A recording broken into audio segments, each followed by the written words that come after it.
All right, good morning, everybody. While you're getting settled in, we're back on the record in State of Florida versus Ashley Christina Benefield, 2020 CF 3014. It's Tuesday morning. We're getting ready to begin the first day of trial with preliminary instructions and opening statements, and then we'll start with the calling of witnesses. They're bringing the jury up right now. State, is there anything we need to cover before we bring them in? No. Yes. It's not really. Sorry.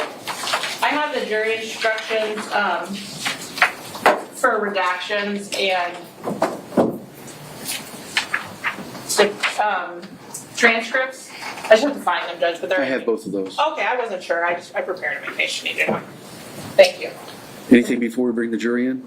Not before opening statements. I do want to alert the court that we want the opportunity to address Your Honor on some of the witnesses that the state intends to call this morning before they actually testify for some motions. All right. So it would probably be better to do that now, I would think. Otherwise, I'm going to have to send the jury out. We'll have argument. Then we'll call the witness. Then I send them out. Each time you're going to make argument. Sure. Whatever the court's preference is. So,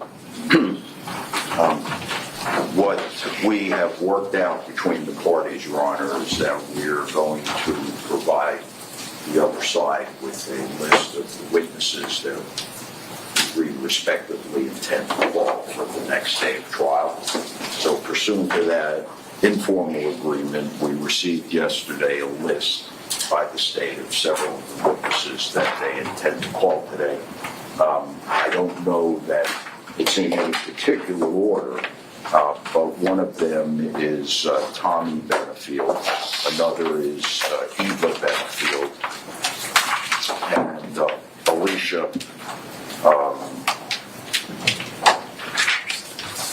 Benefield, Byers rather, and several others. And we have some concerns that we want to raise with the court before the witnesses actually testify, to everything ranging from relevance. For example, Your Honor, Eva Benefield, with all due respect to her having lost her father, we do not see anything that she has to say that is relevant to this inquiry.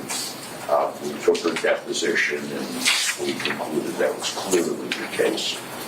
As to a witness such as Tommy Benefield, his stand your ground testimony was rife with hearsay and information that he did not have personal knowledge of. And of course, we want to preclude that here in the trial. As to some of the witnesses, such as Alicia Byers and Barbara Russell, Your Honor, we believe that the state's intent on calling these witnesses is to go down the child abuse road.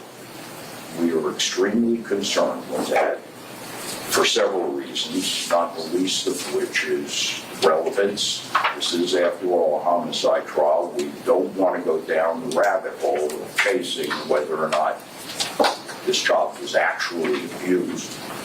We don't think it has any relevance. It's completely collateral to the charges that Ms. Benefield is on trial for.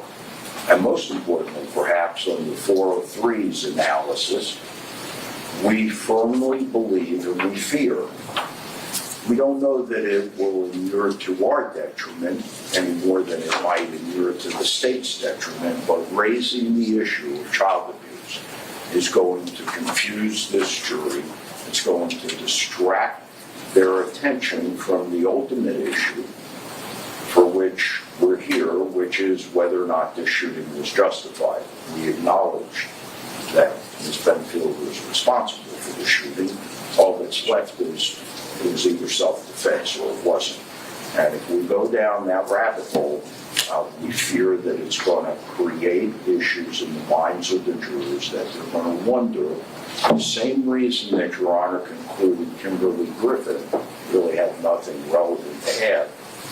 The court, we believe, has staked out, if you will, the admissible parameters, that being specifically what law enforcement did as it relates to this. And they, indeed, we tend to call Deputy Moreland, for example, who was the deputy that accompanied the CPT team in some of these interviews. But we feel that if it gets into the substance of those statements, it's going to create problems for all of us. The substance of what statements? Of whether or not there was child abuse, allegations of child abuse. That was never resolved, Your Honor. And I might point out for the court, there were allegations of abuse because of various injuries that the child was returned with, and because of some of the behavior that the child exhibited. But those allegations were not confined to any one place. There were two professionals, a pediatrician as well as a psychologist, that were responsible for some of those allegations.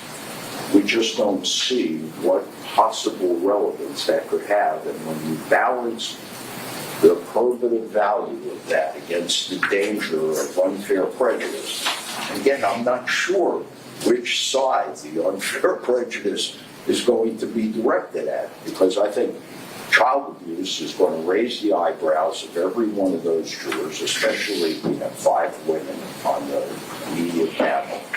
And they may very well, it's kind of like the atomic bomb, they may very well feel that the state should have done more and hold it against them.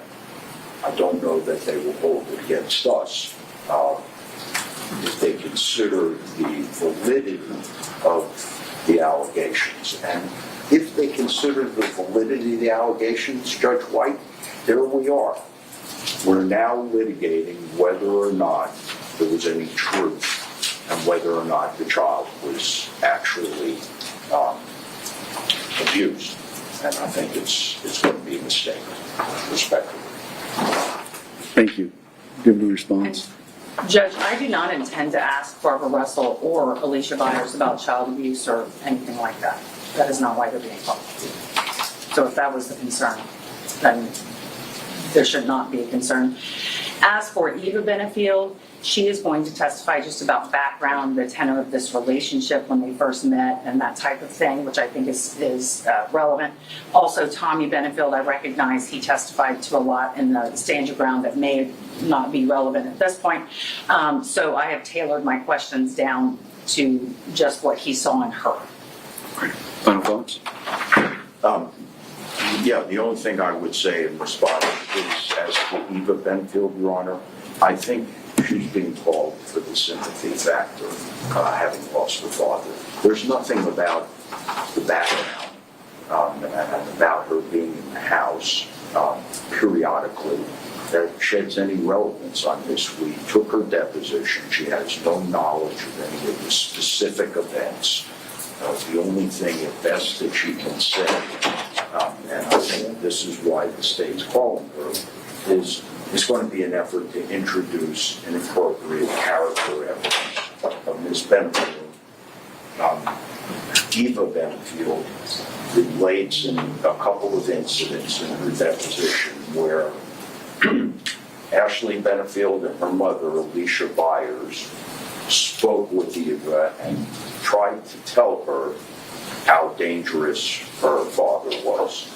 And of course, being a young girl, or for that matter, just out of a sense of loyalty to her father, which is understandable, she was put off by that. And whether or not that is offered in an effort to portray Ashley Benefield and her mother, Alicia Byers, as mean or spiteful, would really be inappropriate character evidence. And we have not opened that door.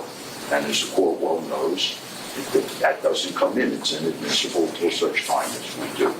So I don't see respectfully any relevance to that balanced against the sympathy factor, I don't think she's an appropriate witness, Your Honor. All right, thank you both very much. Of the four names you mentioned, of course, Tommy Benefield testified at the Stand Your Ground hearing, and while I'm sure you both remember that I had a footnote where I mentioned that during the Stand Your Ground hearing, I allowed quite a bit in because as the court, I think I am capable of knowing what's admissible and what's relevant in making a legal determination. So I allowed a lot more in than I would allow in during this trial, and I hinted at that, or I think I actually stated it pretty expressly in one of my footnotes, that just because it came in at the Stand Your Ground hearing does not mean it's coming in at the trial, subject to appropriate objection. The only person that, of the four you mentioned, that testified at the Stand Your Ground hearing is Mr. Benefield, Tommy Benefield, and State, I just heard you acknowledge that you understand that a lot of his testimony, and I'm not going to put a percentage on it, was allowed, that may not be admissible at trial. Eva Benfield did not testify. I don't know the substance of her testimony, what it's going to be. I've heard about a deposition that was taken, so I know you've had the opportunity to at least depose her and speak with her. Alicia Byers, so I had not even heard that name except reading it off of the witness list yesterday. So Alicia Byers is the defendant's mother. Yes, sir. And you're calling her. Yes. Okay. And then, of course, I know Dr. Russell, we had the hearing with her.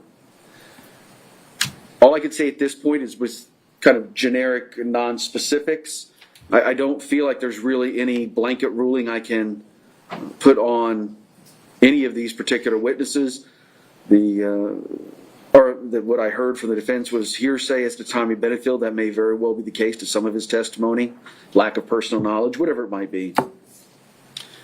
Eva Benfield is just a general relevance, and I don't know. I haven't even seen her deposition. I haven't had her at a pretrial hearing, so I don't know what her testimony is going to be. So at that point, I can just say object as you see fit. And Ms. Byers and Ms. Russell, I heard some of Ms. Russell's testimony at a prior hearing, but we didn't get into anything about child abuse or allegations of child abuse, and I have no idea what Ms. Byers is going to say. So all I can say is I'm not aware of a ruling I can make at this point other than just to follow the rules of evidence. Before I bring the jury in, I did want to welcome everybody that's in the audience. Please check now to make sure that your cell phones are silent or off. There is no recording, audio or video in the courtroom. You can certainly speak with our media relations folks about how to get into the pool feed, or if you want to take pictures, we certainly have a media room where that can be done. There's not to be any cell phone use in the courtroom. I generally don't get too upset if people are they need to send or receive a text related to work or something like that. That's just fine, just as long as it's not distracting. So that allowance can very well change as the trial goes on. I'll also say with a group this size, it's not uncommon for people to need comfort breaks at various times throughout the case. I would ask if we could keep the in and out to a minimum. It can be distracting to the jury. And as I mentioned to the jury yesterday, I want them 100% focused on the testimony and evidence of this case. So if you can try and take your breaks, step out and come back in whenever we have a break between witnesses, maybe during bench conferences and so forth. I do appreciate it.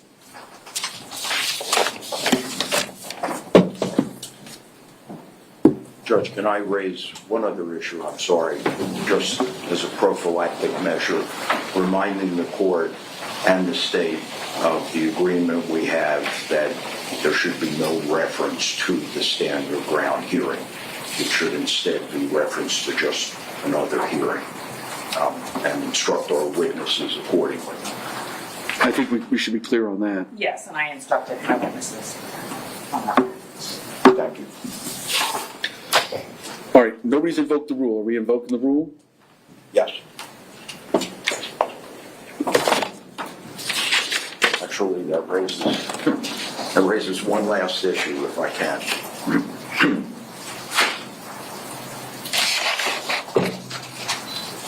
think this has to be an ex parte conversation.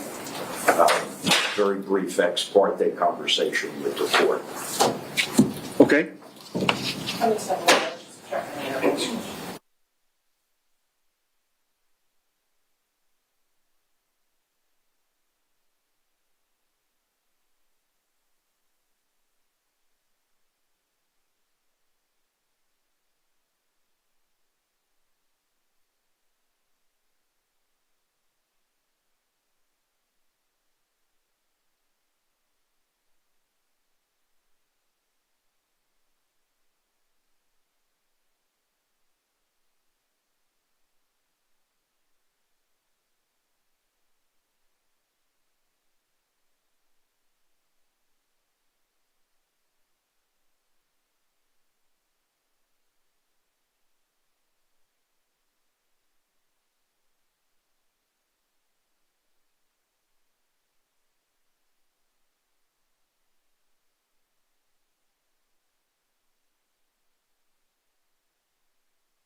All right, the rule of sequestration has been invoked.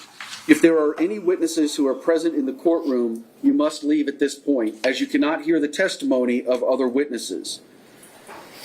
You should not discuss your testimony or the questions asked of you with any other witnesses until such time as the court has released you from your subpoena or the trial is over and the jury has been discharged. You may talk to the attorneys, but not if other witnesses are present, and the attorneys cannot tell you what other witnesses have said in court. If you violate the rule of sequestration, you could face contempt proceedings, and if found in contempt of court, you could be ordered to pay a fine, serve time in jail, or both. Each attorney is responsible for advising their witnesses that the rule has been invoked and what this means. If you have a witness that prefers or needs to be instructed on the rule from the court, please advise me well in advance of their appearing so that instruction can occur outside the presence of the jury. I will add a caveat to my normal rule of sequestration admonition that I have been made aware that the case, the trial is online. I don't know if it's live as we're going or if it's just available online somewhere after the fact. But the rule of sequestration would also prevent witnesses from watching the trial live or watching a recording of the trial. If they're under subpoena, the rule applies to them. Please advise them of such. And Judge, just to add on to that, we have Tommy Benefield and Eva Benfield. They will be the first two witnesses, and pursuant to Marcy's law, I would ask that they be allowed to sit in for the rest of the trial. They may be called as rebuttal witnesses. There's a slim chance, but that would only be if the defendant testifies. So if it pleases the court, if that happens and the defendant testifies, then we can ask them to step out for that testimony. But pursuant to Marcy's law, I believe they have a right to be here after they testify. Do you want to be heard on that?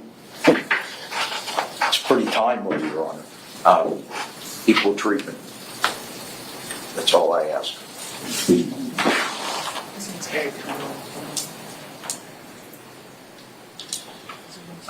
Pursuant to Florida Statute 90.6162A, D, as in Delta, a witness may not be excluded if the witness is, in a criminal case, the victim of the crime, the victim's next of kin, the parent or guardian of a minor child victim, or a lawful representative of such person, unless, upon motion, the court determines such presence to be prejudicial. Do you want to be heard on that? The last prong? I think given the fact that they're both going to be called as witnesses, yes, I think it would be prejudicial. State. And Judge, that's why we're calling them first, so they can testify and get their main testimony out of the way before any of the other witnesses testify. And like I said, the only reason they would be called back is as rebuttal to if the defendant testifies. So I think we can solve the problem if the defendant chooses to testify, if we just remove them from the courtroom for that testimony. All right, the rule is very specific. In a criminal case, the victim of the crime, the victim's next of kin, the parent or guardian of a minor child victim, or a lawful representative of such person. It's the disjunctive, not the conjunctive. So pick one. You can have the victim's next of kin or a lawful representative of such person. Pursuant to Marcy's law and pursuant to Rule 90.6162D, I don't find that one of their presences would be overly prejudicial. As we usually would, keep them in the back, and it shouldn't be a problem. What is the statute the court cited? 90.6162A.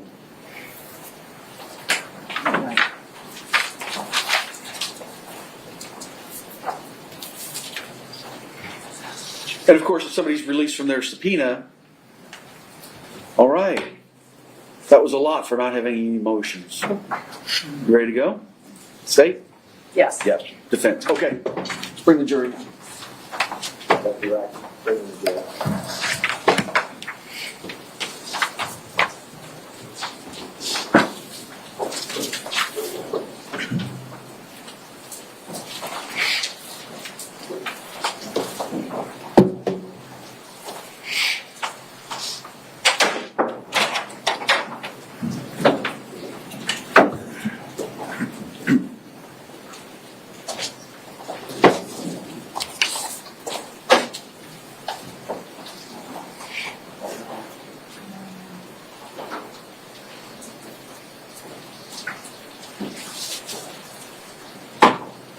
You all can have a seat. We stand for you.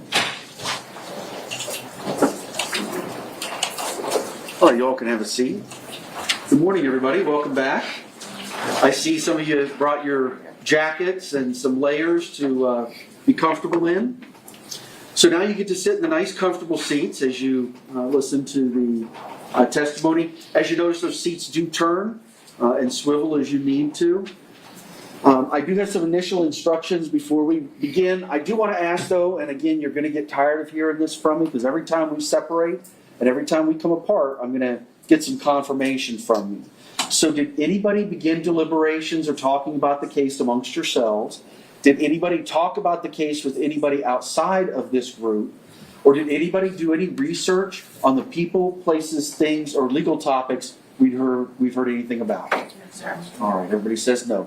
Thank you very much for honoring those very important traditions. Ladies and gentlemen of the jury, you have been selected and sworn as the jury to try the case of the state of Florida versus Ashley Christina Benefield. This is a criminal case. Ms. Benefield is charged with murder in the second degree with a firearm. The definition of this crime will be explained to you later. The state's charging document, which is called an information, is not evidence. and is not to be considered by you as any proof of guilt. It is my responsibility to explain the law to you.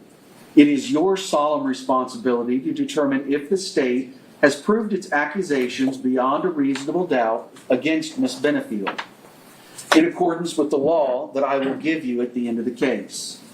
Thus, the province of the jury and the province of the court are well defined, and they do not overlap.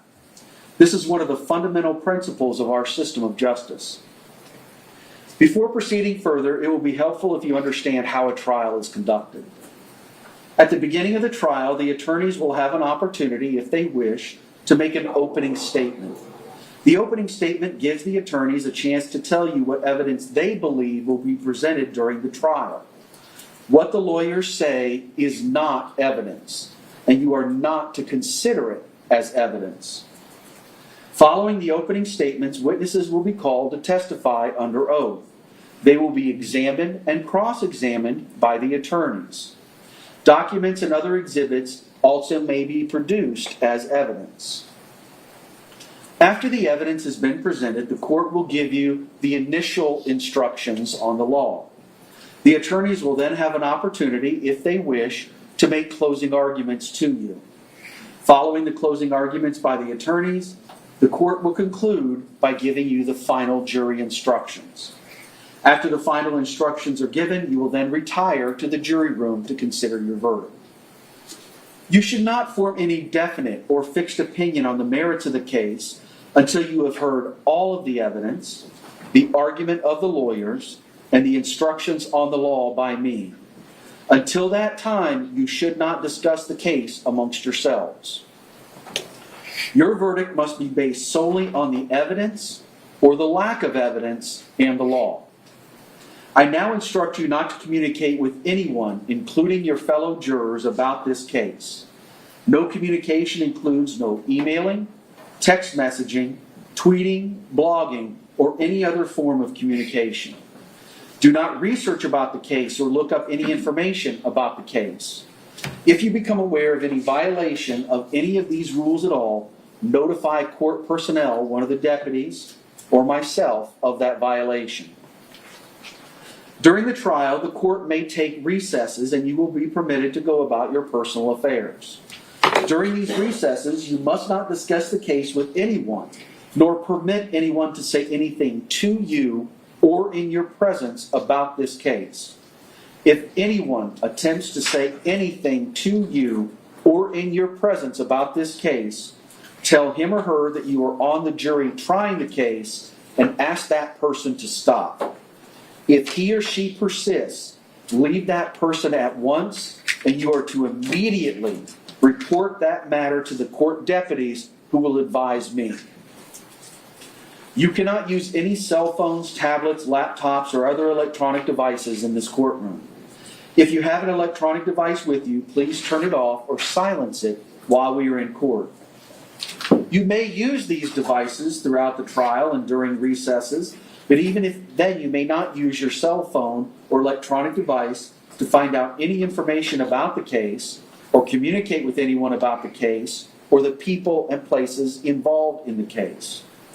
Do not take photographs, video recordings, or audio recordings of the proceedings or your fellow jurors. At the end of the case, while you are deliberating, you must not communicate with anyone outside of the jury room. If someone needs to contact you in an emergency, the court will receive messages and deliver them to you without delay. I previously gave you my business card, which has my judicial assistant's direct line. If someone needs to contact you in an emergency, my judicial assistant will notify the clerk or myself, and then we'll handle the situation as necessary. Was everybody able to give that information to whoever may need it? Yes. All right. If not, make sure you do so. This case must be tried by you only on the evidence presented during the trial, in your presence, and in the presence of the defendant, the attorneys, and myself. Jurors must not conduct any investigation of their own. This includes reading newspapers, watching television, or using a computer, cell phone, the internet, any electronic device, or any other means at all to get information related to this case or the people and places involved in this case. This applies whether you are in the courthouse, at home, or anywhere else. You must not visit places mentioned in the trial or use the internet to look at maps or pictures to see any places or people discussed during the trial. Jurors must not have discussions of any sort with friends or family members about the case or the people and places involved in the case. Do not let even the closest family members make comments to you or ask questions about the trial. As I said yesterday, make me the bad guy and tell them you are under very strict orders from the court. You can't talk about it, you can't hear about it, you can't discuss it until this case is over and you're released from your obligations. In this age of electronic communication, I want to stress again that just as you must not talk about this case face to face, you must not talk about or communicate about this case using phones, computers, or other electronic devices. Do not send or accept any messages related to this case or your jury service. Do not discuss this case or ask for advice by any means at all, including posting information on an internet website, chat room, or blog. What are the reasons for these rules? These rules are imposed because jurors must decide the case without distraction and only on the evidence presented in this courtroom. If you investigate, research, or make inquiries on your own, I have no way to make sure that the information you obtain is proper for this case. Likewise, the parties have no opportunity to dispute or challenge the accuracy of what you find. This is contrary to our judicial system, which guarantees every party the right to ask questions about and challenge the evidence being considered against it and to present argument with respect to that evidence. Any independent investigation by a juror unfairly and improperly prevents the parties from having these opportunities that our judicial system guarantees. Any juror who violates these restrictions jeopardizes the fairness of these proceedings, and a mistrial could result that would require the entire trial process to start over. A mistrial is a tremendous expense and inconvenience to the parties, the court, and the taxpayers. If you violate these rules, you may be held in contempt of court and face sanctions such as serving time in jail, paying a fine, or both. In every criminal proceeding, a defendant has the absolute right to remain silent. At no time is it the duty of a defendant to prove her innocence. From the exercise of a defendant's right to remain silent, a jury is not permitted to draw any inference of guilt, and the fact that a defendant did not take the witness stand must not influence your verdict in any manner whatsoever. The attorneys are trained in the rules of evidence and trial procedure, and it is their duty to make all objections they feel are proper. When an objection is made, you should not guess or speculate on the reason why it has been made. Likewise, if I sustain or uphold an objection, you must not guess or speculate on what might have occurred had the objection not been sustained, nor what a witness might have said had he or she been permitted to answer. During the trial, it may be necessary to confer with the attorneys out of your hearing to discuss matters that require consideration by me alone. It is impossible to predict when such a conference may be required or how long it will last. When such conferences occur, they will be conducted so as to consume as little of your time as is necessary for a fair and orderly trial of the case. Many times these conferences will occur at my bench, where the attorneys will approach, we'll have a conversation, and it'll be done. But sometimes the matters that we need to discuss more in depth, it's just much easier if I excuse you back to the jury room, the attorneys stay at their desk where they have all their materials, and we have more of a normal conversation. So either way that it happens, please rest assured that we will address those matters as quickly as possible in order to have that fair and orderly trial of the case. You are permitted to take notes during the trial, and you have been provided with a notepad and a pen for use to take those notes. Any notes that you take will be for your own personal use. However, you should not take them with you from the courtroom. During recesses, the court deputy will take possession of your notes and will return them to you when we reconvene. After you have completed all of your deliberations, and you are discharged, the court deputy will deliver your notes to me. They will be destroyed. No one will ever read your notes. If you take notes, do not get so involved with note-taking that you become distracted from the proceedings. Your notes should only be used as aids to your memory. Whether or not you take notes, you should rely on your memory of the evidence, and you should not be unduly influenced by the notes of other jurors. Notes are not entitled to any greater weight than each juror's memory of the evidence. Before I go too far, I see you all have your pads. If you haven't already taken the cap off, test the pen. Just make sure it works. All right, everybody's good. Now, if you are a prodigious note taker like I am and you run out of paper, let us know. We've got boxes and boxes of paper for you if you need them.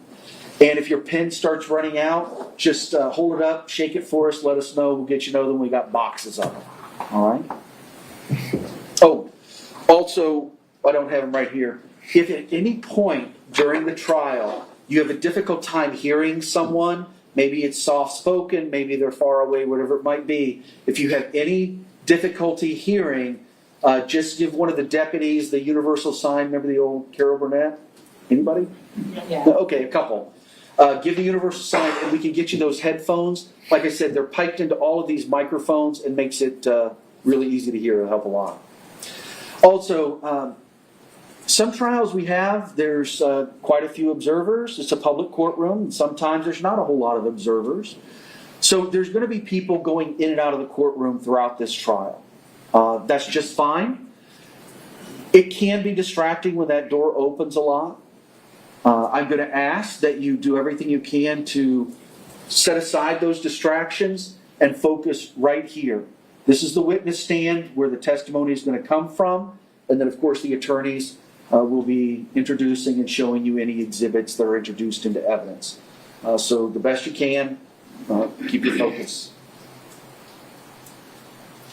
The attorneys will now have the opportunity to make an opening statement to you.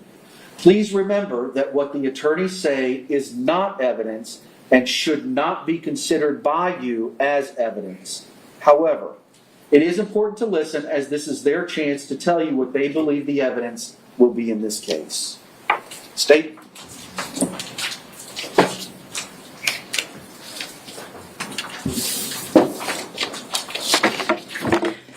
This case is about a woman who very early on in her pregnancy decided she wanted to be a single mother. And she did not want the father of this child to have any visitation, her husband. And everything she did from that point on was to attain that goal. And she would stop at nothing to attain that goal. She tried several things in the system that you'll hear. The courts, law enforcement, Department of Children and Families, no one got on her side. And at the end, when there was no other option, she shoots him and kills him and claims self-defense. Now this couple, Doug Benefield and Ashley Benefield, were married. They had moved to Florida from South Carolina. They lived together in South Carolina. Now when they lived down here in Florida in Bradenton, they did not live together. Obviously there were issues. Doug Benefield lived in his own apartment. Ashley Benefield lived with her mother, Alicia Byers, in a home with their daughter once she gave birth. She had this daughter who at the time was a toddler when she shot Doug. While they were living separate, they were still interacting with each other with the goal, the apparent goal, of seeking reconciliation, reconciling this family and becoming a family. They were going to restaurants, they were going to Selby Gardens, they were hanging out at the pool at Doug Benefield's apartment complex. By all images, they looked like they were trying to reconcile. The problem was, that is not what Ashley Benefield wanted. Although that's what she was portraying, that's not what she wanted. At the time that this shooting happened, they were planning to move to Maryland. Ashley's mother had inherited a home in Maryland, and they were going to move to Maryland. Doug was also going to move to Maryland. They were going to continue to live separate and continue to attempt to reconcile, but they were all going to move to Maryland together. Excuse me. At the time that this happened, everybody was in moving mode. There were boxes everywhere, furniture, beds upended. They had a U-Haul that they were using together. They had a pod that was in the defendant's driveway that they were putting all of their things into. And every day around this time, Doug Benefield was going to Ashley's home to assist her in putting these things into the pod, putting these things into the U-Haul, because the plan was that they were all going to pack up in the next few days and move to Maryland. And it continued to try and work on their relationship. The problem was Ashley Benefield knew that this was a ruse. She didn't intend to reconcile. She didn't intend to try to make this work. And the problem was there was a court hearing on September 30th of 2020. And at that court hearing, all of this was going to come out. It was going to come out that she was acting one way when she was by herself, and she was acting another way when she was with Doug Benefield. That she was telling him she wanted to work on things, that she wanted to get this marriage back together, but yet when separate, she was saying she had absolutely no intention of reconciling, did not want him around, and did not want this to work. On the 30th of September, this was going to come out. On the 27th of September, she shoots him and kills him. 3 days before this hearing and 3 days before this information was to become public. Now, there was no one else at the house at the time of the shooting. It was just Doug and Ashley. While Ashley's mother and child lived there, they had gone to the park. As soon as Doug got to the house, Alicia Byers takes her granddaughter and they go to the park. So the only people at the house are the defendant and the victim. And you're going to hear three very important things about this shooting. Number one, Ashley Benefield was the only person that was armed. It was her gun. She had it from before. It's not like she took it away from Doug. It was her gun. And Doug Benefield was not armed. He had no gun, no knife, no club, no weapon of any kind. Number two, Ashley Benefield was not injured. Law enforcement took pictures of her right after the shooting. And then again, you'll hear in a few days, they took more pictures. Because sometimes law enforcement, they know that bruises sometimes don't show up right away, that it takes several days for these bruises to show up. So they took pictures several days later. And you'll see those pictures, and you'll see that Ashley Benefield is not injured. She has some very superficial scratches on her midsection. Who knows where they came from? She had cats in the house. Who knows? But this is the only injury to her. And the third thing is the trajectory of the fatal bullet. Now, he was shot multiple times, but one of the bullets was fatal. The trajectory of that bullet was side to side. It was not straight on. Doug Benefield was not facing her, coming at her at the time that the fatal shot was fired. Now, as you go through this trial, it's a lot of information, a lot of timeline, but it's all very important to understand the tenor of this relationship between these two people. And it goes all the way back to when they met, back in 2016. That was the end of August 2016, they meet. They were both involved in some political event, and they met. 13 days later, they married. Doug Benefield was 54 years old. Ashley Benefield was 24 years old. So there was a 30-year age gap between the two of them. They knew each other 13 days, and they got married. Ashley Benefield was very into the ballet, had been an ex-dancer. Her dream was to start a ballet company. And lo and behold, her husband has the money and the connections to get this done. So he begins and she begins to put this ballet company together.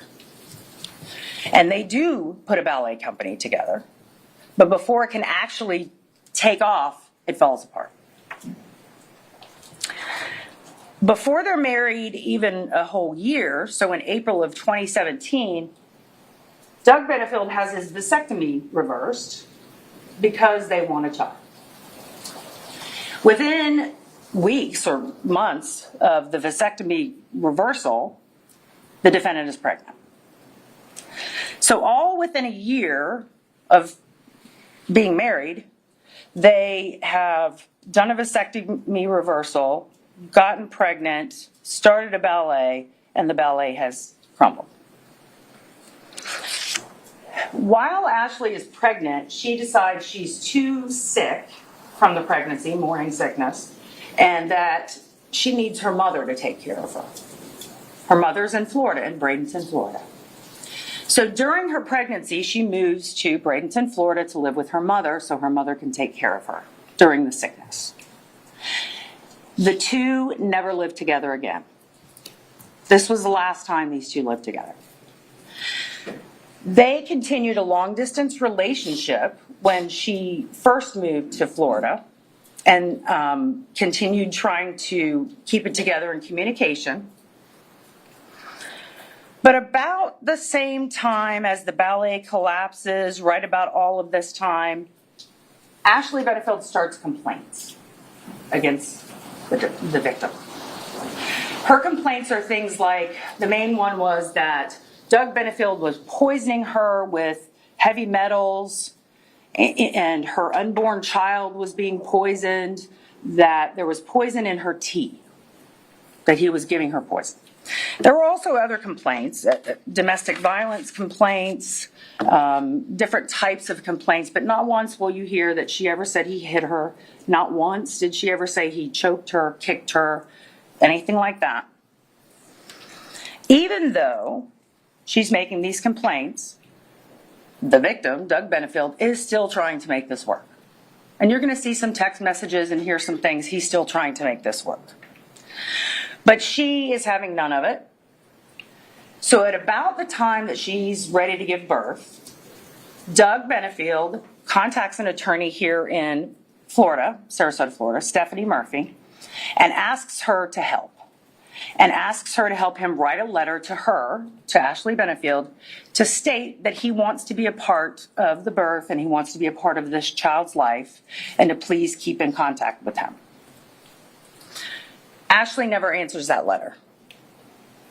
That letter is sent via email on March 15th of 2018, which was several weeks early. She wasn't due yet. And the next day, she is induced, her pregnancy is induced, and she gives birth to a daughter. She never tells Doug. He doesn't even know his child is born for weeks. And she never responds to the letter. The way that Doug knows that this child is born is that Ashley Benefield starts filing complaints again. And based on these complaints, he figures out, oh, my child's born, and now we have more complaints. The complaints revolved around the poisoning and the things that I talked about earlier. And she filed for what's called a violation of injunction, she filed for an injunction. An injunction is our legal way of saying restraining order. So when someone wants a restraining order, they have to go through a process and go to court, and the court has to decide, and you get a restraining order. So that was her process. She was trying to get a restraining order against Doug, and the allegations were what I said to you. At the same time, Doug Benefield had not seen his child, had not met his child. So he did a cross complaint to say, please let me have contact with my child. I've never even met my child. So this was set for a hearing. And it ended up going 2 days. It was long. It was a long process, a lot of witnesses in family court. And it ended up going 2 days. It began in July 30th, 2018, and it finished on September 17th, 2018. And at the conclusion of that hearing, the judge said, no. No, you are not getting a restraining order, and no, you cannot keep this man away from his child. And granted Doug Benefield immediate visitation with his daughter. He met his daughter for the first time. She was 6 months old. And at the time when they were exchanging custody, which was at the sheriff's office for meeting the child, all of this animus had been going on. I mean, they had just had these hearings and all of this. And at that first time sharing, that's what they call it nowadays in family courts, time sharing. At the first time sharing, Ashley starts becoming very nice to Doug and says, basically, I'll go with you for the visitation. And that's what they do. The family goes off for visitation. And that begins approximately a year, of basically them working on the relationship, going out to restaurants, doing things, hanging out together as a family. About a year. Now, Doug never moves in with Ashley. He keeps a separate residence. But after almost a year, so around August of 2019, Ashley just stops talking to him. Just stops. And that's about the time Doug files for divorce.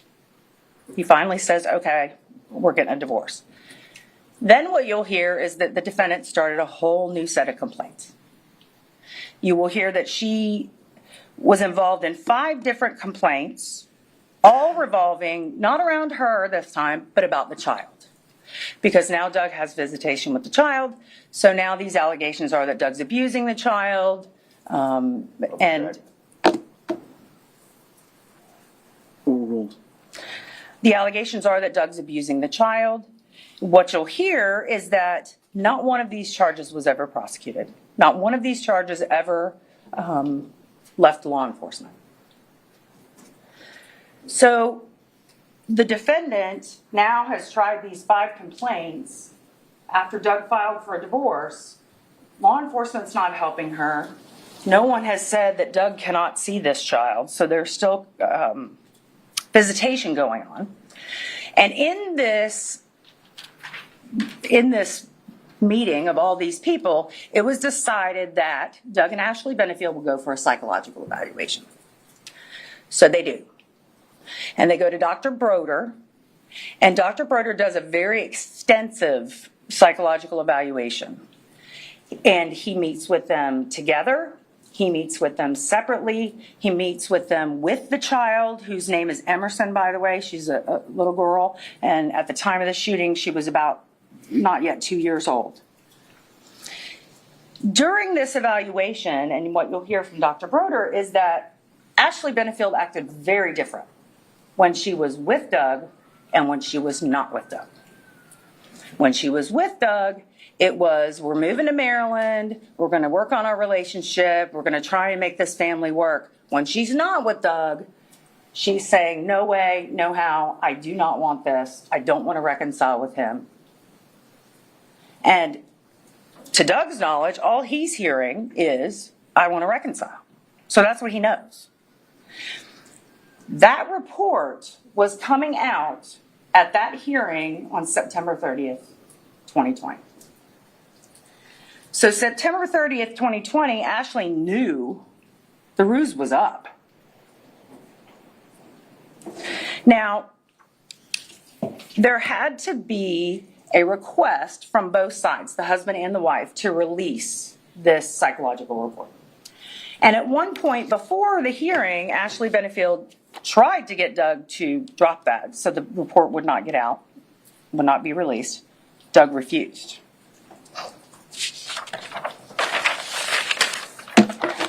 So that report was coming out on the 30th, and on the 27th, she kills him and claims self-defense. Now, you're probably going to hear a lot of information about Doug Benefield. Probably some negative things, not so nice things. I would just ask you to remember who's saying them and why. Just because someone speaks words does not make it true. So use your common sense as you go through this trial. This is a long story with a lot of information, but you'll see that this was a custody battle that this mother was going to win at all costs. And the cost was the life of Doug Benefield. And that is murder. Thank you. Mr. Taylor.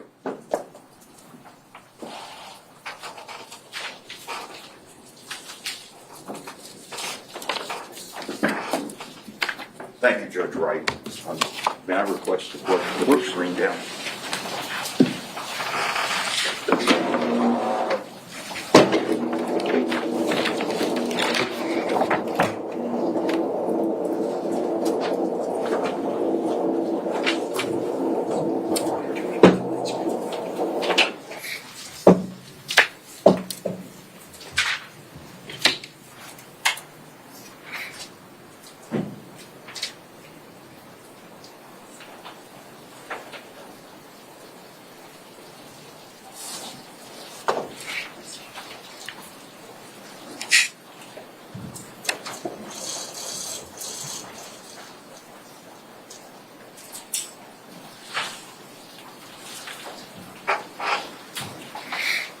This is the divide between generations. I'm in the old school. I'd like to know that I have a picture and it's reliable. This is the new world. We rely on technology. I'm not sure that I'm a fan.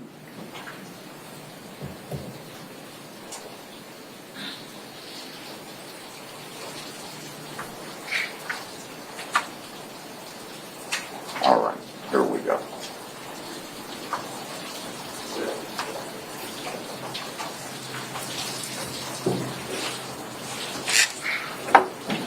Good morning, ladies and gentlemen. This is Douglas Benefield.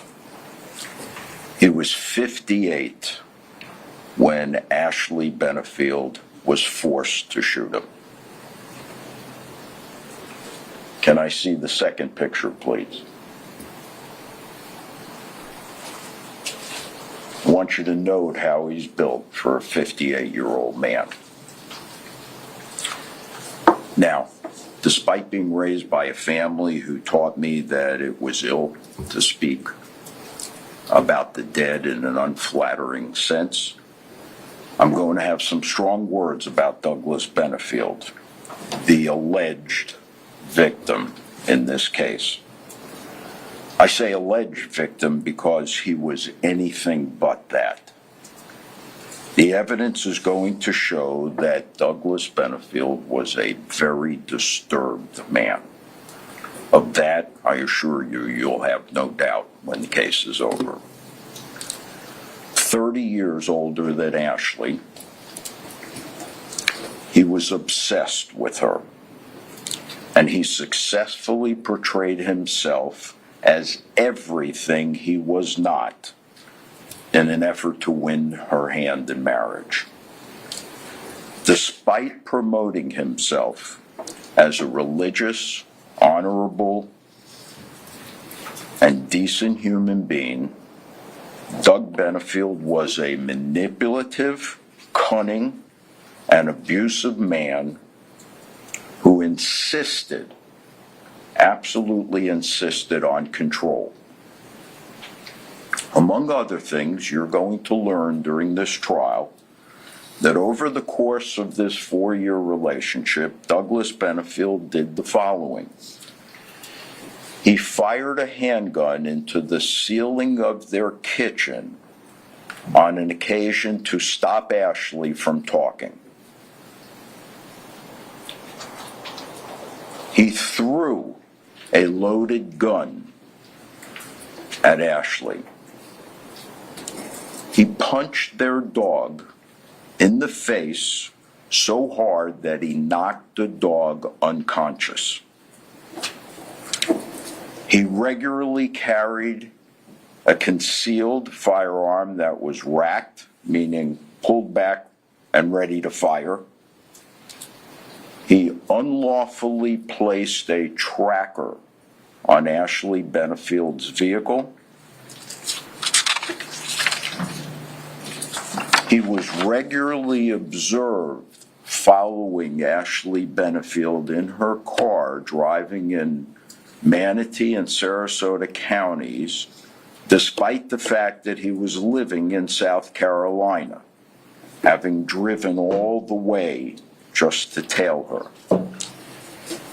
He was caught by a neighbor at night standing in the neighbor's backyard in an effort to peer into Ashley's house. He punched numerous holes in the drywall of their home when they lived together in South Carolina. And he had a previous marital history of domestic violence.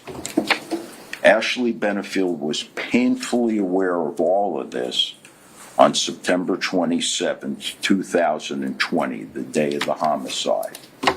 And I want to assure you that this is not going to come to you from just one place. These are acts that were admitted by Douglas Benefield himself. Ashley Benefield feared him. That was no secret, ladies and gentlemen. She left him a letter when she moved out 3 years prior to the homicide, detailing how scared she was of him because of all of these acts. She feared for herself and for her unborn child. 3 years before the shooting. She left him, he pursued her. She rejected him. He would not take no for an answer. She at times despised him. He did not care. She moved to get away from him. He followed her. She decided to go to Maryland. Surprise. He decided to go to Maryland as well. She belonged to him. He had the right to be with her, and no less than God decided that to be the case. Doug Benefield viewed Ashley Benefield as his property. Abusers seek to control their victims, to dominate them.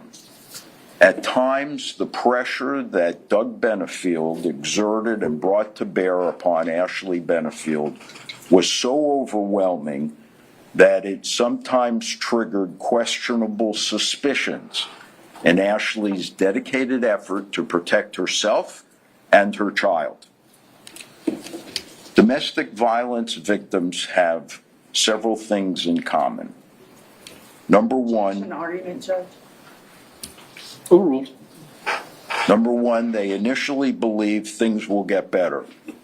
Instead, they get worse. Number two, domestic violence victims develop a get along, go along attitude. It's the mentality because appeasement keeps the beast at bay. Just do what he wants, and you'll be safe. These domestic violence victims constantly speak about walking on eggshells. And the reason they describe it like that is for fear of anything that they say may trigger a reprisal by the abuser. And if children are involved, everything is magnified. They become hyper-vigilant. Ashley Benefield developed all of those characteristics. So on 9/27/2020, the day of the homicide, Doug arrives at the residence of Ashley Benefield. And as you heard, they are living separately. He does not live there. He never resided there. This is at her home in Bradenton. He had no claim for entering that home on that day, except with the permission of Ashley, which she gave on that day because she was moving to Maryland and Doug was going to Maryland as well. But he knew, make no mistake, as the prosecutors told you, Doug Benefield knew full well on that day that this relationship was over. They were not going to be living together. Maybe, hopefully, they could work out some type of co-parenting agreement, but she was done. So how does that day's events unfold? What happens that results in us all assembling here this morning? It starts, ladies and gentlemen, with Doug Benefield once again seeking control. He is simmering when he arrives at Ashley's home on that afternoon. Why is he simmering? He's on a slow boil, actually, because he knows that Ashley's moving. He knows that this relationship is over. And immediately there's a discussion about how they should pack the belongings, with Ashley taking the position that her belongings should be packed last. Why? Because Ashley's things are going to be unloaded first, and Doug will then continue on to wherever it is that he was going to reside. So,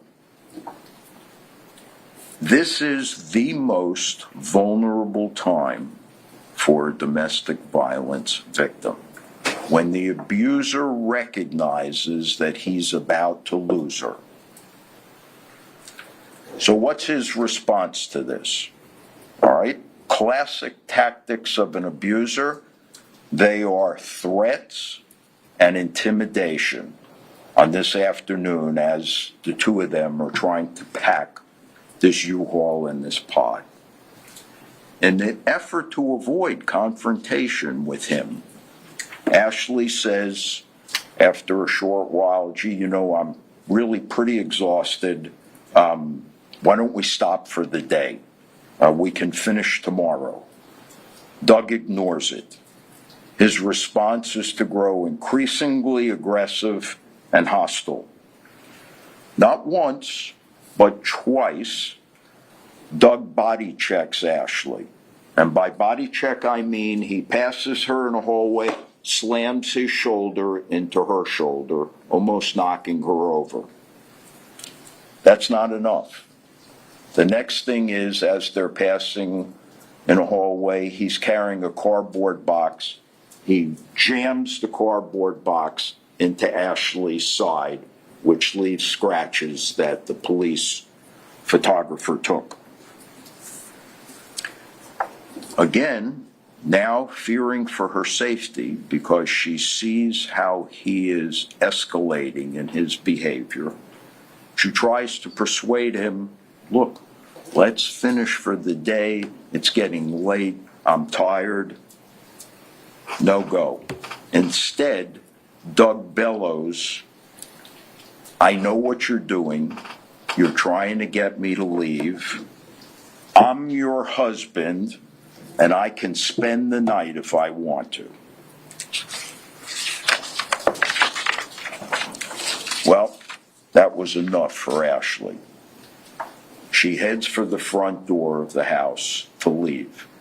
Doug chases up to her, grabs her by the arm or hand, and spins her around so that his back is to the front door, blocking her from leaving. And he yells right in her face, where do you think you're going? Ashley, desperate at this point, Doug yells, you can't leave me. Ashley somehow finds the strength to summon up the nerve to say, I am done "You need to leave now." She commands him to leave the home. Terrified, while in his grasp, because he spun her around, his response is to smack her upside the head. And you'll see the pictures of her swollen face and her eye. And he yells, "I am not done." Fearing for her life, as this was the first time that he had actually struck her. Up till then, it was always threats and intimidation. As intimidating as firing a gun may be to get you to stop speaking, he had never actually hit her. He'd pushed her. This time he struck her. Terrified after this, fearing for her life, she heads for her bedroom where she has a firearm. She gets to the firearm. She turns around. She orders Doug to stop. When she looks up, he's in the doorway. Instead of seeing the gun and leaving, Doug gets into this warrior pose with his arms moving purposely and advances.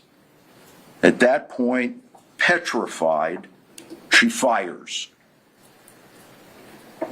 believing that if he gets a hold of her, she will be either seriously injured or killed. To her horror, after firing, he continues to advance. She absolutely panics. She tries to get away and backs to the side to create more distance between them, but there is no place left for her to go in this small bedroom. At that point, in utter panic, she keeps firing the gun. She sees Doug's legs go up in the air, almost as if he was running and slipped, and he falls backwards. Instinctively, she flees the house and heads next door to John Sant's house. He's a neighbor. When all is said and done, ladies and gentlemen, and the testimony and the evidence is complete, the only thing that's going to have been established here beyond a reasonable doubt is that Douglas Benefield was a violent abuser. Ashley Benefield's efforts to placate him was absolutely consistent with what abused women do, especially when a child is involved, and that Ashley's result and resource to deadly force was absolutely justified under the circumstances. Thank you. All right, thank you, Mr. Taylor. Judge, can we approach? Yes. Are we done for this, for the presentation for now? Yes. Yes.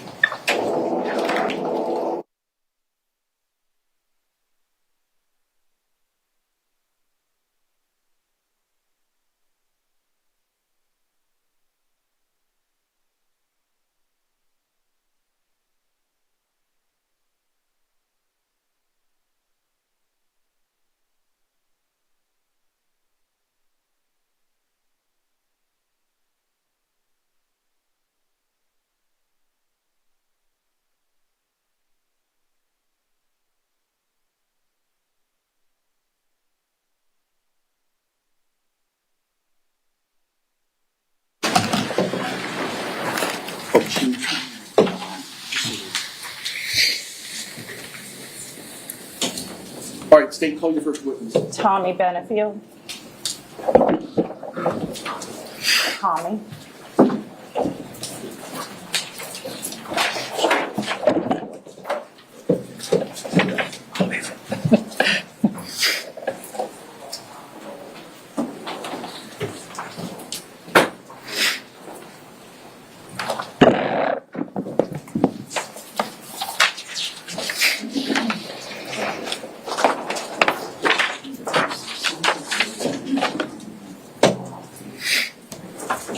So you just give them exactly what?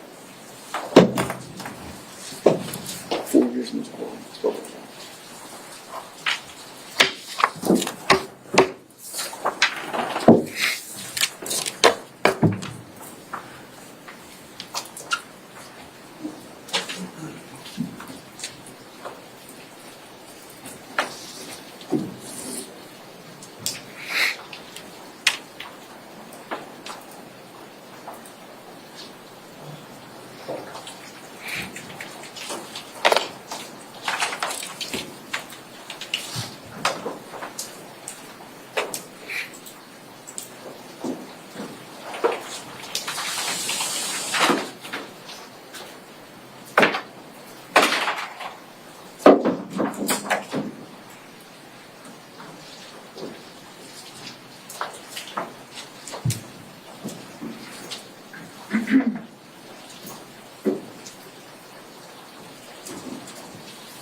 All right, members of the jury, there may be times where it may be a minute or two when witnesses are coming in or we're reconfiguring the courtroom. You're going to spend a lot of time sitting during this trial, so if you want, during these breaks, if you want to stand up, please feel free to do so, kind of stretch a little bit. There's not enough room for yoga poses and calisthenics, but sometimes it just helps to stand up on your feet and move your back a little bit. Please feel free to do that if you need to. You solemnly swear or affirm the testimony you're about to give will be the truth, the whole truth, and nothing but the truth. I do. Sorry, follow me, please.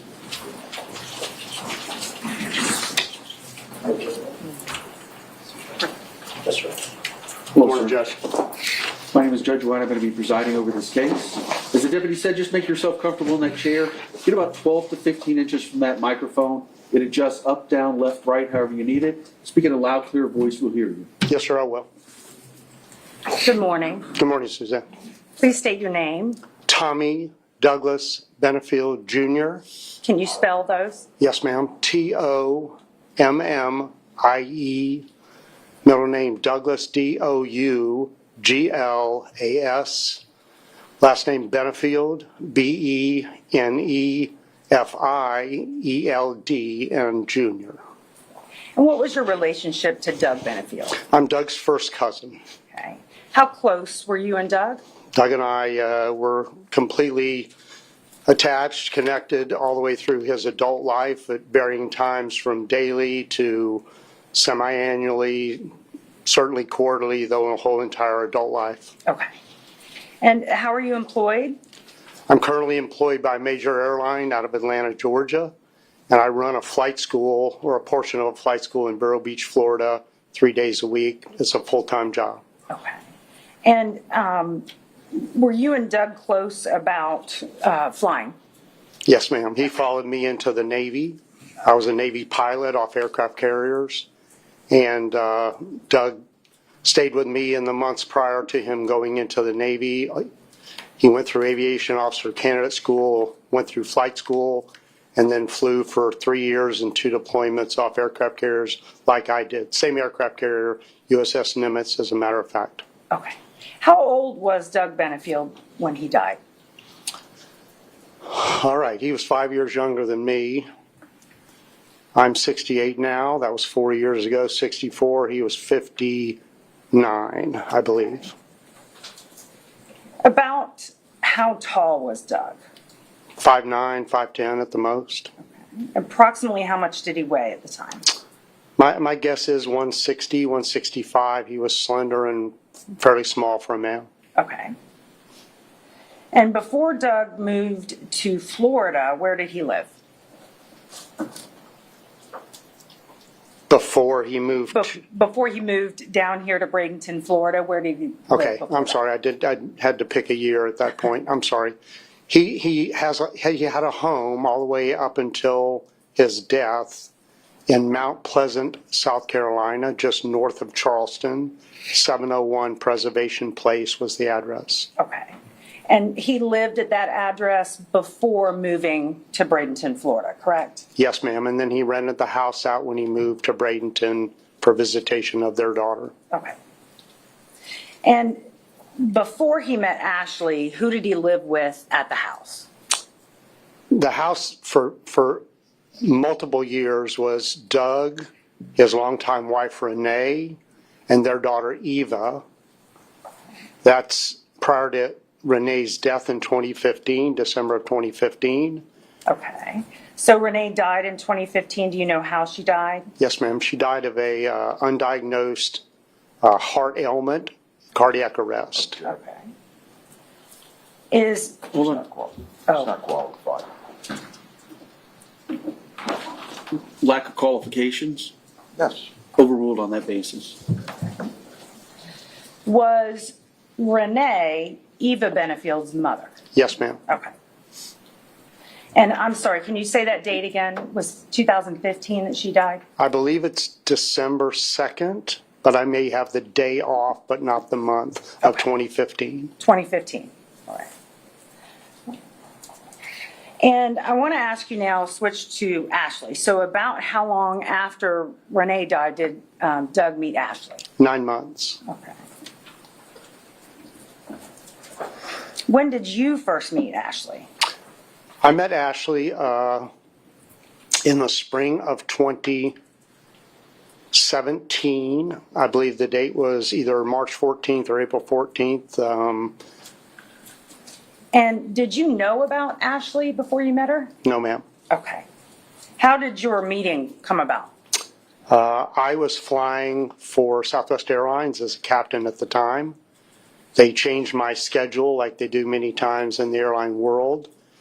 And I ended up not overnighting in Baltimore, Maryland, and they sent me to Charleston, South Carolina. Because I was going to Charleston, I texted Doug and said, hey, I'll be in to Charleston tonight. I'd like to have dinner, and he said, great. Text. Sustained. Okay.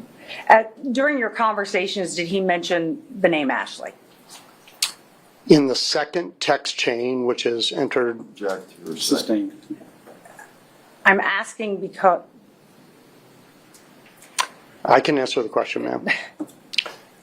When I arrived in Charleston, I texted Doug, and his text to me specifically was, and you can't speak about what Doug said to you, okay, but during the text messages, did he indicate to you there was a female involved? yes, that's the first mention of Ashley to me, that we were not going to have dinner at the airport, and that I was to take Uber up to Mount Pleasant to meet them. Okay. And was that at their house? That was at Doug's house, yes, ma'am, 701 Preservation Place. Doug's house at the time. All right. And how long were you with them, the two of them together? 4 to 5 hours. We started at the house. We ended up going back to my hotel, getting a piece of medical technology, medical device that was a master trainer in that device. We had dinner together at a pizza restaurant across from the hotel, and then went back to my room in the hotel, the three of us, and certainly 4 to 5 hours that day. And during this time, did you have multiple conversations with both of them? We had conversations about everything, especially about how they met, Okay. starting at the house, ending at the hotel. And what did Ashley say about how they met? She talked about how they met at a political event, a meeting, where Doug and his business investors were. Personal knowledge. Defendant's statement. Yeah, overruled. You can go ahead. Both Ashley and Doug told me about how they met the first night at a political meeting, how Ashley had reached out to him before that meeting. They showed me text messages between them for the 10 days between the first meeting and her second meeting with him up in Charleston, Mount Pleasant. They talked about how they had mutual interests, mutual alignment, how they were looking for the same thing in a relationship. They talked about, Ashley talked specifically about her fibromyalgia and pain associated with her ballet dancing days. Ashley talked about her mother, her upbringing, about her father, about the separation there. Okay. Do you have an objection Yes, sir. on the basis? Hearsay. It's It's my understanding this is the defendant's statement. Yes. All right, overruled. Okay. let me stop you there. So she said that her and Doug met at a political event. Yes, ma'am. Okay. And at the time that you were meeting with them, were they married? Yes, ma'am. Okay. Did Ashley indicate to you when they got married or how long they had been married? Yes, ma'am. 13 days from first meeting. That they got married 13 days after they met? Yes, ma'am. Okay. Did Ashley indicate where they got married? Yes, ma'am. And where was that? That was in Mount Pleasant or Charleston. Doug's best friend at the time, Tripp, married them. Okay. Did Ashley ever discuss with you that she carried a gun? Yes. And what did she say about that? She said that on their initial meeting, in the political meeting, that she and Doug's traveling partner in business went outside of Secret Service people, and she showed him the gun she was carrying at that event in her bra. Okay. And she talked to you about this during your meeting? Yes, ma'am. Now, I want to jump forward a little bit, but did you have any conversations that night about them wanting to have a child? Or was that a different time? I don't remember us talking about it that first night. No, ma'am. Okay. Do you remember a conversation with Doug and Ashley, specifically Ashley, about them wanting a child?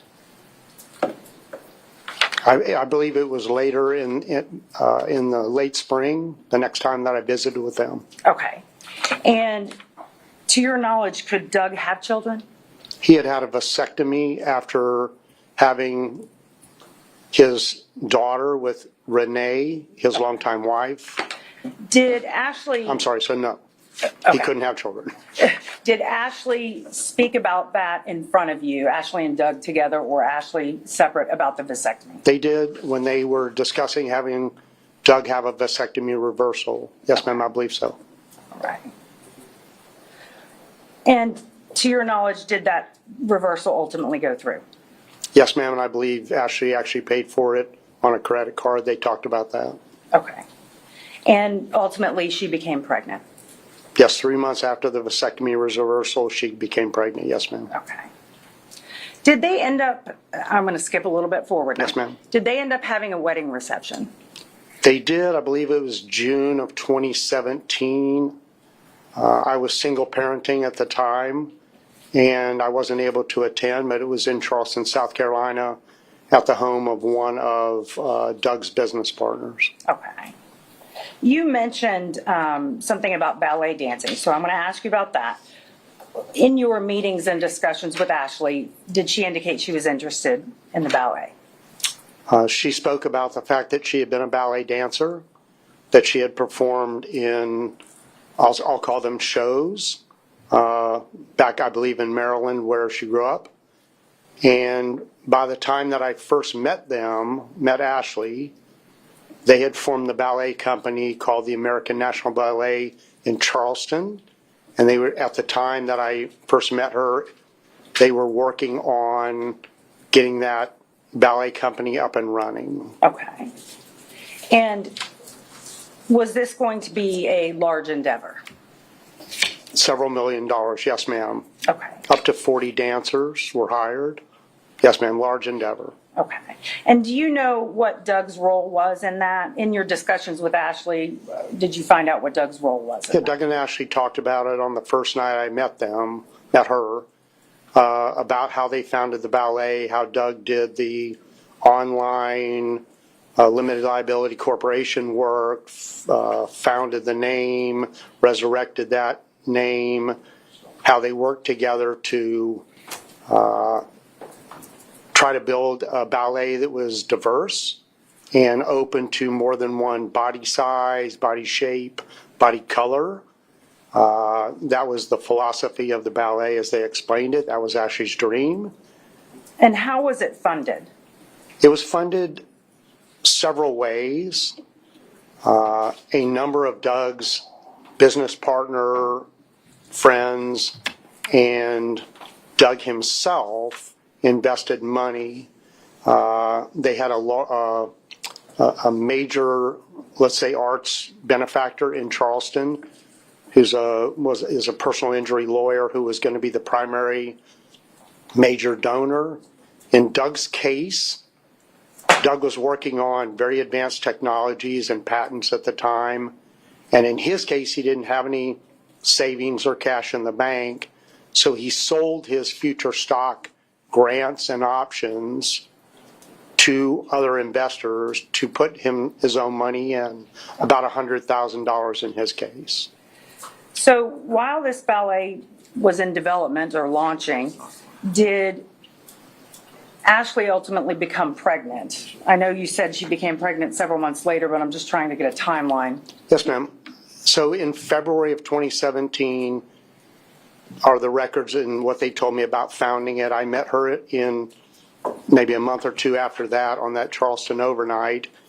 They held the first ballet event, and I was invited in May of 2017. Once again, single parent, I wasn't able to attend.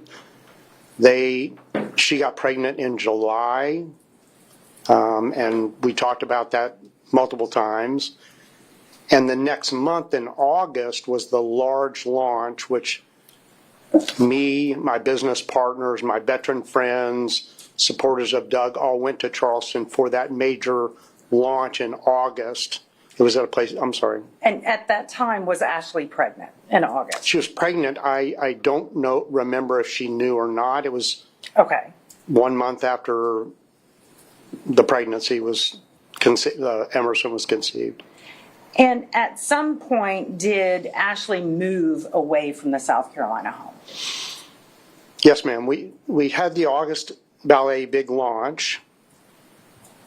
2 weeks later, Doug moved Ashley down to Ashley's mother's home in Lakewood Ranch.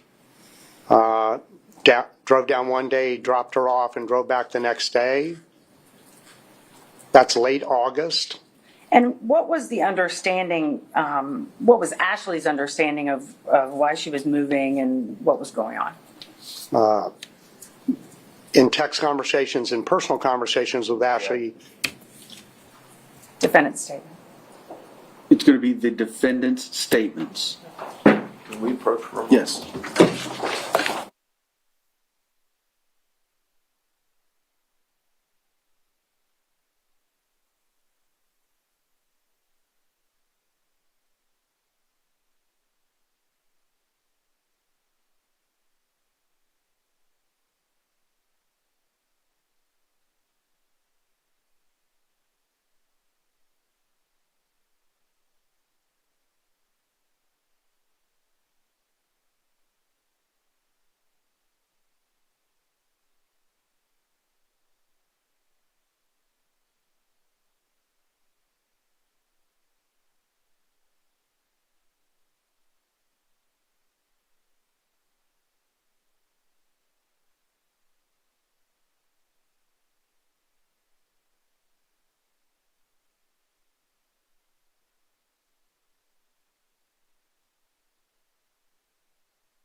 Okay, so I believe we were talking about the reason that Ashley went to Florida.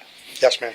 So in your discussions with Ashley, either text or in person or on the telephone, did she indicate to you that she was going to Florida because she was sick? And That was the initial indication. Yes, ma'am. and her mother could better take care of her? Yes, ma'am. Okay, thank you.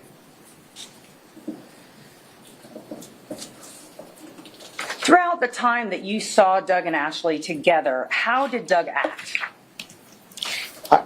In particular, on the opening night and all the way through their relationship. Opening night, totally in love. Both of them in love with each other. Doug was always very respectful. He was very, very respectful with her in front of me. Both that initial night and then the next weekend, I believe in May, that I spent down in Sarasota, Bradenton with them. Every time he was respectful of her. They were in love.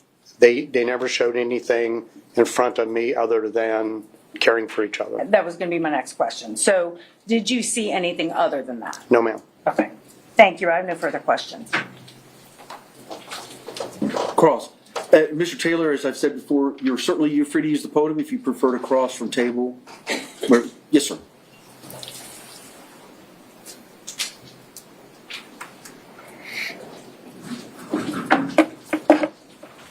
Morning, Mr. Benefield. Good morning, Mr. Taylor.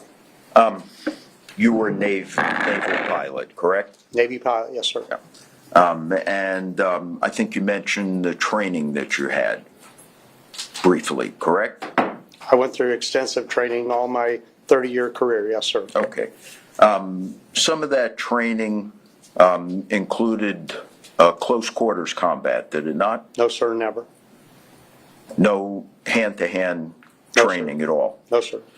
Do you remember having a conversation where you related information about close quarters combat? Yes, sir. I was in charge. I was the senior. Do you remember that conversation Which one, sir? I don't know which one about you're close speaking about. quarters combat? If it was in perspective of me running security and self-defense training for my airline, not the Navy. You received no such training in the Navy. No, sir, never. Did Doug admit to you firing the gun in the Objection. kitchen of their home? Can we approach? Yes.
Mr. Benefield,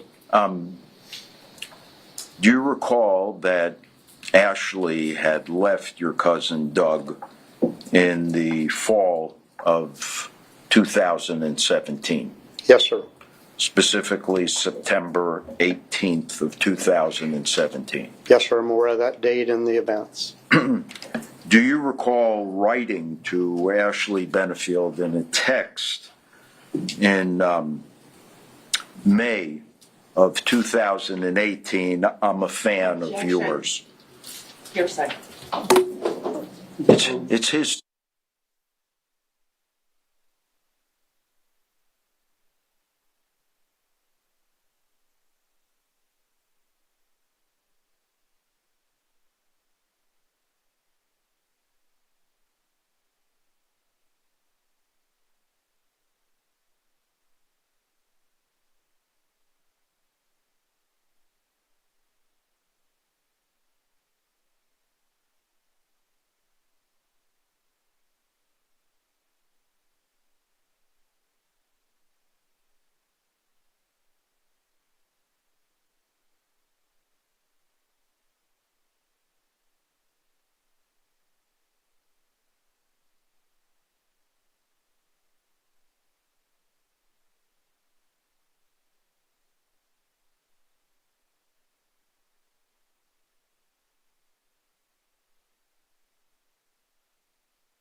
So, Mr. Benefield, following Ashley's leaving your cousin Doug in September 18th of 2017, were you a fan of Ashley Benefield's in May of 2018?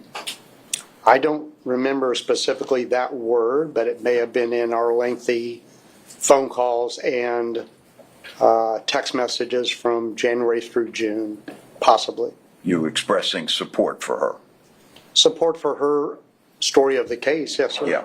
And did you tell her, in fact, at one point, she married the wrong Benefield? Objection. Sustained.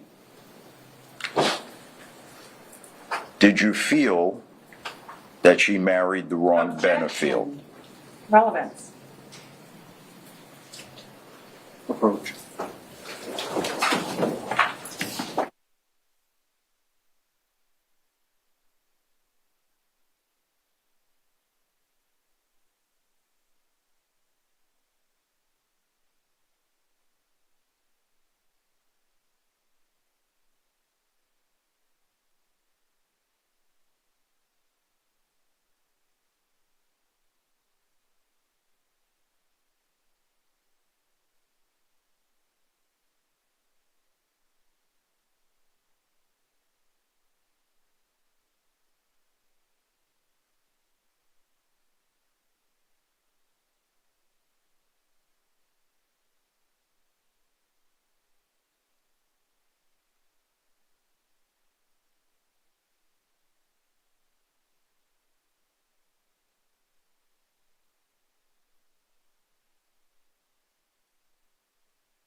Thank you. So, Mr. Benefield, after expressing your support for Ms. Benefield in 2018, several months after she left your cousin Doug, by the way, do you know why she left your cousin Doug? The initial reason or the second reason, sir? Do you know the reasons that Ashley Benefield gave your cousin Doug as to why she left him? Objection, hearsay. I'm going to need the source. Is this from, Well, I'm not going to ask. was it being offered for the truth? I mean, Yeah, it's not being offered for the truth, and I'm not going to go into the substance. I just want to know if this witness knows. oh, You can answer. Did Doug share with you the reasons why she left him? He shared two different reasons. Yeah, all right. So now you express several months following that you're a fan of hers, and do you also not say to her that she married the wrong Benefield? I don't remember that specific text in the 6 months of open communication between she and I. All right. Let me see if I can refresh your recollection, Mr. Benefield. Objection, forensic evidence.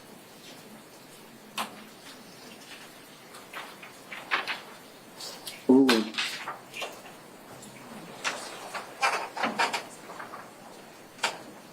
May I approach the witness, Your Honor? yes. Maybe see what you're showing.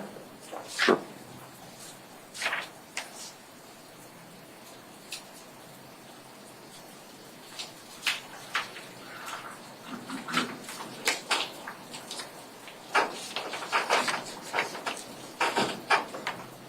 I'm going to show you a document.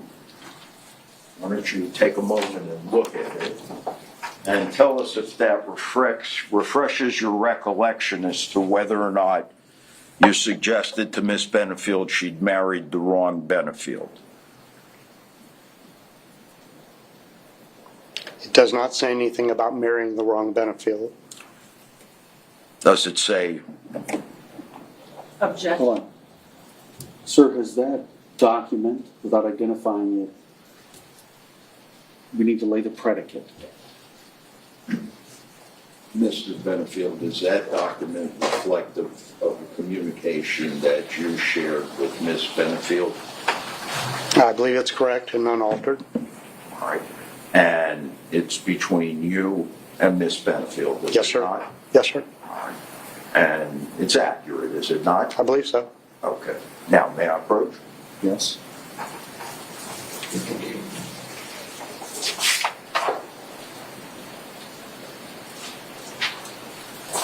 Do you say thank you, Ron Objection. Benefield? Yeah, approach, Mr. Taylor, state.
Does the document I've shown you, Mr. Benefield, refresh your recollection of that particular exchange? Yes, sir. Now,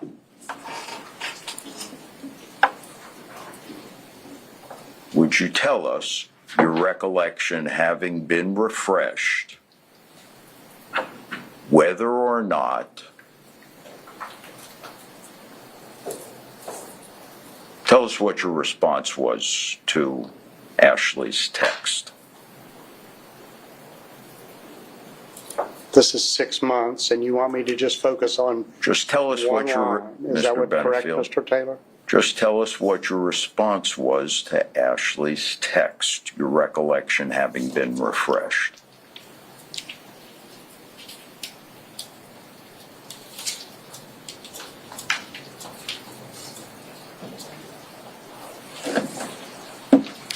Ashley says in the text, Mr. Benefield, Sustained.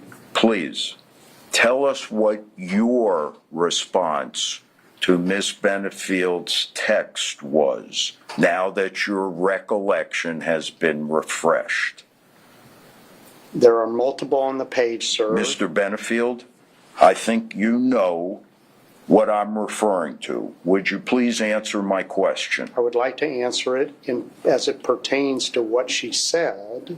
I didn't ask you what she said, Mr. Benefield. I asked you to please tell us your recollection having been refreshed, what you said. Would you like me to read And that Judge, I would bubble? object, we do not need to be reading from this document. All right. Hold on. Deputy, would you please take the jury into the jury room? If you could give us 5 minutes, I'd appreciate it. Remember, please don't begin your discussions and deliberations amongst yourselves. You can use your phones if you need to contact people, but don't talk about the case with anyone else, and don't do any research on the people, places, things, or legal topics we've heard anything about.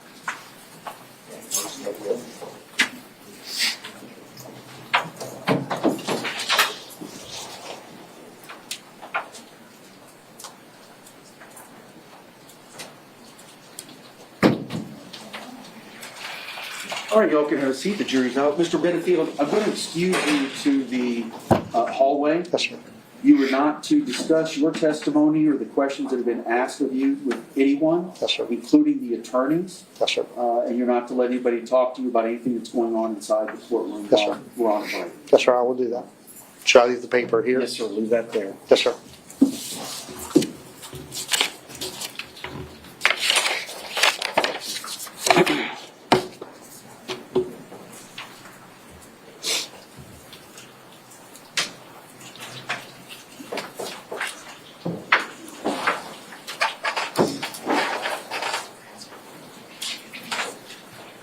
Okay.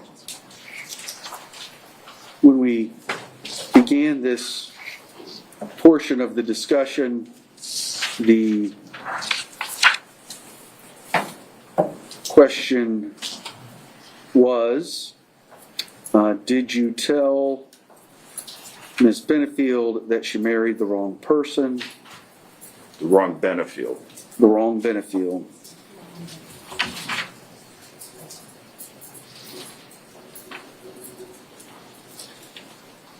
And I sustained that as hearsay with no exception. I found that it didn't provide impeachment of any prior inconsistent statement. What I did allow was him to testify as to his then existing mental, physical, or emotional conditions or feelings, with the question being, did you feel that she had married the wrong Benefield?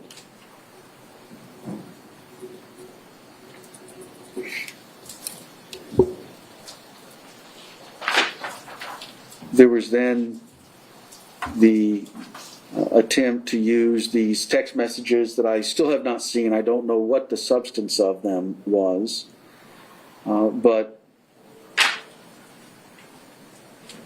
where we were was my understanding, and what I heard was the defense was attempting to refresh the witness's recollection. And what I have said is it sounded like it started to morph into some mix of impeachment and refreshing recollection and some elements of introducing a past recollection recorded, and that's where we're at. So, state your objection. My objection, first of all, is the predicate has been laid to refresh recollection. But then the witness has not been asked what his recollection is, other than to read it off of the paper, which is commingling past recollection and either past recorded or something of that nature. I think we're commingling the two different things, and if this witness needs to be asked, if it refreshes his recollection, then he can be asked that question without reading the document. I would object to any reading of the document because it is extrinsic evidence if it's being used for impeachment. I do not believe his state of mind is relevant to a material issue in this case. I think the defense is trying to say that it goes to bias, but I'm not quite sure how that fits into it. So my objection would be it's improper refreshing recollection, it's improper impeachment, it's also improper prior recorded recollection, and I would object to that being testified about. Any response, sir? Yes. So, as succinctly as I can, Your Honor, he's a creep. He acknowledged being a creep, and the jury will conclude he's a creep. It goes directly to his character and his bias. And that's why, after he said, yes, it was accurate, I recall it, he cannot bring himself to say it. And the reason he can't bring himself to say it is because he knows that all these women on the jury are going to know exactly what he was referring to. So I am trying to impugn his credibility after listening to everything that he had to say to set up the state's position about how this relationship was so lovey-dovey between Miss Benefield and Douglas Benefield, and what a wonderful relationship it was. Here, we now have this witness very begrudgingly admitting that after Miss Benefield leaves Douglas Benefield, and she leaves the letter, which I know the court has seen because I attached it as an earlier exhibit to a motion, he's still supporting her. And he's not only supporting her, but he's telling her she married the wrong Benefield. Now, in my world, Your Honor, based upon the rules of evidence, I am entitled to go after his credibility, which he has put in question by virtue of taking the witness stand and becoming a witness. I did it the way the court wanted. I asked the magic question, does this refresh your recollection? He said it did. Now I want him to tell me, in response to my question, did you tell Miss Benefield she married the wrong Benefield? And he cannot bring himself to acknowledge it. He wants to talk about anything else but that. And I think, Your Honor, anything that I'm capable of showing where this witness, Doug Benefield's loving cousin, Tommy Benefield, where this witness showed his support for Ashley Benefield after she left Douglas Benefield, goes directly to his credibility. You can't get up there and testify to all of these things about how wonderful this relationship was, and then on cross-examination have to acknowledge that you were still saying you're a fan of Miss Benefield's after she leaves them, knowing the reasons she left them. I intentionally didn't go into the reasons to try to be straight with the court, but now I'm attempting to impugn his credibility. And he knows it, Judge. He's looking at me like a deer in the headlights. I'm going to allow you to respond.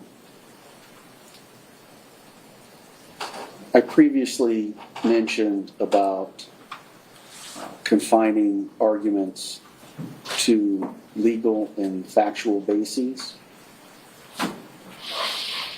I am also going to direct both sides to refrain from vituperative ad hominem attacks.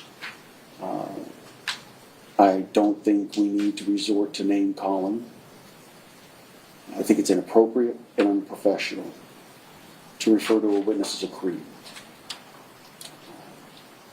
All right. With that said, go ahead for your response. The first thing, Judge, I don't know if you have the copy of the text message up there. The defense could give it to you. Nowhere in there does it say she married the wrong Benefield. That is not what it says, first of all.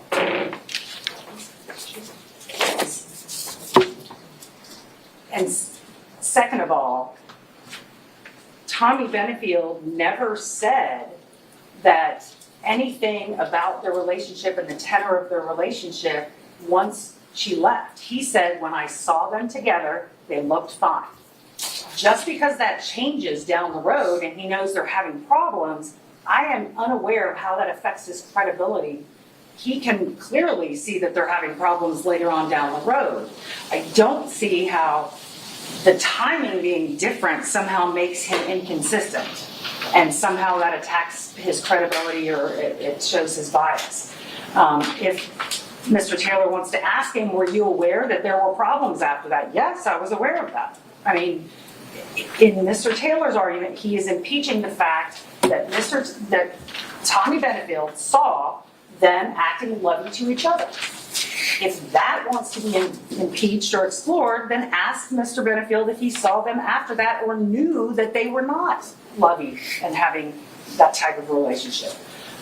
I don't understand the relevance of these types of conversations. I think the defense tends to say everything is about bias, but it has to comport with the rules of evidence. And I would say that this does not.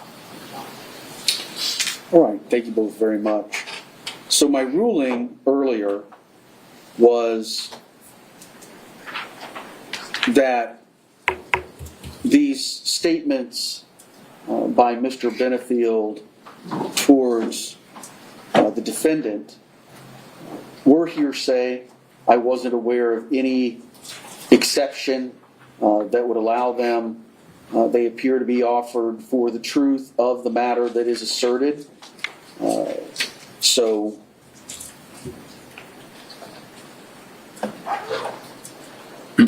I didn't allow them on that grounds.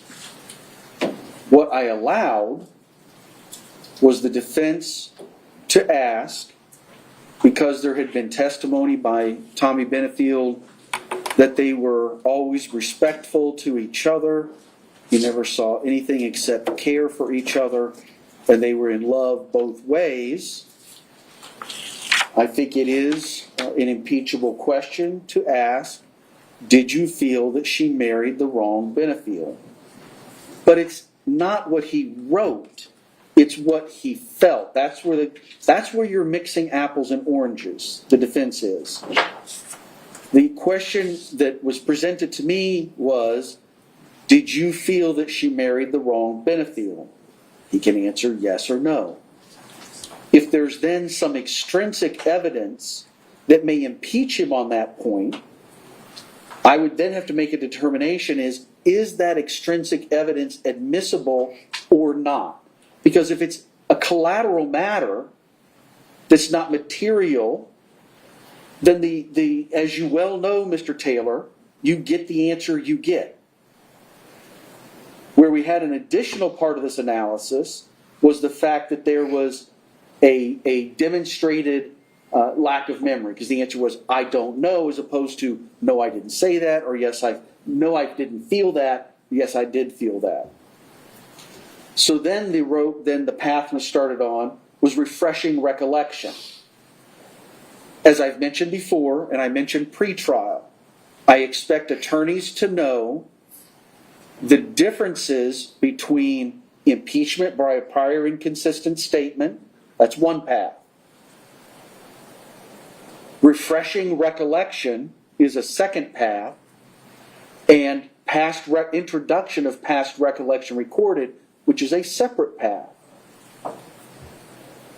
And The reason I'm sustaining the objection is because it started off with refreshing, does it refresh your memory? And then we got right back into the documents themselves, which I've already ruled were hearsay. So it's for impeachment purposes only. You can ask him about what I allowed you to ask what his feelings were, but not to get into these documents themselves. I don't know how to say it any more clear than that. So, If you're refreshing his recollection, then we're going to take that path. yes, I believe I did that. I believe I refreshed his recollection and he acknowledged that. So then my question was, What did you say? And that Actually- gets back to the documents. If he says his memory is refreshed, you take the document back, or whatever the thing is that you use to refresh recollection is to be retrieved. And then the person testifies from their own personal knowledge. so once he said that he recalls, I then asked him if he said that you married the wrong Benefield. That's what I said. I will be happy to go through that again, Your Honor. Now, did I leave the document there when I asked him that? Yes. I didn't feel it was necessary to take the document back, but after he acknowledged that his memory was refreshed, I asked him, did you say that she married the wrong Benefield? And that's where we were when Your Honor sent the jury out. He was trying to come to terms with how he was going to answer that.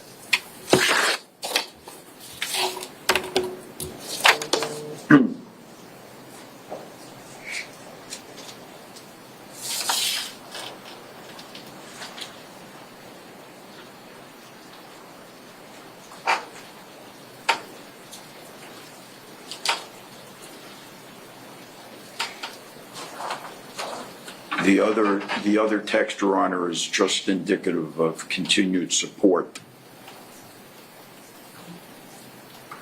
for Ms. Benefield.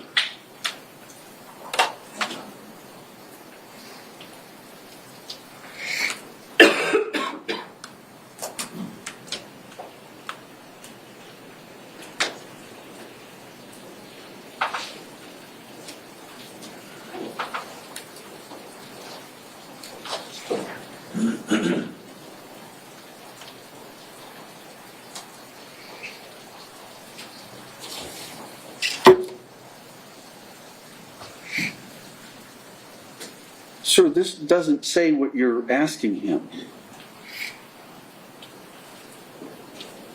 May I approach?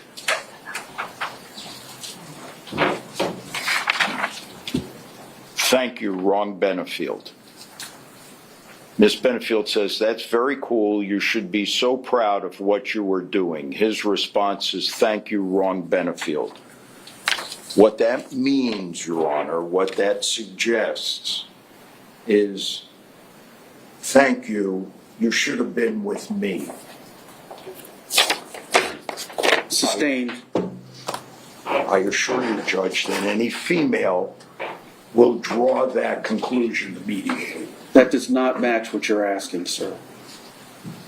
All right, are we ready to bring the jury back in? Do you want to treat this as your mid-morning break? You guys can take 5 minutes. Can I take 5 minutes, please? All right, am I going to be allowed to get an answer from him? I've sustained the objection. And All right, so we'll take, I'm sorry, I just wanted to clarify your ruling. It's my understanding that you said he could ask how he felt. correct. Okay. The last objection was the questions were going to, what did you write? What did you say in your text messages? Sustained. And then, okay, thank you. So we're clear. Did you feel she married the wrong Benefield? I've already ruled you could ask that question. All right.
You ready to bring the jury back in, state, Yes. defense?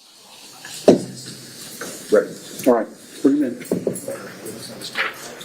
Oh, yeah, as you're going to bring them out, go and bring Mr. Benefield back in.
State, where's Mr. Benefield?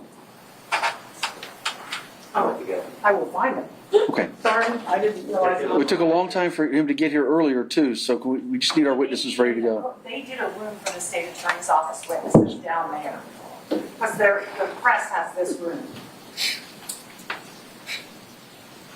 The rest of them are outside. Sorry? We have several witnesses outside to see how far we get for now.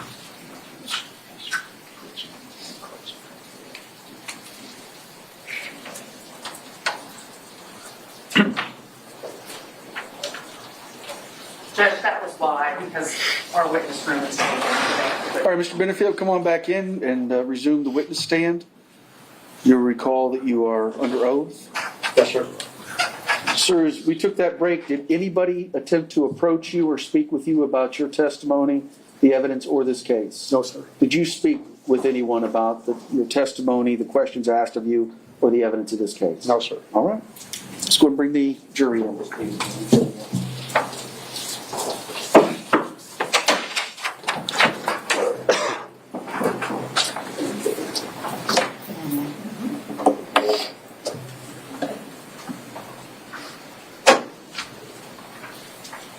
You all go ahead and have a seat. Whenever you find your spots, just sit on down. All right, everyone can have a seat. Members of the jury, during that break, did anybody discuss the case amongst yourselves, discuss the case with anybody outside of the jury, or do any research on the people, places, things, or legal topics we've heard anything about? Everybody says no. All right, Mr. Taylor. Mr. Benefield, when we last were assembled, we were waiting for you to answer the question whether you felt Ashley had married the wrong Benefield. No, sir, I did not believe that. Was it a joke? It was an attempt to keep a communication open between us. You know, we've established that you were aware that Ashley left Doug in September of 2017. Yes, sir. And we've also established that following that, you expressed your support of her. Yes, sir. All right, now I want to direct your attention specifically to the month of November of 2017. Were you aware of a domestic violence injunction that Ms. Benefield sought and obtained from South Carolina court? Yes, sir, at that time. And did you express to Ms. Benefield You can ask the question. your support of her after she obtained that domestic violence injunction? Sustained. Did you support Ms. Benefield in November of 2017 following the issuance of a domestic violence injunction? Not specifically about that, sir.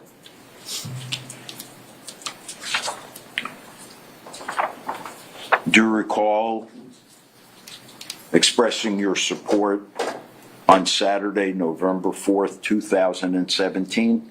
I don't remember that specifically, sir. May I approach the witness, Your Honor? Yes.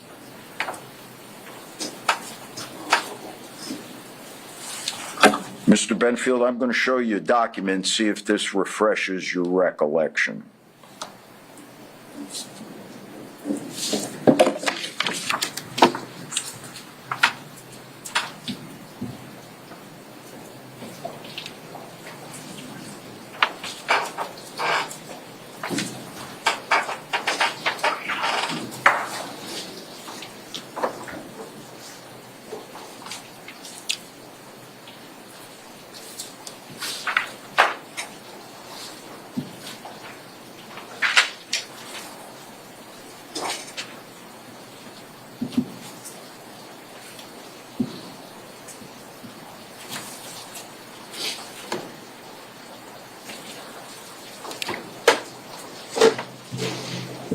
Does the areas that I check refresh your recollection?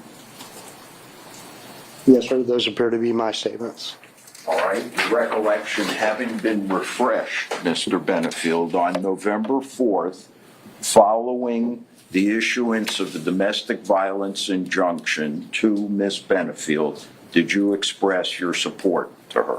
There are two problems with your question for me, sir. I'm going to ask you. Would you answer my question, and then you can certainly feel free to explain it. I was unaware of I believe I was unaware of any result of any pending case in South Carolina at the time I texted that. I thought you just told us you were aware. I became aware after the fact when the mutual protection order was entered. I found out about it after the fact, but I don't remember the date of that event as it relates to the November 4th. I have no further questions, Your Honor. State, any redirect? No. Can this witness be released? Yes. Mr. Taylor, can this witness be released from his subpoena? Yes, sir. Sir, you are released from your subpoena. The prior restrictions that I placed upon you are removed. Yes, sir. Thank you. State, call your next witness. State calls Eva Benfield.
Do you solemnly swear or affirm the testimony you're about to give will be the truth, the whole truth, and nothing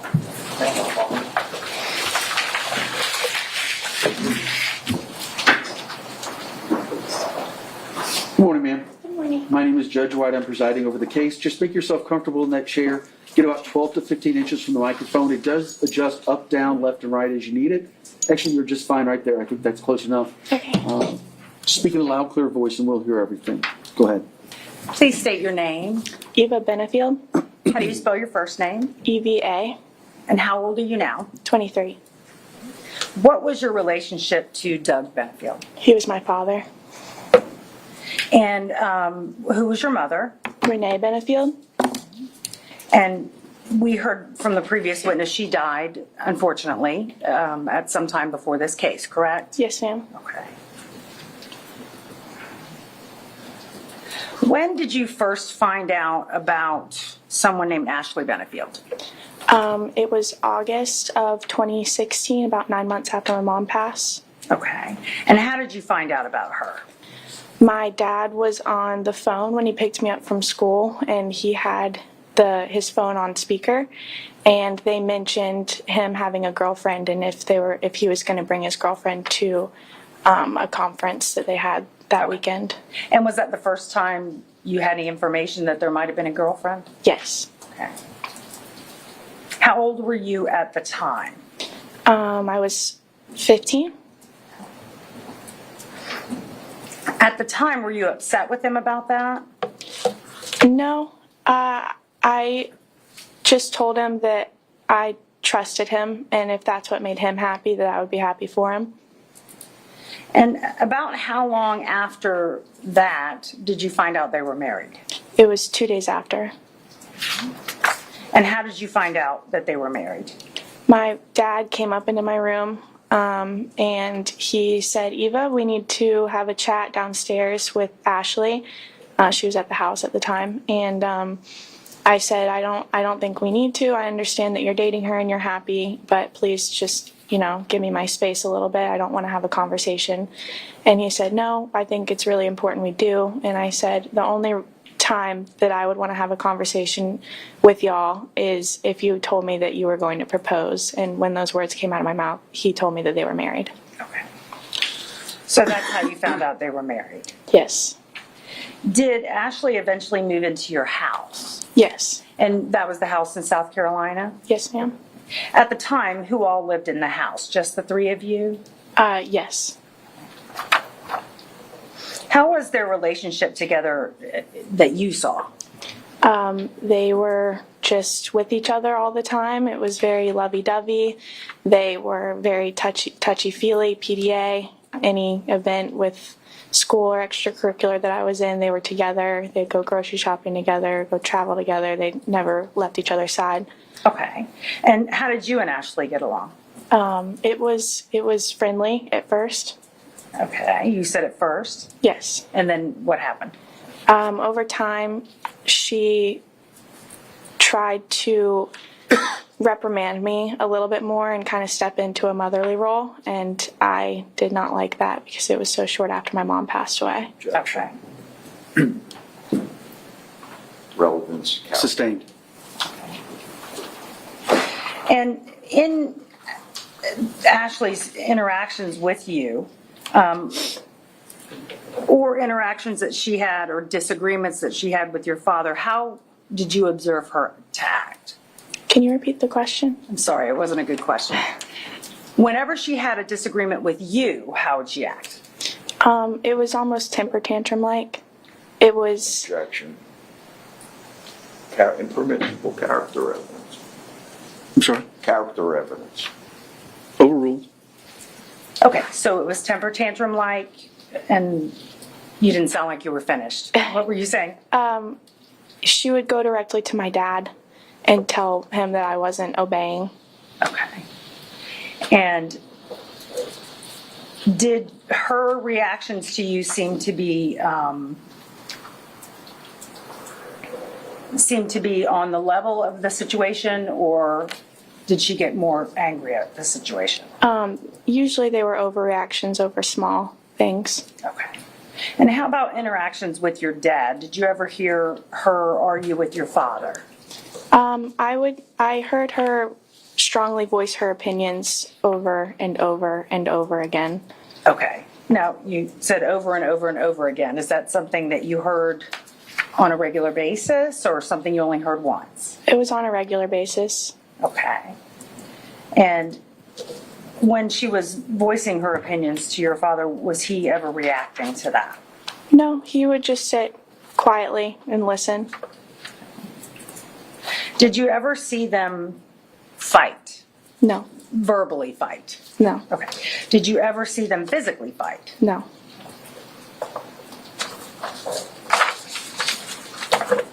How often would you say that Ashley and your father would disagree within your hearing? Never. Okay. You said if Ashley was trying to get her point across, that she would go on and on about that? Yes. Okay, so you don't term that as a disagreement? No. Okay. What would you term that as? My dad just listened to her voice her concerns. Okay.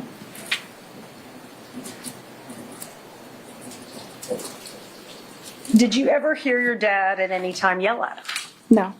Did you ever hear your dad do something or say something that was controlling to her? No. Did you ever see or hear your dad threaten her? Objection, leading. Overruled. Did you ever see or hear your dad threaten her? No. Did you ever see or hear your dad get physical with her? No. No further questions. Cross. Yes.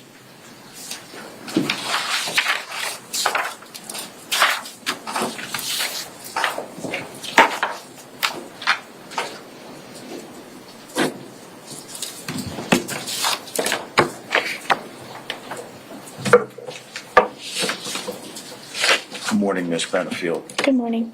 We met previously at a deposition, correct? Correct. And I apologize to you for meeting you under these circumstances. I'm required to ask you a few questions based on the testimony that you've given us.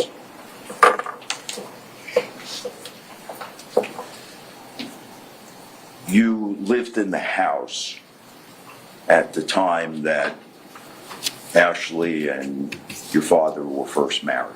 Yes. And you found out from your father that he had married Ashley when he introduced her to you. It wasn't when I was first introduced. It was a day after. So, the day after, you said? Yes. Okay. So your mother had passed away approximately 8 months earlier, 9 months. 9 months earlier, and your father, with no advance knowledge, came and introduced you to his new wife. Yes.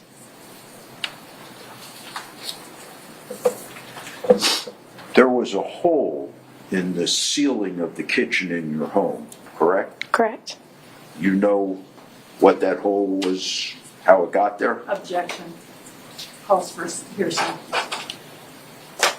I don't know if it will or not. I would prefer the question not be asked. Okay. Can we approach? Yes.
So I think the question that was pending, Ms. Benefield, was,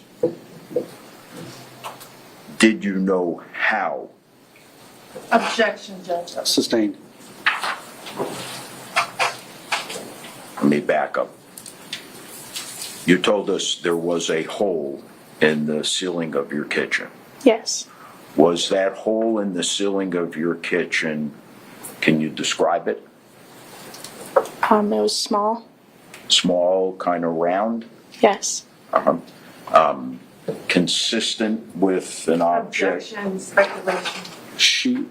Let me finish the question. Consistent with an object the size of a bullet? Yes. Overruled. Were there holes in the drywall of your home? There was one. Was it from the closet No. outside to the drywall? No. All right. Where was it? It was near the kitchen. Did you know how it got there? Yes.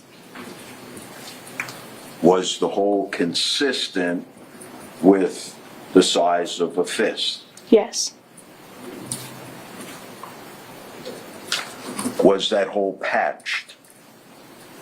Eventually. Who patched it? My father.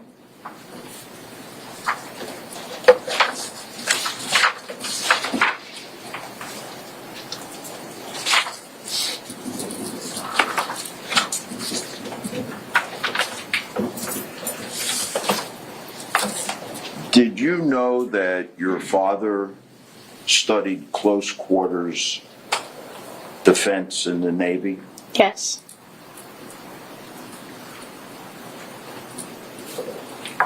And tell us what close quarters defense comprises. I'll allow it briefly so she can explain the basis of her knowledge. Well, let me give the court a little better insight into this. Ms. Benefield, do you hold a black belt? Yes. And are you trained in defensive combat fighting? Taekwondo. Did you and your father often discuss different styles of defensive fighting? We had the conversations when I was practicing, when I was Okay. 10. And tell us were you trained in close quarters defense? Yes. All right. Tell us what it entails. In hand-to-hand combat. Okay. And it's the type of hand-to-hand combat where if confronted by a weapon, rather than turning and run, you're trained as to how to remove the weapon from the other person's hands. Well, you're told to first ask for no conflict, and then if they proceed, yes. Yeah. In other words, your objective is to take the weapon away. If there's a weapon involved, yes.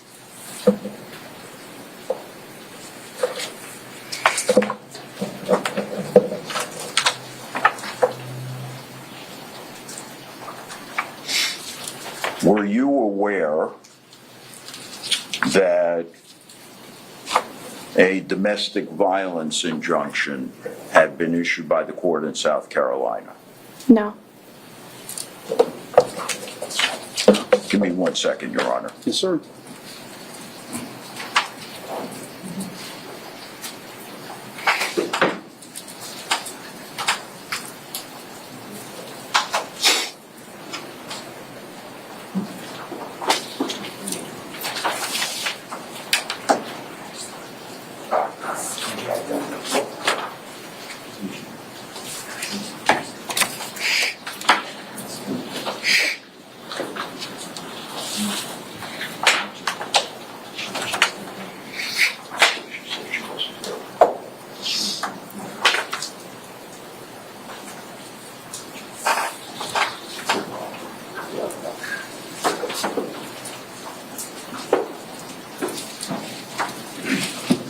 One last question, Ms. Benefield. Was your dad fixated with Ashley? I think they were fixated with each other. Did you make a prior state? Whoops. Did you express at any time that your dad, your words, not mine, was fixated with Ashley? I might have.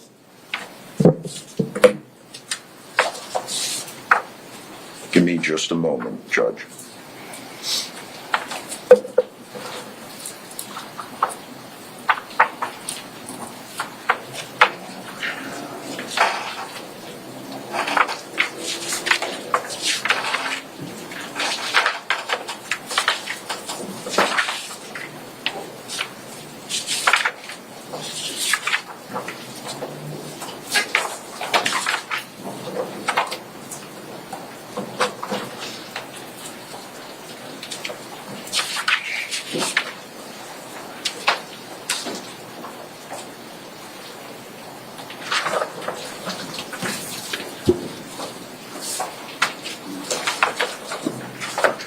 Do you remember having your deposition taken? Yes. Proper impeachment objection. I need page and line, and I don't have a copy of it. Yeah, I was just first asking her the question. Do you remember sitting for a deposition? Yes. Let me pass to you this document and see if it refreshes your recollection. Maybe approach. Approach.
The word that you had used to refer to your dad's interest in Ashley was what? When are you referencing? In general. Was the word fixated? Was that the word you used? Yes. That's all. Right, redirect. No, thank you. All right, can this witness be released? No. Yeah. Or- Okay, yes, but no, so you know. All right, Ms. Benefield, you've not been released from your subpoena, all right? And the rule of sequestration has been invoked. What that means is that you can't be in the courtroom anytime that there's testimony being given or evidence being presented. Because this is being shown on TV or the internet or something, you can't watch it outside of court. You can't watch what's going on inside a court. You can't be inside a court. You also may not discuss your testimony with any of the witnesses or any of the attorneys. Better practices don't talk about it with anybody else. And none of the other witnesses nor the attorneys can talk with you about what's going on in court. Do you understand all of that? Yes, sir. All right. And again, you're not released from your subpoena, so you need to remain available. Okay. All right. But for now, you're excused.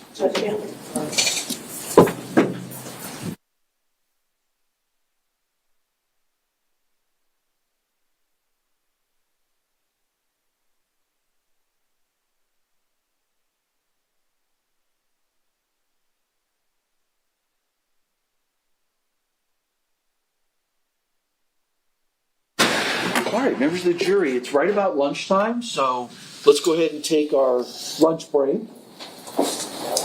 It's just a couple of minutes before 12. In order to give you time to go and find what you want and everything, I'm going to ask you to be back in that jury assembly room downstairs at about 1:10. All right, so it'll give you about an hour and 10 minutes if you want to go somewhere. Certainly, there's plenty of places. If you haven't been in downtown Bradenton for a while, there's plenty of places up and down Main Street, 12th Street, all the way down to the water. There's some places on 13th, also some places a little bit south. Please leave your notes here. Do not discuss the case with anyone else outside of the jury or amongst yourselves. Please don't do any research on the people, places, things, or legal topics we've heard anything about. Remember also, it's kind of a small town. Sometimes it happens where jurors are sitting in one booth and somebody on the other side of that booth you hear talking about the case, or you heard names that sound familiar or things that sound familiar. Remember, they may not know you're there, just, hey, I'm on the jury, I need you to stop. If they don't, I need you to report it to the deputies as soon as you get back. All right, you're free to go.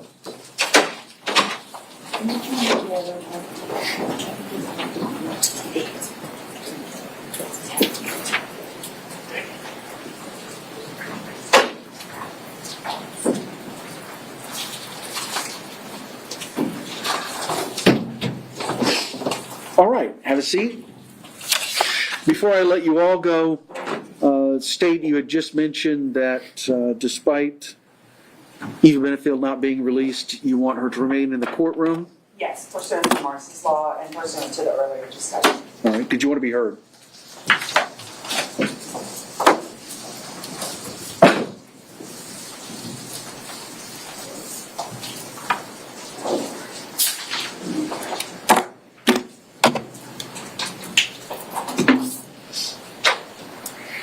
No.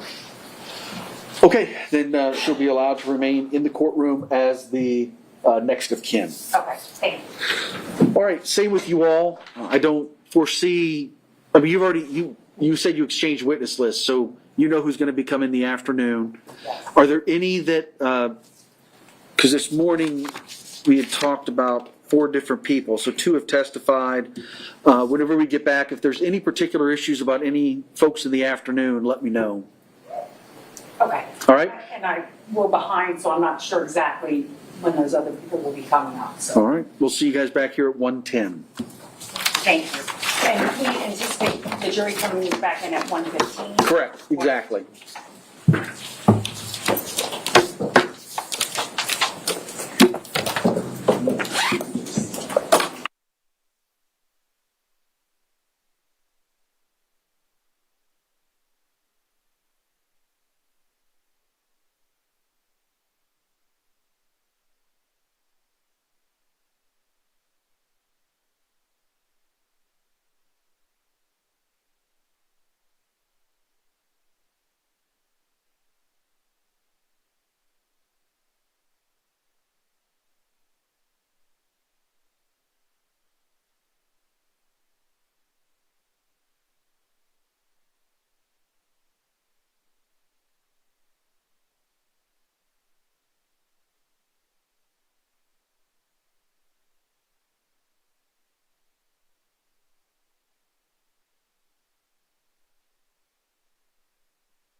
All right, good afternoon. We are back on the record in State versus Ashley Benefield after our lunch break.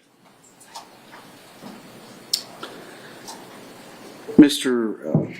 Taylor, if you would do me a favor, that witness list that I used to read to the jury at the beginning, I keep that on my desk, so I know you took it back for your records. If you could burn me a copy, not right now, but probably Wednesday or Thursday. Of course. When we're getting close for you to take over, because I do keep track of evidence and witnesses that way. I'll make arrangements for a copy to be at Your Honor's chambers this afternoon. Thank you so much. I appreciate it. Judge, we'll need the system with Mr. Sant, please. All right. I don't know, I'm totally sorry.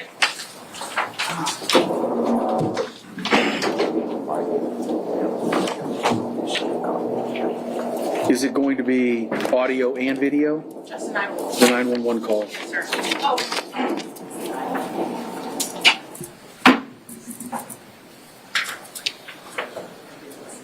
May I approach you? Yes, ma'am.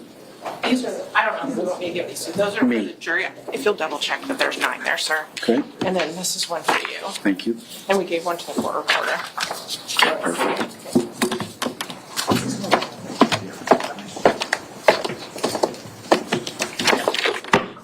Did you want me to take that one or just set it? For mine, for me. Yeah. Sorry, I didn't know if I gave you an extra.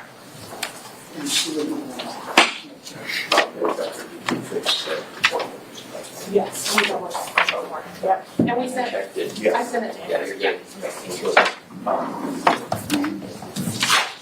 And then, Judge, I just want to test this. I need to show it. It works. Thank you. Yeah. Nor did the address in your emergency. Well, that did not work. Let's Judge, do you want these ones, or do you have them already? The edited recording and the transcript, do you want them, or you don't have to? It's the jury instructions, sorry, on 2.2, and I think we would need 2.2 and 2. 2.6. Yes, sir. I have both. Okay.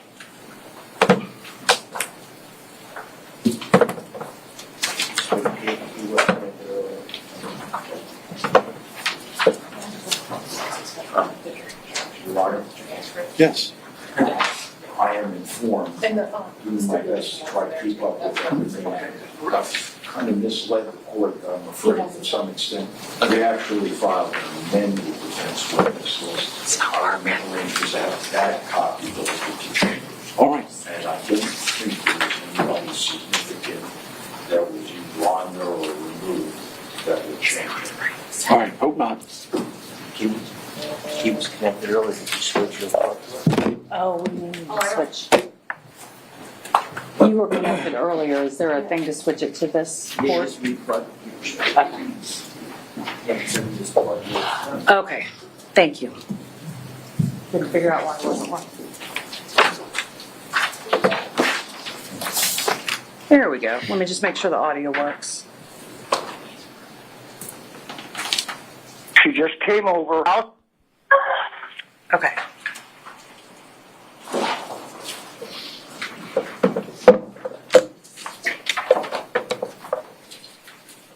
So we don't need to lower the lights.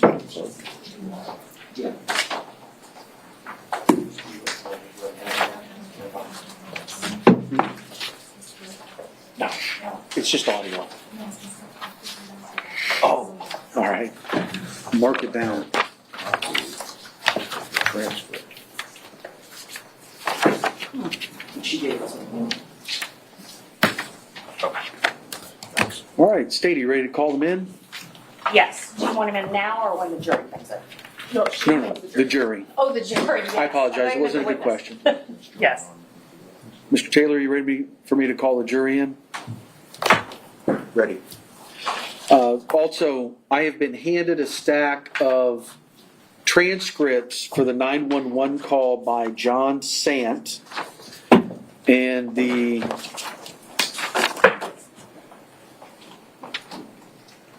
it looks like the redactions have been done mechanically with black boxes and black lines.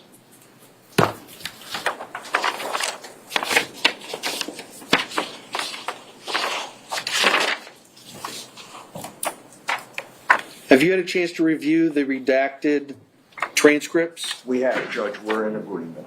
All right, so everybody's okay with it? Yes, sir.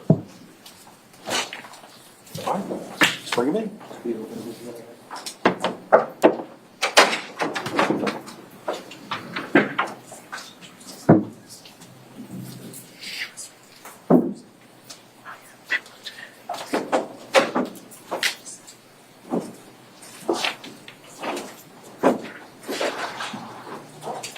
All right, you all can have a seat. Welcome back, everybody. You know the questions I'm going to ask. Did anybody discuss the case amongst yourselves or begin deliberations? Talk about the case with anybody outside the jury? Or do any research on the people, places, things, or legal topics you've heard anything about? No. Everybody says no. When we left off, the state was still in presenting its case. So state, call your next witness. State calls John Sant.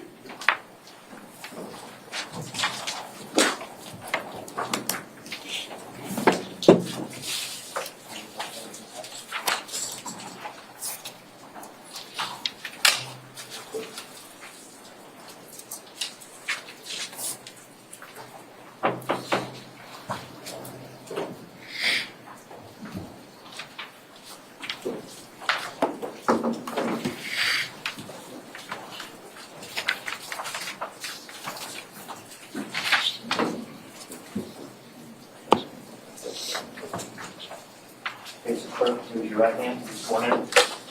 Do you solemnly swear or affirm the testimony you're about to give will be the truth, the whole truth, and nothing but the truth? Call me up there.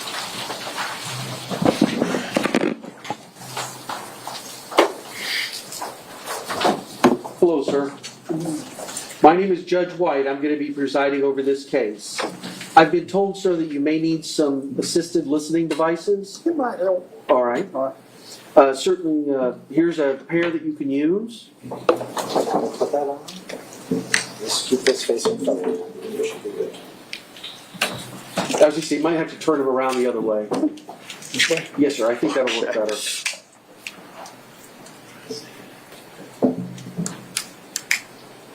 And the deputy will show you how to adjust it. Oh, did I scare you? It's too loud? Okay, sorry about that.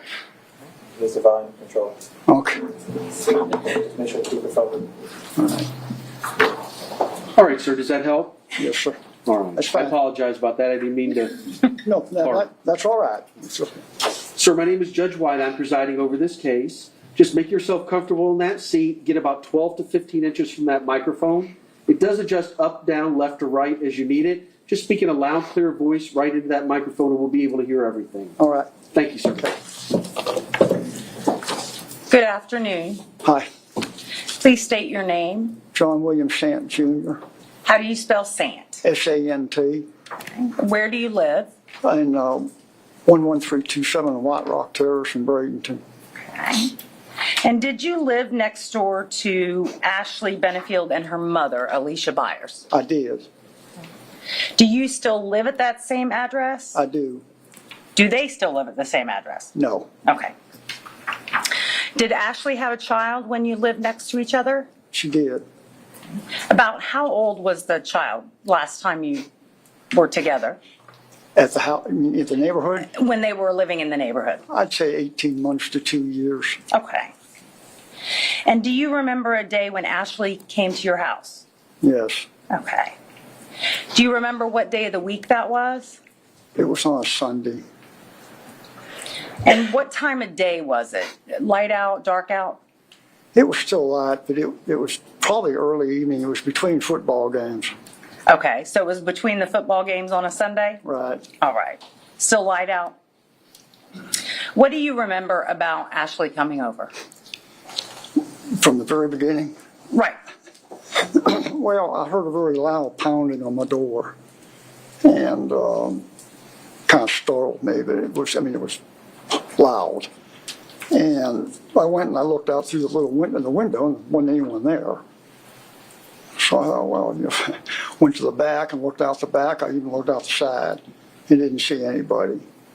And I was thinking, well, one of my grandkids has a friend in that area there, and I thought they might be messing around, but I didn't see anything. So I guess it was a few minutes. Nobody, must be just someone screwing around. And it happened again. The pounding. The pounding happened again, yeah. I'm having a little trouble here. All right. Yeah, if we can get you scoot up a little bit, there you go. Sorry. What part do you want me to start at again? Okay, so the pounding started again. The pounding started for the second time, yes. Okay, and what did you do then? At that point, now I'm starting to get a little concerned. Someone's trying to either break in or a home invasion and that. So I went back into my room, went into my closet, and I pulled my weapon out. Okay. And you say weapon, what kind of weapon was that? It was a Glock 23 .40 cal. Okay. So you had your own firearm. Yes, ma'am. You pulled that out, and what did you do? I then came from the closet back towards the door and decided at that point, let's look out the door one more time before I load one in and take it to the door. So I just set it down on the little table beside my chair. So you set the gun down? Yeah. Okay. And I left, and then I went back to the door. What did you? And I looked out again, and then that's when I saw I saw a leg sticking out. Someone was sitting on the stoop. Okay. So you saw a leg. You think someone was sitting? Well, they were sitting. Okay. So what'd you do? Well, then I kind of noticed who the leg belonged to, or I thought I did. And I went and I opened the door. And did you know who it was when you saw the person? I assumed who it was when I looked out the window. When you opened the door, could you see who it was? Well, by the time I got the door open, she was standing up. So you saw who it was? Yes. And who was it? It was Ashley. Okay. And you kind of pointed over that direction. You see her in the room today? She's over next to Mr. Taylor, yeah. Stipulate that it's Miss Benefield, Your Honor. Stipulation to ID. Yes. Okay. And what did Ashley say when you opened the door? As soon as I opened the door, before I could say anything, she said, he attacked me. And is that all she said? At that point, I said, who? And he said, Doug. He attacked me, and I shot him. Okay. Is that all she said to you? That's all she said. Did she have a weapon with her? I didn't see it at that point. Did you see a weapon eventually? Eventually. Where was that weapon? It was laying down just to the right of my door where I couldn't see it, where I was standing at that point. And when did you see that weapon? Well, after she said, and I shot him, I said, well, then you better come in. And I moved to the left to let her in, and that's when I noticed it lying there on the ground. Okay. And what was it? It was a handgun. What did you do with that handgun? Once I got her in the house, I told her, I said, I can't leave that out there. No, I don't know whether she responded or not, but then I went out, reached down, picked it up by the trigger guard, brought it back in the house, and set it down inside the door. Okay. And when you say inside the door, was that on the floor or was there a table? It was on the floor. On the floor.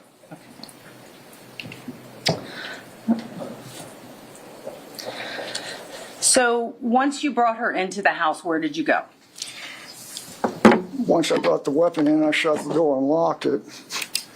And I looked at her and I said, what condition is Doug in? And she said, I don't know. Or she said, don't know. She just don't know. I said, where's your mother in Emerson? And she said, at the park. So you knew her mother and you knew Emerson, her daughter? Yes, Okay. And she said at the park? at the park. And at some point during this conversation when she was at your house, did she tell you that that gun was hers? After listening to the tapes, I was able to hear her say it, but it was really faint, yeah. Okay. Did you call 911? I did Have you listened to the 911 call? many times. Okay. I'm going to show you State's Exhibit number 1. You could take a look at this. What is this? The disc, I guess. It's a Oh, desk. okay, yeah. Yeah. The 911 call? Oh, okay.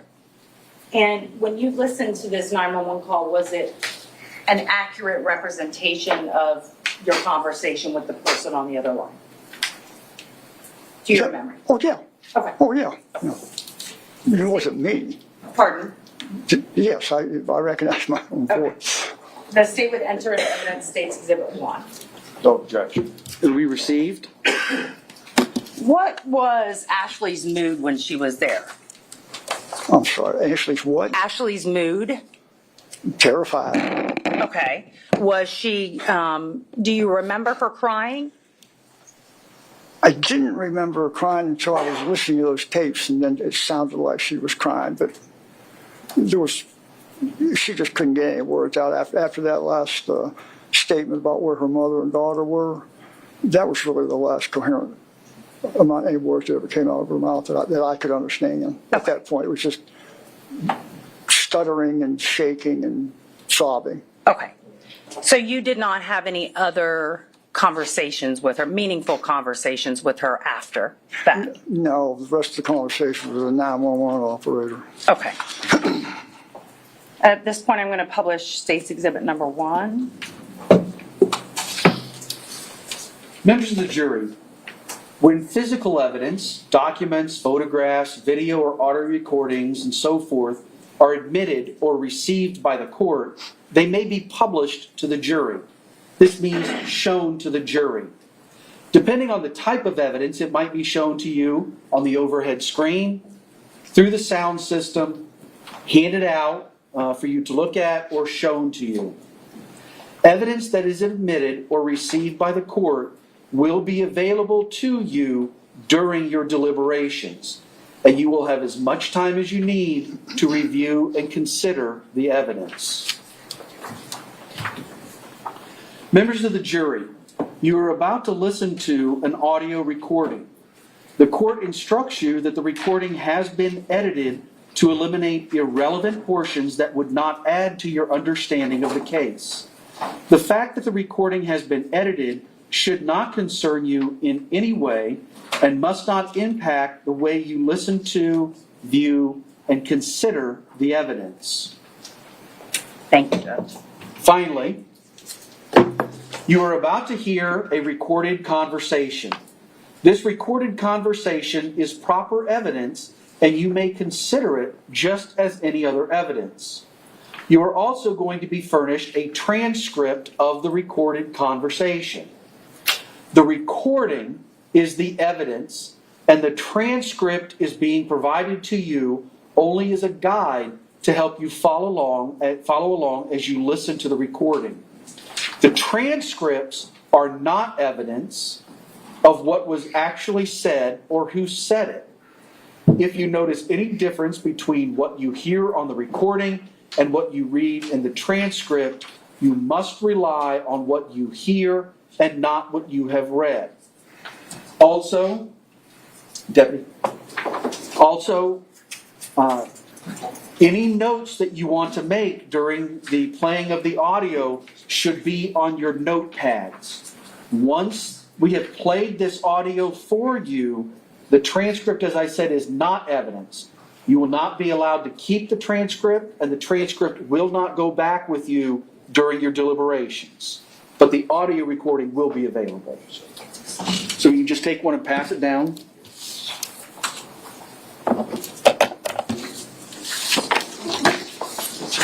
Help yourself, sir. Yeah, if you want some water.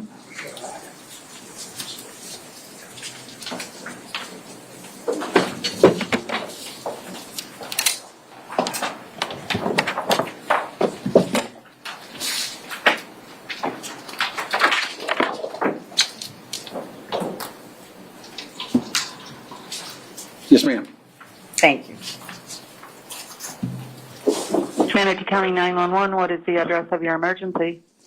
Hi, my address is 11327 White Rock Terrace. Okay, can you repeat that for me to make sure I have it correctly? The house next door, honey, what's your address? Okay, it's right next door to me. She just came over. Her strange husband attacked her, and she says she shot him. Now, we've not gone over there yet. Doctor, Okay, what's his here. name? Who? What is his name? His name is Doug Benefield. Okay. I have not gone over there. I'm not Okay, I going to go don't- back. I don't want you to go over there. Oh, Stay on okay. the line just one moment. I'm going to connect you over to the sheriff's dispatch, okay? Okay. One moment. Calm down, honey. Calm down. What is your name, sir? My name's John Sant. KMT. I live next to Office dispatch on a recorded line. This is Gabby. How can I help you? Hey, Gabby, it's Karen. On the 11327, I have John Singer on the phone. He's saying the neighbor came over, female neighbor. It was a domestic. She shot her husband. Okay. All right, I'm going to get that on the screen, okay? Okay. Which screen is this for? At The 11327 White Rock Terrace. Okay. That's my address. That's your address? What's her address? Where this occurred at? Her address is right next to, I believe it's 11331. She's on the corner? Okay. Yes, ma'am, on the Okay. corner. She's with me now, quite upset. The weapon is here. Do you want me to go over and look at anything, or just wait for the... No, I want you to just wait for the police, okay? All right, if you could just get them here quick. She came in, she was quite hysterical. I didn't know who was banging on my door. Said that he attacked her, and she shot him. Okay. I'm just getting that all on the screen, okay? Okay. I know, honey. Come on. I know. Go ahead, ma'am. Where is the gun? Is it with her, or is it just... I have it right here, ma'am. It's sitting on the floor inside the door. My door's locked, so in case he isn't, he can't get up. I'm also armed if he does come over and try to harm her, just so everybody knows. Okay. I'm kind of concerned with her mother and the little girl might get back there and find this whatever happened. Don't go out there, honey. Come on. I know. Come on, honey. Sit down. I know. Yeah.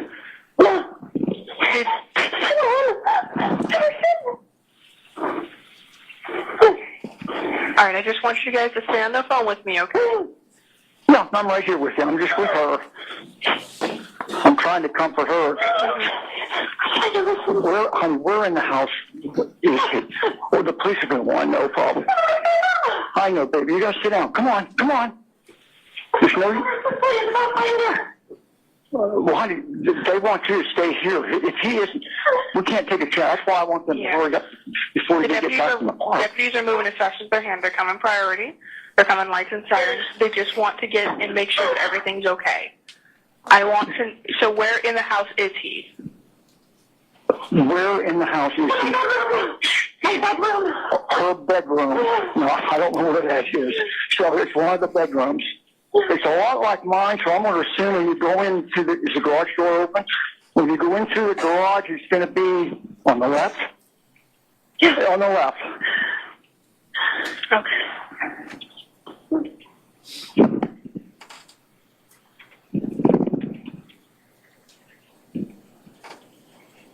Okay. All right, I'm just getting that typed up, okay? What, ma'am? I'm just getting everything on the screen, okay? Okay. I should have a deputy pulling up here soon. Do you see him? No, I'm in the back now looking out. I know which way the park is in Central Park here. Okay. Wait a minute. Okay, the sheriff's here. Thank heavens. Yeah. Okay. Yeah. Do you The sheriff's car just pulled. Yeah, What they do you just want pulled us up to to the do? other address. I'm going to stay on the line with you until a deputy gets with you, okay? Okay. Okay, the sheriff is here. I'm not too sure where they're going.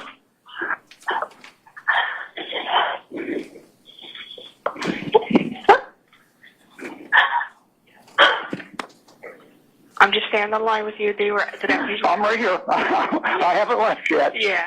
I just see it's a SUV sitting out there in front of my neighbor's house, right in front of my house.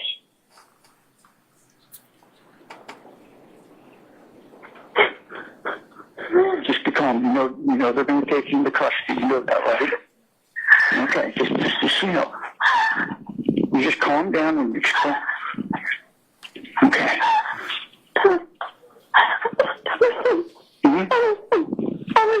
I know.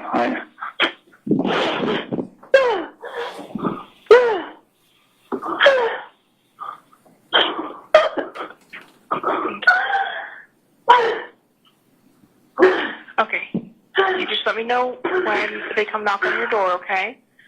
Are they coming now, the police? They will. They're waiting for a little bit of additional units. They want to have everything. Yeah, okay, well, I'm glad that, oh, geez, we gotta get a hold of, don't go out. Until the police officer comes and look.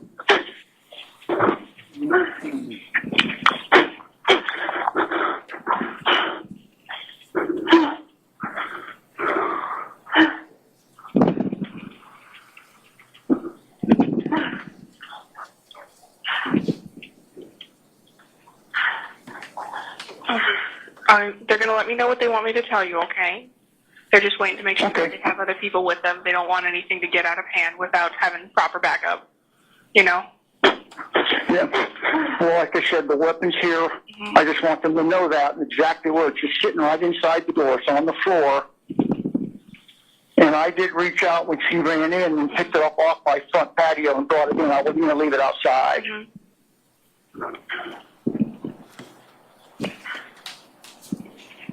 Here's another police officer.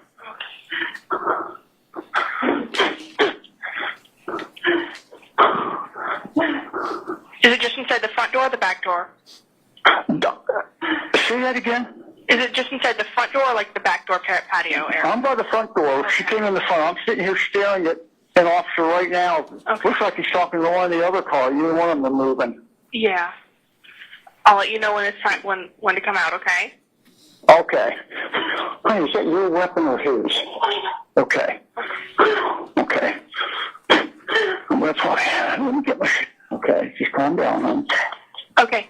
Now, the deputies want her to go outside with her hands up, nothing in them. Okay? You want her to go out? Yes. They want her to come out with not... Out of my house? Yes. Does he know she's in my house? Yes. Okay. All right. Okay. All right, so you're going to have to go out, okay? And they want you to stay inside. Now, Okay. let's put your hands where you can see them, okay? All right? Where's she at? Just start walking out front. They're outside. I don't see him anywhere. She sure it isn't her. Just start walking out. They're not going to do anything. They just want to make sure that everything's safe and that they're safe, okay? Can I take her out? She's really upset. No, they want you to stay inside. It says female Well, only. stay inside. Oh, hang your hand. I don't see it. Now, are they at the right house? We've told them multiple times which house to be at. Yeah, 11327. I'm right in front of that SUV that does not have its light. Hold up right there, honey. Where are they at? There's a police officer over on the, with the flashing. Okay, one of them sees her now. Yeah, just keep her walking out. Okay? Honey, do they see you? They're probably giving her instructions, okay? Okay. Now, I need a police officer to come and get this weapon. Yeah, they're going to come and get the weapon. They just wanted to make Okay, sure. here they come now. Oh.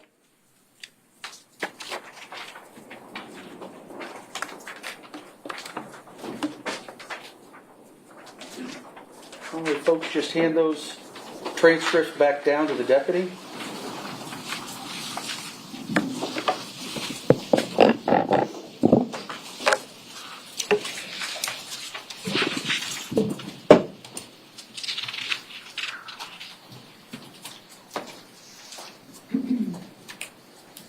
You may resume your question.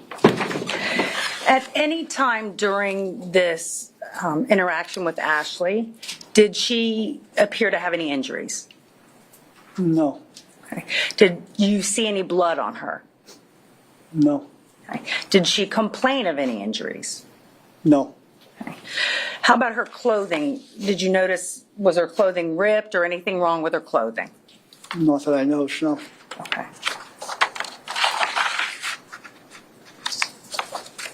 And eventually, did the police come to your house? And talk to me? Yes. Yes, they did. Okay. And did they recover that firearm that she had brought over that you left? They did it while I was outside, because when I went back in, it was gone. Okay. I assumed they took it. Okay. So maybe you didn't see them take it, but No. it was gone. Yeah. Okay. Thank you. I have no further questions. The defense may have some questions for you. Okay. Cross.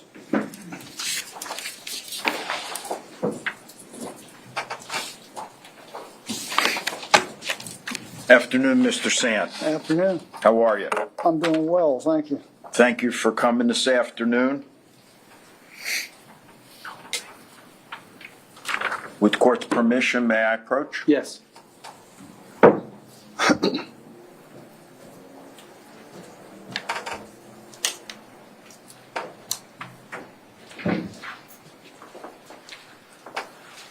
Mr. Sant, I've passed you a photograph.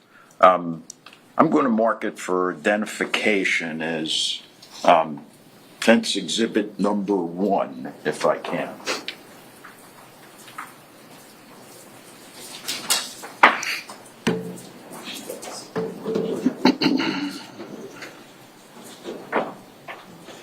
And Mr. Sant, Yes, sir. I don't mean to keep startling you. I apologize. That's okay. Can I please have that transcript? No, the transcript. Thank you, sir. There you go. Thank you.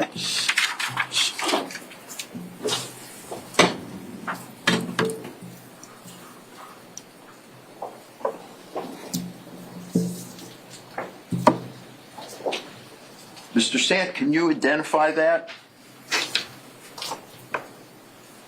Well, it looks like my house and Alicia's house at the time. Yes, sir. And they lived in the house right next door to you, I believe you said. The one with the red dot on it. Yes. It was the corner house, correct? Yes, right, And it's got a red dot on it? right. All right. Is it an accurate representation of your house in comparison and in position to where Ms. Benefield lived? Yeah, Would you do me the favor, may I, Your Honor? Yes. Would you put a check mark on the roof of your house? my house. Yes. All right. Your house that's depicted in that picture. Okay, we're going to help the jury see how this took place.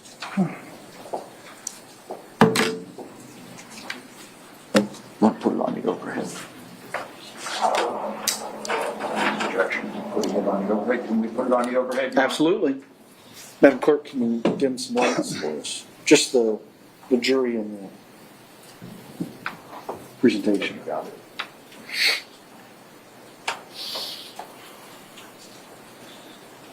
Is this just a demonstrative aid? Yes, sir. Okay, so, Mr. Sant, just if I may turn your attention, if you could. This one or the, Actually, I think maybe you'll be able to see it better on this one. The Probably. chair should swing around. oh, yeah, You see the one with the red dot on it? yes, That's Ashley's house, yes, and your house is immediately to the left, correct? yes. All right. Thank you. Don't move that mouse. I'd like to move that into evidence, Your Honor, as defense exhibit number 1 at this point. Okay. I just asked a minute ago if it was a demonstrative aid or if you were admitting it. Well, it was a demonstrative aid up until Mr. So Sant. okay, admit things first if you want. Any objection? And Judge, I recognize it's the state's case, but I have no objection to this exhibit. All right, received. Mr. Sant, you've told us that on this terrible occasion, Ashley was terrified. Yes, I think you said, I don't want to put words in your mouth, I think you said she was stuttering and shaking. yes, Pretty hysterical. yeah, yes. All right, now, Mr. Sant, you're pretty familiar with firearms, are you? Somewhat. I use them. I go to firing ranges now. I'm no expert, but I, Was there anything about that firearm on that day that you noticed that was unusual? first thing I noticed is when I saw it, there was a spent cartridge stuck between the slide and the entrance to the chamber. A spent cartridge, meaning a fired cartridge? I'm sorry, yes, it was empty. Okay, and it was stuck where?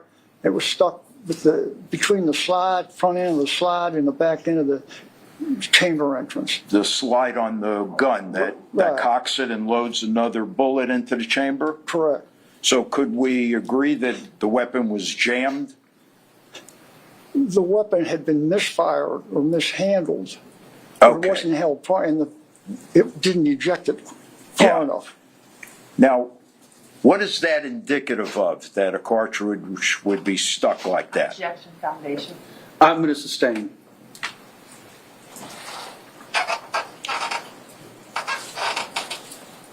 Mr. Sant, do you have experience to the extent of being familiar with weapons and what would cause a cartridge to get stuck in the manner that it was on this gun on that day?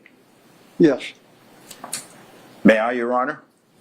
Do you want to be heard? No. Go ahead. Thank you.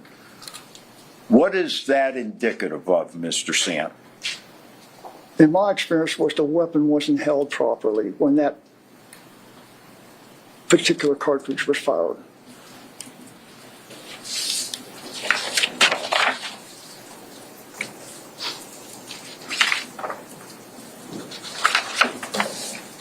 And when you say by held properly, meaning held too loosely? Yes. No further questions. Redirect. No. Can this witness be released? Yes. Yes. All right, Mr. Sant, Yes. you are released from your subpoena. You are free to go. Okay. Can I take these with you? No, you can't take those. They wouldn't work outside anyway. Oh, well, Thank you, sir. you're welcome. Okay, can you flip on the lights? Do you need the presentation? Not with this next witness. And the state would call it Deputy Burl. All right. Tom Burl.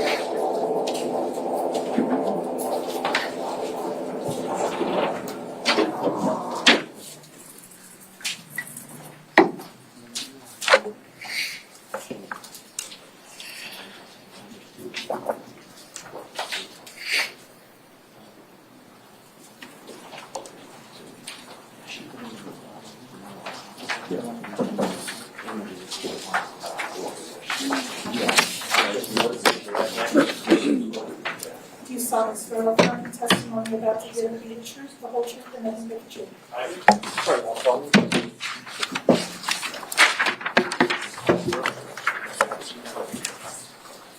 Hello, sir. Or afternoon, sir. My name is Judge White. I'm presiding over this case. Just make yourself comfortable in that chair. Get about 12 to 15 inches from the microphone. It does adjust up, down, left, right if you need it. Okay. Just talk in a loud, clear voice right into that microphone. We'll be able to hear you. Yes, sir. May I inquire? Yes. Good afternoon. Good afternoon. Please state your full name and spell your last name for the record. Deputy Thomas Burley, Baurle. Burley, I said it wrong. I apologize. That's okay. And how are you employed? Manatee County Sheriff's Office. How long have you been so employed? Going on 23 years. And what are your current duties with the Sheriff's Office? Patrol. And what are your daily duties as a patrol deputy? Patrolling my zone, which is Lakewood Ranch currently, and taking calls for service. And back in September of 2020, were you in the same position? Yes, ma'am. And would your duties have been the same? Yes, ma'am. And to become a law enforcement officer many moon ago, what kind of training or education did you obtain? It'd be a law enforcement academy here in Manatee County. And then since then, do you continue to have courses that are offered through the Sheriff's Office that you can take if you'd like? Yes, ma'am. Okay, thank you. I want to draw your attention to September 27th, 2020. Do you recall if you were working days or nights then? I was working second shift, which would be 3 p.m. to 3 a.m. And you said your zone now is in Lakewood Ranch. Yes, ma'am. Correct me if I'm wrong. Our county's, the sheriff divides the whole county up into zones. Correct. Okay. And what zone is that you're in now? My zone is North 80, which is Lakewood Ranch, which covers from State Road 70 to University Parkway, from I-75 to Lorraine Road. And so on September 27th of 2020, what zone were you in if it was something North else? 80. North 80. Yes, ma'am.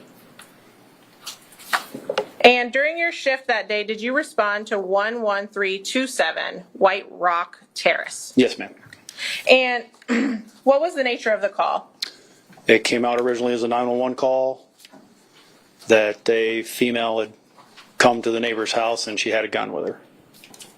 And when you hear a call such as that, does it affect how you respond to the scene? Yes, ma'am. And how does it do that? It's dependent on the situation. Sometimes it's priority lights and sirens. Sometimes it's a normal response. And how about once you arrive at the scene, does it affect how you would react when you got to the scene? Yes, ma'am. Per protocol, we park a minimum a few houses away from the actual caller's address. And is that based on the fact that there was a firearm? Correct. Thank you. And did you do that in this case? Yes, ma'am. And do you know how long it took you to arrive, since you were in your same zone? If you had to guess. That's an adjacent. That's North 70. It's Oh, an I'm adjacent sorry. zone. I would guess probably 15 minutes. And I think I didn't ask the right questions earlier. You were in zone North 80 then? Correct. Where was this call? North 70. Thank you, sir. Yes. I messed that up. And when you arrived, what did you do? Again, per protocol, I parked a few houses away. I observed a vehicle parked on the opposite side of the street directly across from the 911 caller's residence. So I took up a position behind that vehicle because I was the only deputy on scene at the time. I was waiting there behind the vehicle for additional deputies to arrive on scene. And did they arrive? Yes, ma'am. And how long were you there, you think, by yourself? With a minute, maybe. And once the additional deputies arrive, what happens? The second deputy arrived was Deputy Vreeland, which that was his zone. Dispatch still had the 911 caller on the phone. So we had the Deputy Vreeland told dispatch to have the 911 caller tell the female to come out with her hands up. And did she do that? Yes, ma'am, she did. And were you able to observe her at that time? Yes, ma'am. And did you make any observations about her person? Just she was visibly upset. And did you see any injuries? Not that I observed, no. And did you notice anything about her clothes? Was it ripped or have No, any? ma'am. She was wearing a sports bra, shorts, and sneakers. And they seem to be intact? Seemed to be intact, yes, ma'am. Thank you. Was she saying anything when she exited the home? No, ma'am. What happened to her once she exited? Deputy Vreeland proceeded forward to the middle of the road and placed her into handcuffs. And being as my car was the closest, we brought her to my car, placed her in the back seat of my car. And why would... Judge, can we approach for a moment? Yes.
And I think I was asking you why she was placed in cuffs and put in the police car.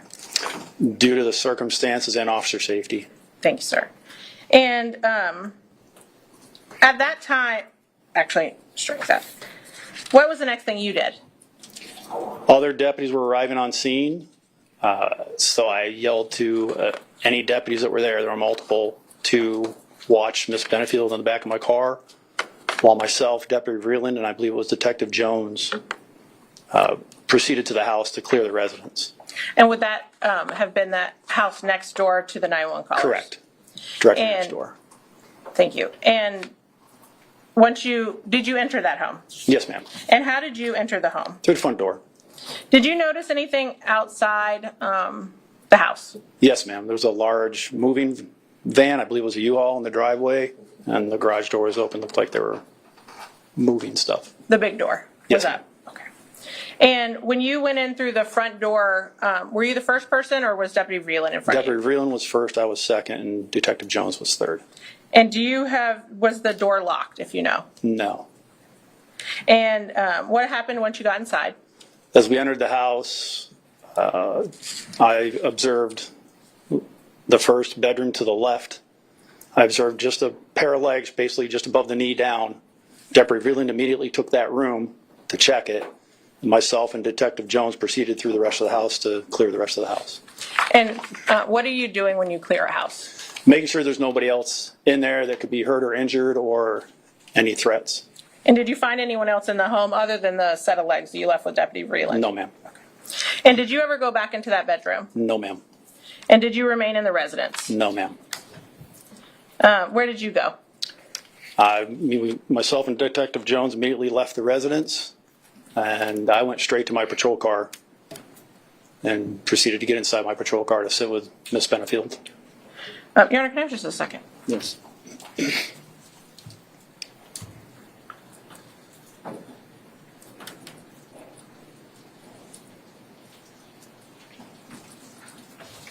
At some point, did you ask, was EMS on scene when you were on scene? There was so much going on. I don't know if they had arrived while we were in clearing the house or they arrived right after. I'm not sure exactly when they arrived. Okay, but at some point they were there. Yes, ma'am. And did you ask them to check Miss Benefield to make sure Yes, she ma'am. was okay? And did she require any medical treatment? No. What was the next thing that you did? Sat in my car with Miss Benefield and waited till I was directed what to do. And were you eventually given some direction? Yes, I was advised to transport her down to the main sheriff's office in Bradenton for interviews with And that's detectives. the one by the mall? Yes, ma'am. Okay. And once you got there, how long is that ride? 20 to 30 minutes. Once you got there, what did you do? Once upon my arrival, escorted Miss Benefield up to the entrance where I believe it was Detective Justin Warren was there, and I believe one of Miss Benefield's attorneys was there as well. And did you conduct any further investigation in this case? No, ma'am. Thank you, sir. I don't have any questions for the defense. Any more questions? Cross? Yes, sir.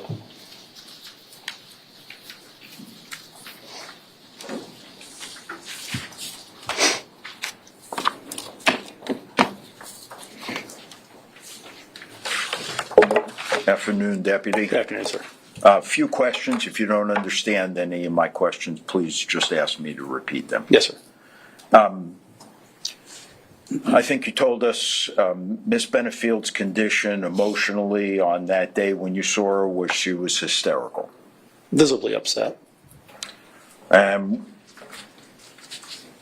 distinguishing between visibly upset and hysterical, can we agree that you felt she may have been in shock? I honestly wouldn't know. I just observed her to be visibly upset and crying. I didn't see any hysteria or anything like that involved. Okay, you're basically like any deputy trained in basic first aid, no? Correct. Yes. Okay, so you would recognize shock if you saw it? Possibly. All right.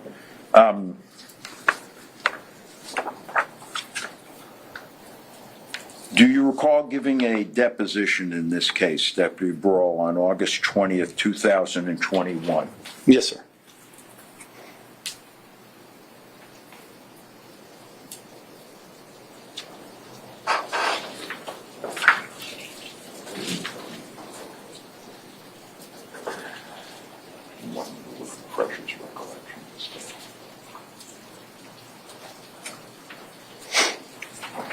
Okay. May I approach the witness? Yes. He hands to you and see Sure. I have a copy as well. if that refreshes your recollection at all. Yeah, honestly, I don't even recall everything I said in the deposition due to the time frame. And in seeing it now, does it help refresh your recollection? Yeah. Okay. So once again, on that particular day, did you think she may have been in shock? According to my deposition, yes. May I approach you, Honor? Yes. Thank you.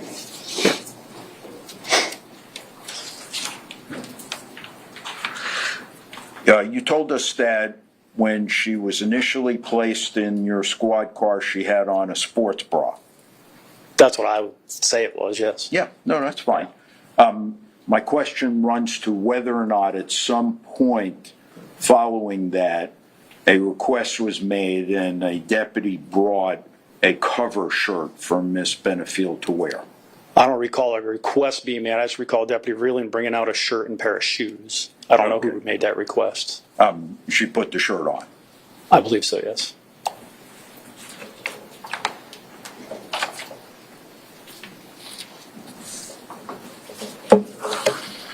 I want to ask you for a minute about report writing. Did you write a report that reflects your participation in this particular case? I did a supplemental report, yes, sir. Okay, that's pretty routine for deputies, is it not? Yes, sir.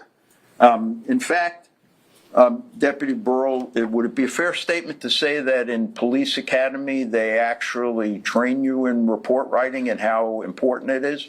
Yes, sir. Okay. And that would be because, can you even give us an estimation of how many calls you might respond to in a month? It'd be very hard. Okay. And by documenting significant things in your report, you don't have to rely on your memory 8 months, 2 years, 3 years down the road. Most of the time, yeah. As with any call, sometimes you remember things after the fact. Of course. So I want to ask you if you independently recall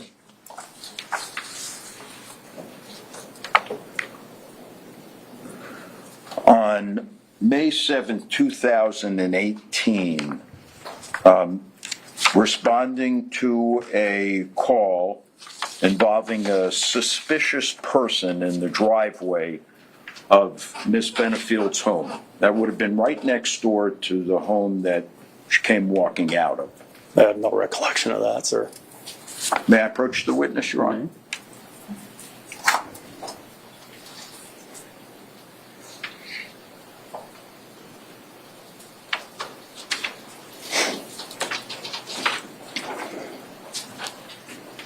Let me pass this to you, Deputy Burl, see if it refreshes your recollection. Feel free to peruse it.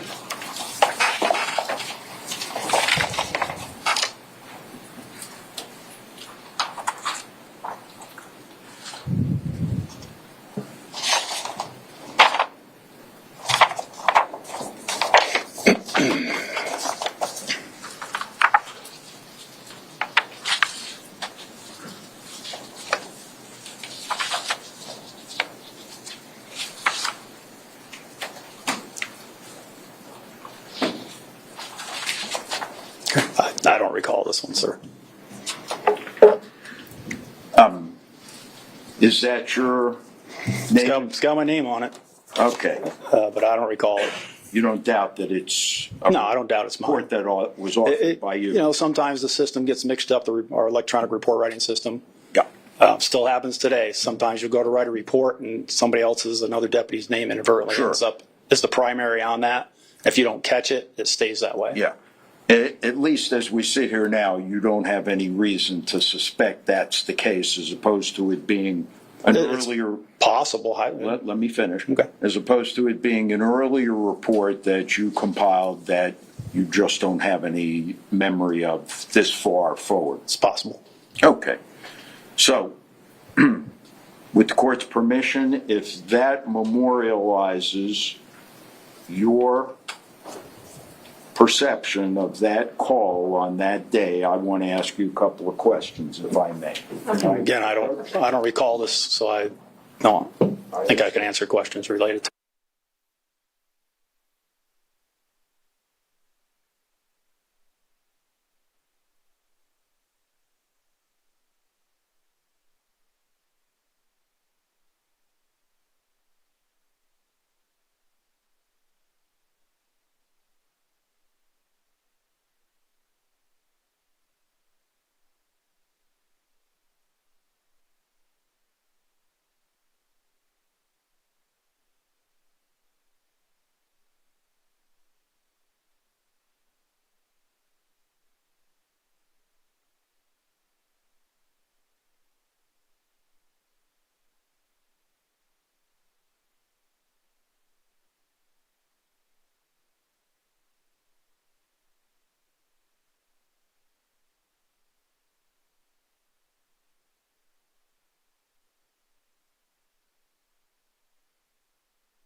Deputy, when you respond to a call and you fill out a incident or investigation report, among other information that you enter routinely into those reports is the identity of the reporting officer, no?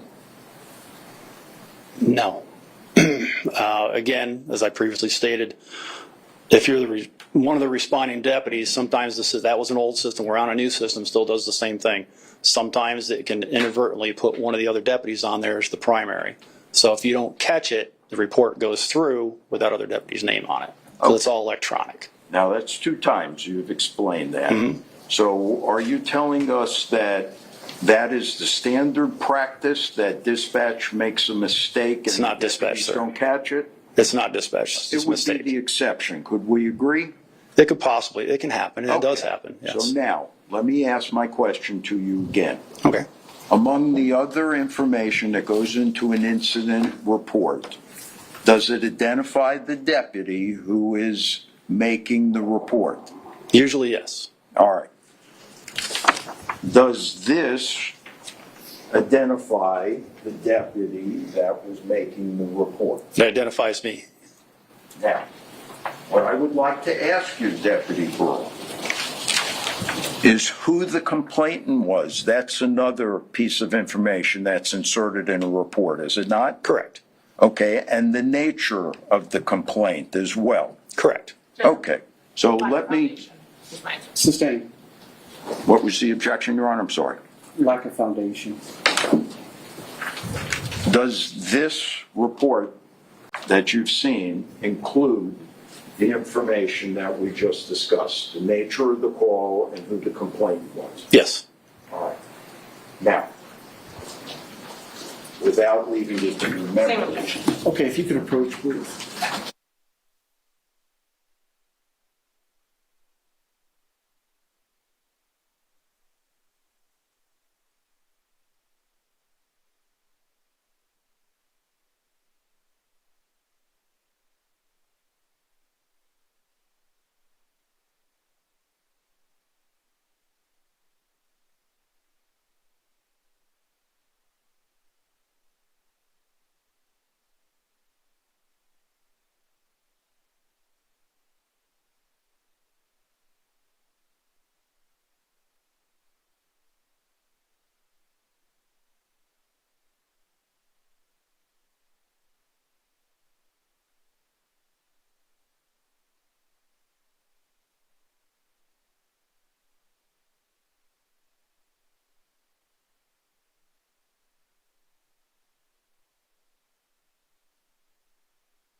in the usual course of events, Deputy Burrell, when you enter information into an incident report, is it fresh in your mind?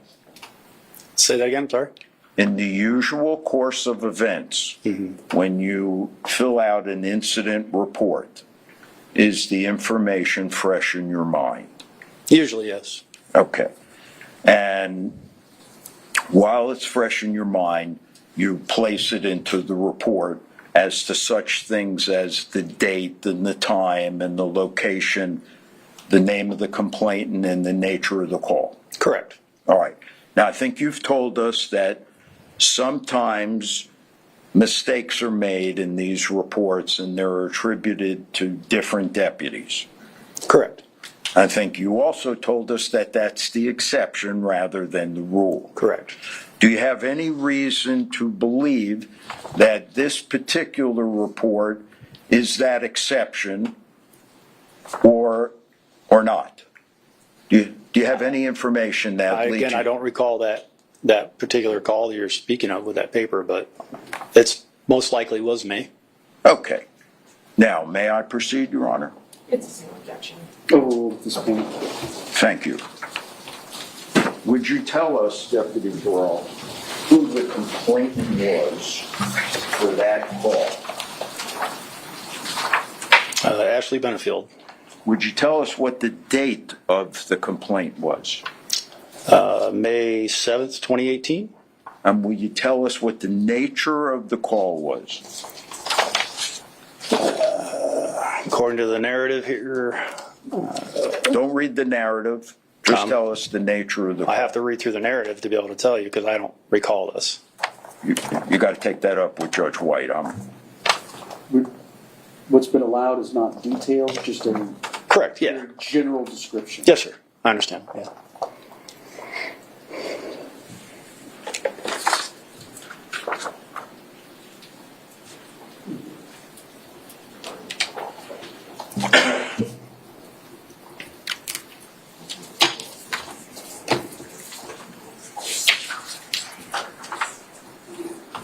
Okay, and the nature of the call? Person in their driveway suspected to be Douglas Benefield. And that was at what address? That would be 11331 White Rock Terrace. And what was the time of the call?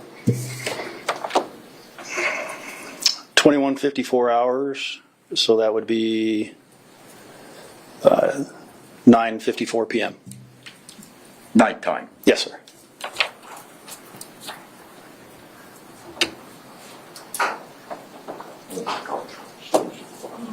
All right, Your Honor, I have another report, but we have an objection.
So Deputy Burrell, I have one other question for you about one of your calls. Apparently you cover a lot of ground. Yes, sir. I want to ask you if you recall, and now this is going back to 2019, specifically December 8th, 2019, you obviously worked the night shift at 2055. Suspicious person call in progress at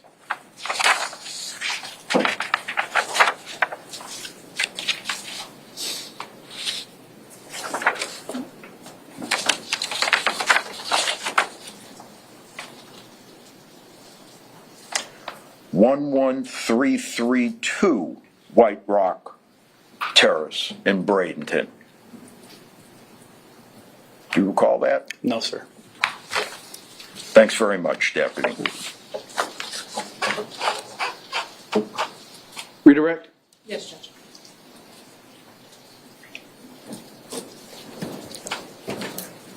I don't have anything, Judge. Thank you. All right, can this witness be released? Yes. Defense? Yes, he can be. Keep him, all right. Sir, you're released from your subpoena, you're free to go. Wait, Your Honor, I'm sorry. We may need to recall. We need to still get. Sir, you are not released from your subpoena. The rule of sequestration has been invoked, so you're not to discuss your testimony, the questions asked, or the testimony given here in the courtroom with anyone, including the attorneys, or any other witness, or anyone else. And you're not to view or watch or talk with any witnesses about their testimony. Yes. Thank you, sir. Okay, State. Thank you. The state was called John Jones. I think the deputy already has to get him. Sure.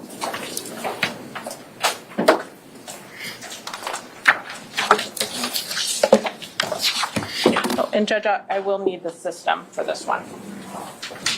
Please.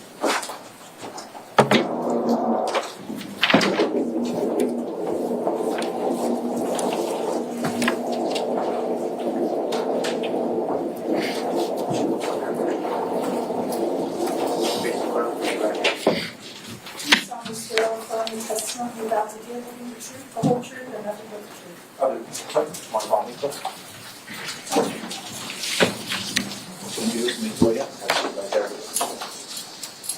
Hello, sir. Hello, sir. How are you? Good. My name is Judge Ryder, presiding over the case. Just make yourself comfortable in that chair. Get about 12 to 15 inches from the microphone and adjust up, down, left, right, however you need it. If you just speak in a loud, clear voice, we'll be able to hear everything. If we hear you breathing, you know you're too close. Yes, sir. May I inquire? Yes, ma'am. Good afternoon. Good afternoon. Please state your full name and spell your last name for the record. John Jones, Jones. And how are you employed? I'm a detective with Manatee County Sheriff's Office And how long have you been so employed? since September of 2014. And what are your current duties at the sheriff's office? I am a property detective currently. And does that mean you investigate property crimes? Yes, Okay. And back in September of 2020, were you in that same unit or a different unit? a different unit, And what was that unit? the Violent Crimes Task Force. And what are your primary duties as a member of the Violent Crimes Task Force? Investigate violent or aggravated circumstance, respond to same. And when you, what kind of education did you obtain to become a law enforcement officer? Went through the basic law enforcement academy at Valencia and Orlando. And since then, have you continued to take classes through the sheriff's office? Yes, And do you take some on providing first responder aid as a first responder? yes. Thank you. I want to draw your attention to September 27th, 2020. As a member of VCTF at the time, did you work a specific shift? I worked 3 p.m. to 3 a.m. And was that the correct, or is that the shift you were working at that time? Yes, it is. Sorry, I got distracted. And did you does VCTF have a zone, or are they in the whole county? They're countywide task force. And during your shift on the 27th of September 2020, did you respond to a call on White Rock Terrace? Yes, I did. And is that here in Manatee County? It is. And how did you find out about this call? It was dispatched over the radio. And what was the nature of the call? Shooting with injuries, I do believe. And does the nature of the call affect how you respond? It does. And how did you respond to this call? Lights and sirens activated. And is that because of the fact that there was a shooting? Yes. Do you remember how long it took you to get over to White Rock Terrace? Not very long. Where you were close in the area? I was at State Road 64 and Lakewood Ranch Boulevard when it came out. And what kind of area is this where this home is? Residential. Like a subdivision? Subdivision, yes. And when you arrived, were other law enforcement officers already on scene? Yes. Several or just a few? A few. And what did you do when you first arrived? I was asked to ensure nobody come out of the back of a residence. And nobody came out of the back of the residence. Okay. And after that, what did you do? I went to the front of the residence to clear the house to ensure there was no person inside the house. And was that the same house, or was the back of the residence the neighboring house? Back of the residence was the neighboring house. So you started at the back of the house next door to the one where you eventually entered? Yes. Okay. And you said you went over to the neighboring house. Did you notice anything about the outside?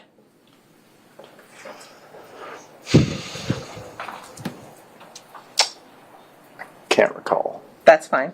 And do you recall how you entered that house? Yes, through the front door of Thank the you. residence. And what was the purpose for going in there? To ensure that there was no person inside that was armed and to render aid to anybody inside. And did you find anyone inside the home? I did. And who was it? Or was it a man or a woman? It was a man. And where was he? He was in a bedroom. And was he standing up or? No, he was lying down. And can you kind of describe what you observed in that bedroom? Yes, I observed the male laying down on the floor, sort of in the middle of the floor. He had a gunshot wound to his right about here, and then another one down by his leg. There was blood under his right leg. And was this room set up with a bed and a dresser and all those things, or did it look different? It looked like it was empty. And based on that room and the other rooms, did it appear someone was either moving in or out of that home? Yes, it did. And what were you've told us you observed what you believe to be gunshot wounds. Did you make any other observations of him? Yes, he was wearing gray shorts and a gray shirt, or a dark colored shirt. Your Honor, may I approach? Yes. I'm going to show you what's been pre-marked as states 2 and 3. You take a look and tell me if you recognize those items. Yes. I'm just going to leave you for 1 second. Other than, how do you recognize them? This is the shirt that the defendant or a victim was wearing. And that's states 2, and as to states 3? These are the shorts the victim was wearing. And other than having been repackaged for trial, do they appear to be in the same or substantially the same condition when you saw them? Yes. Your Honor, at this time the state would ask to enter and publish states 2 and 3. No objection. Received? And Detective, I'm just going to hold this up. This is states 2. This is the shirt the victim you found was wearing. Yes. And it appears to have been cut. Do you know how that happened? Yes, I cut it. And what was the purpose of cutting it? To check for injuries. And then this is states 3. These are the shorts that he was wearing? Yes. Okay. And they're also cut. Did you do that? I did not. Do you know how that would have occurred? Likely by emergency medical services. Is that normal for EMS to have to remove clothing like you did the shirt? Yes. As to these shorts in states 3, can you look at them and tell me what the size is? Men's 30. Thank you. And as to the shirt in states 2, can you look at that and tell me what the size is? My glasses. Hold on a minute. Size small. Thank you, sir.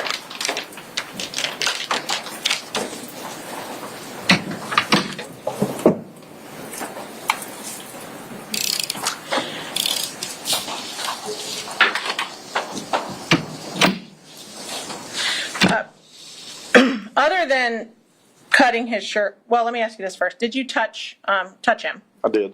And how did he feel? He was cool to the touch. And did you attempt to provide medical aid? I did. And how so? I began packing wounds to initiate CPR before EMS arrived on scene. And what does that mean, packing wounds? Putting gauze over wounds to keep whatever's inside when you're doing compressions. And did you eventually start CPR? No. And why not? EMS arrived on scene. And were they very far behind you when you arrived? Not very far, but I can't remember exactly how long. And while you were attempting to provide medical aid, was somebody else taking some photos of the scene as you found it? Yes. And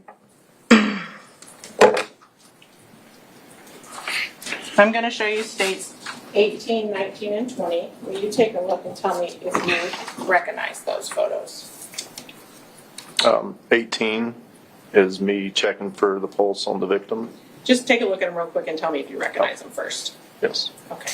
And Yes. and are those photos that we just discussed that were taken while you attempted to do aid? Yes. And do they appear to fairly and accurately depict the scene as you recall it from September 27th, 2020? Yes. Your Honor, the state would ask to enter states 18, 19, and 20 and publish the same. May I just see them, Your Honor? Of course.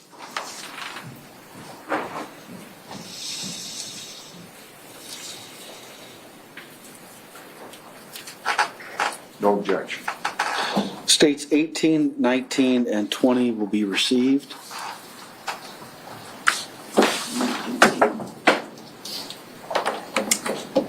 Detective, So I'm when going you to... say publish, you mean up here? Yes, sir. All right. Get the lights, please.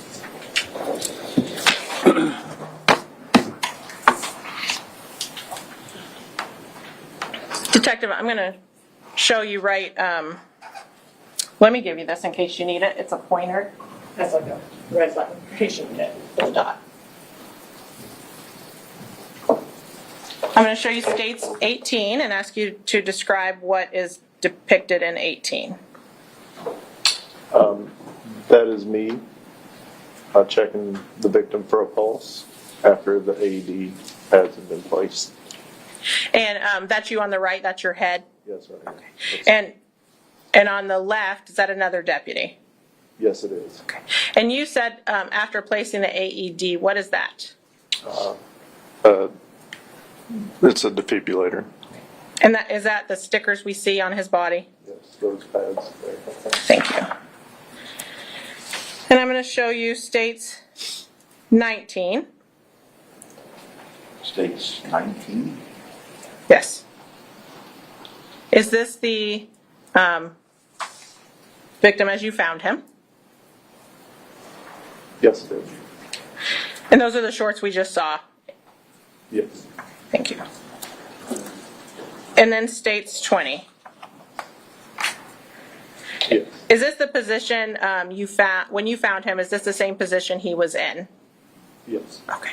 And in the right top right of this picture, there appears to be something tan. Do you know what that is? It appears that it's a mattress stood up against the wall. Thank you. Thank you, Detective. Did you make any other observations of evidence in that bedroom? Yes. And what was that? There were 4 spent shell casings and 1 projectile in the room. And a projectile, is that what I might call a bullet? Yes. Okay. And did you see anything, I'm sorry, did you do anything else in the house after EMS took over aid? No, we exited the residence and it was secured pending a search warrant. And did you conduct any other investigation in this case? No, I did not. Judge, can I have just a moment? Of course. I don't have any other questions. Thank you, Detective. Yes, ma'am. Cross? Couple brief questions. Deputy Jones, afternoon. Afternoon, sir. You were not, or you were, the first deputy that made contact with Mr. Benefield. I was one of the first. I couldn't tell you I was the first, but I was one of the first in the house, yes. Were any other deputies in contact with Mr. Benefield prior to yourself? Not to my knowledge, no. All right. Had Mr. Benefield been moved at any time? Not to my knowledge, no. Did you ever witness anyone moving him? Yes. Other deputies? EMS. And the EMS? EMS? Just EMS. Just EMS? Yes, sir. No other deputies? Not to my knowledge, no. And EMS, correct me if I'm wrong, did they drag him out of the room? I believe so, yes. That's all. Thank you. Redirect? I don't have anything, Judge. Can this witness be released? State? Yes. Defense? Yes. Sir, you're released from your subpoena. You're free to go. Thanks, sir. Thank you.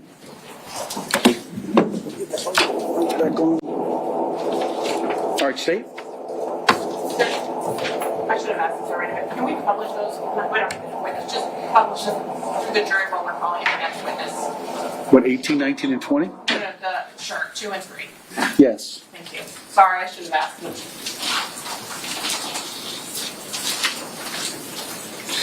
As I said, members of the jury, just take each of these items, take a look at the first one, pass it on. These will go back with you in the jury room during your deliberations. You'll have as long as you want to analyze and look at them.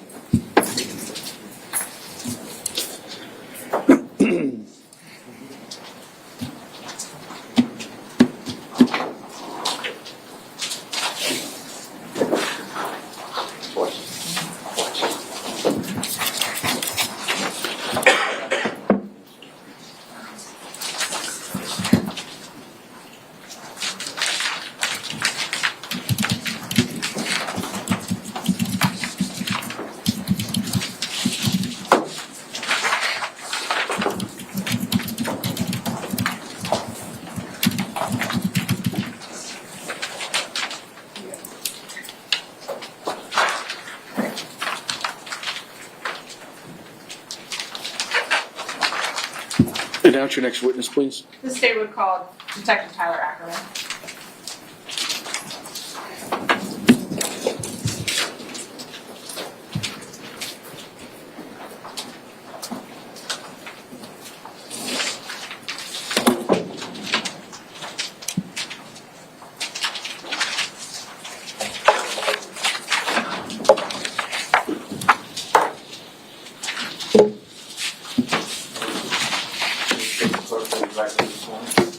You solemnly swear or affirm the testimony you're about to give will be the truth, the whole truth, and nothing but the truth.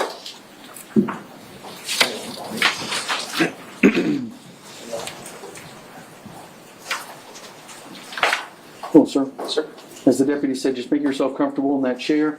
Get about 12 to 15 inches from that microphone. It does adjust up, down, left, right as you need it. So just, yeah, there you go. And just talk in a loud, clear voice right into the microphone. Yes, sir. Good afternoon. Good afternoon. Please state your full name and spell your last name for the record. Tyler James Akerman, Akerman. And by whom are you employed? I work for the Manatee County Sheriff's Office. And how long have you worked for the Sheriff's Office? Just about 9.5 years.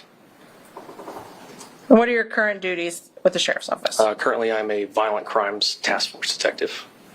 And were those the same duties you had in September of 2020? Yes, ma'am. And what are your daily activities as a violent crimes task force detective? What area? What do you do? Your Oh, okay. So we'll go out to assist patrol with calls for service pertaining to shootings, stabbings, robberies, stuff of that nature, and then we'll also assist other detectives with investigations. Thank you. And what kind of training did you obtain to become a law enforcement officer? Prior to becoming a law enforcement officer, I went to Police Academy, which is a full term for 6 months, and then after that, there's additional training that we receive at the agency to include in-service training, about a 3-month program that'll get us ready for the road, and then a 3.5-month program on the road to be able to pass to become a solo deputy. And does that training in the academy and going forward involve firearms? Yes, ma'am. And what did you do before you were a law enforcement officer? Prior to law enforcement, before I went back to school to become a police officer, I was in the United States Army. And when you were in the Army? I didn't hear. I was in the United States Army, sir. Thank you. And when you were in the Army, did you also receive firearms training? Yes. Okay. And when you were in the Army, were you in a position where you carried a gun regularly? Yes, I was an infantryman. It was my job. And as a law enforcement officer, do you, and a member of VCTF, do you carry a gun every day? Yes, ma'am. And do you, are you required to go out to the range and make sure you know how guns operate? Correct. We're required annually to pass a test, but then we're also given the opportunity to go out to the range to practice and do more, because it takes more than shooting once a year to be proficient. And do you do that? Yes, ma'am. And I want to ask you a little bit about September 27th, 2020. As a member of VCTF, were you working a specific shift? Yes, ma'am. We work 3 p.m. to 3 a.m. That's our standard shift, unless something else that's happening in the county dictates that we change it. And do you work in a specific area? We have the entire county as our jurisdiction. And during your shift that night, did you respond to a White Rock Terrace? Yes, ma'am. And how were you informed of this call? I believe it was through the radio. There was a shooting that was dispatched. And I couldn't tell you exactly how many of the members of my team, but we were together on a meal break. And how long did it take you to get over there, if you recall? I couldn't give an exact time frame, but maybe about 10, 15 minutes. I'm not 100% sure. When you arrived, what did you observe going on? When I first got to the scene, there was an ambulance that was parked in front of, I believe, the incident location. And there was a stretcher that was being loaded into the back of the ambulance where there was a male that I visually observed on the stretcher. And did you see a female? Yes, there was a female that was being placed in the back of a marked patrol car, I believe. But I saw her for seconds, and then she was placed inside the vehicle. And were there a lot of law enforcement on scene? Yes. And what, if anything, were you tasked with doing? Initially, when we get to a scene, we wait to see what needs to continue to be investigated or what people need help with. And there was information that said that the defendant went to the neighbor's house after the incident that took place. So myself, Detective Din, and I believe somebody from patrol went to that residence to make contact with the neighbor. And what was your purpose of making contact? To come have an interview completed with the neighbor to see what he knew happened. And that home, and I apologize if you just said it, is directly next door. Correct. If you're looking at the front of the incident location, it's the first house immediately to the left. And what happened when you got over there? When we went over there, Detective Din completed the interview with the neighbor, and then after the interview, we collected a multi-waiver for the house. And what is that? Multi-waiver is a form that's two-sided, and it has multiple different agreements that we can have. So if we go to a scene for this particular case, the multi-waiver is something that we collect from the person to get consent to enter and search their house with their permission in lieu of having a search warrant written sent to a judge. And was Mr. Sant okay with you entering his house? Yeah, I believe so, yes. I believe he signed it, but I have not seen the multi-waiver in 4 years. So. Okay. And were you listening in on the interview, and I don't want you to tell me what was said between Detective Din and Mr. Sant? I was there for a portion of the interview, but not the entire thing. Was something that you heard in the interview, did it cause you to go do something else? Yes, ma'am. Okay. And what was that? To collect a firearm that was inside the residence. Okay. And did you enter Mr. Sant's home? Yes, ma'am. And did you locate the firearm? Yes. And where was it? If you were looking at the front door, as soon as the front door opens, immediately to your left on the ground was the firearm, and it was just below a window that was next to the door. And what, if any, observations did you make about the firearm? Initially, the first observation was that there was a magazine inside the firearm, appeared to be a semi-automatic black pistol, and the slide, which is the portion of the top of the pistol that retracts to unload a round after it's fired and then load a new round, was partially it wasn't completely seated in the forward position. There's a very small amount of it that was to the back. And did you examine the gun on scene to determine why it was like that? Yes. And what did you see? When I saw that, the firearm, you could see a little bit of ammunition or a round of ammunition inside the chamber. But then after that, that was the only observation I could see with it on the ground. And did it appear, and was that a live round? When I cleared the ammunition that was inside the chamber was an unfired live round that was still able to be fired, or appeared to be able to be fired. And I guess I should ask you, once you find a firearm, what do you do with it? Generally, the first task is to make it safe, clear the firearm. And so what does that mean? So it would be pointed in a safe direction. The magazine is always the first thing to be removed from the firearm. So if you pull the slide to the rear and the magazine is still inside the firearm, one round will eject, but it will subsequently load another round into the chamber, which would make it still a live weapon. And so did you remove the magazine? Yeah, the magazine was removed first, and then after that, the slide was locked to the rear to prevent the slide from going forward.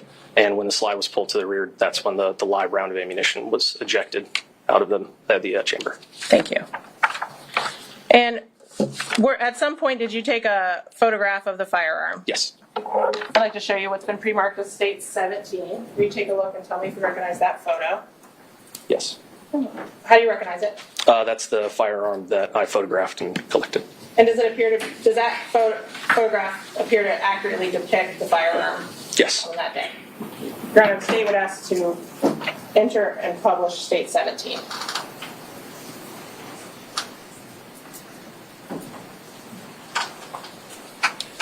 Mr. Taylor, is there any objection to the admission of State 17?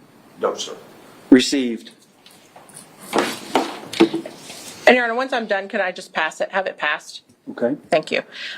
Once you made the firearm safe, what'd you do with it? After that, it was placed in a new property bag. And then did you take it to property and evidence yourself? No, ma'am. And what'd you do with it? I waited with the firearm until CST, I believe it was CST Conlin, arrived to the neighbor's house and took custody of the firearm. And a CST, what is that? Crime scene technician, ma'am. And were you asked to conduct any further investigation in this case? No. Anything else from him? I don't have any other questions. Thank you, Detective. Thank you. All right, if we could go ahead and publish State 17. Mr. Taylor, hold on one second. They're publishing State 17. Thank you.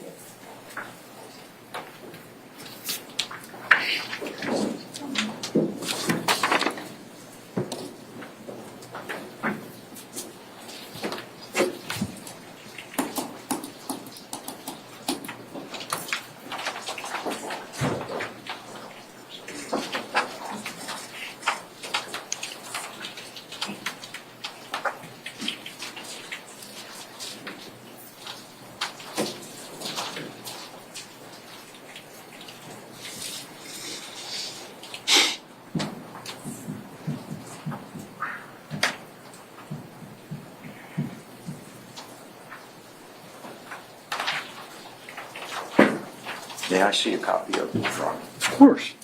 You can see the actual exhibit.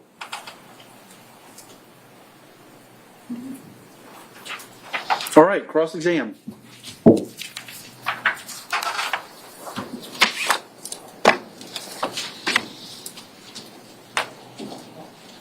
Afternoon, Detective. Good afternoon, sir. I think we can agree that your testimony pretty much revolved around the firearm. Yes, sir. You have experience with firearms. Yes, sir. There's various reasons why a handgun such as this might jam, correct? Might jam, but what was with the firearm was not consistent with a jam, sir. The firearm was just slightly out of battery, which means that the slide was not locked to the rear. And that's the exclusive reason for it to have been in the condition that it was, you think? There's multiple reasons why the slide wouldn't go to the complete forward position. That's what I But want. what was with the firearm would be consistent with the jam. That's all I'm saying. Okay, so let's concentrate on the slide. Yes, sir.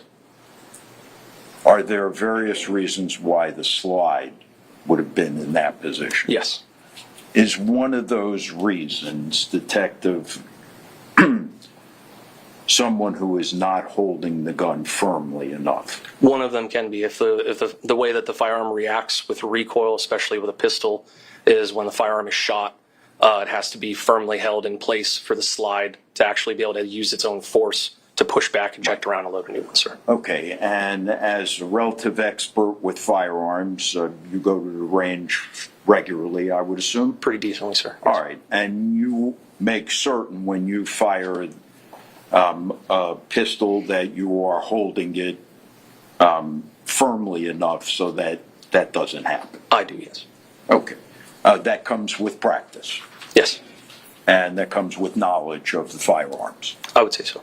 So if somebody were a neophyte in the actual firing of the firearm and was scared and petrified, if they weren't holding it tightly enough, that slide could end up in the position that you found it in? It could, but I think the thing that normally happens more commonly when it comes to a pistol and a grip being weak is that the round is still going to fire, but what happens is that the slide goes backwards, but it doesn't fully eject the round, which causes something that's called a stovepipe. So the best way that I can explain that is that the firearm wants to load a new round of ammunition into the chamber, but the old round has to come out first. So what happens as the chamber is coming back, it actually goes forward, and then the shell casing that it wanted to eject gets stuck in that slide, so it can't go forward anymore. Okay.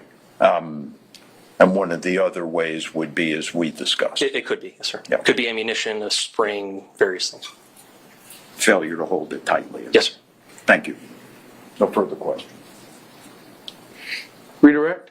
No, Judge, thank you. Can this witness be released? Yes, Judge. Sir? Mr. Taylor? Can the witness be released from his subpoena? Yes. All right, sir, you're released from your subpoena. You're free to go. Thank you. Thank you.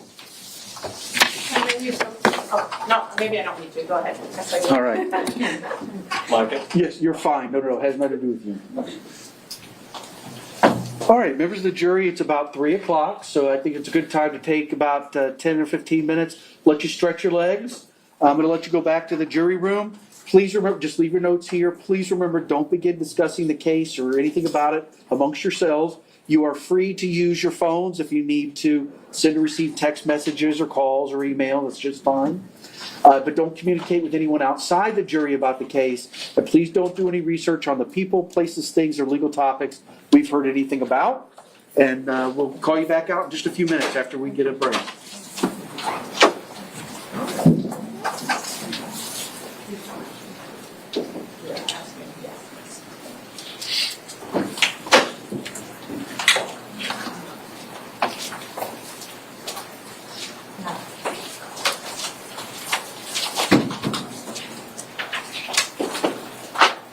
All right, the jury is out.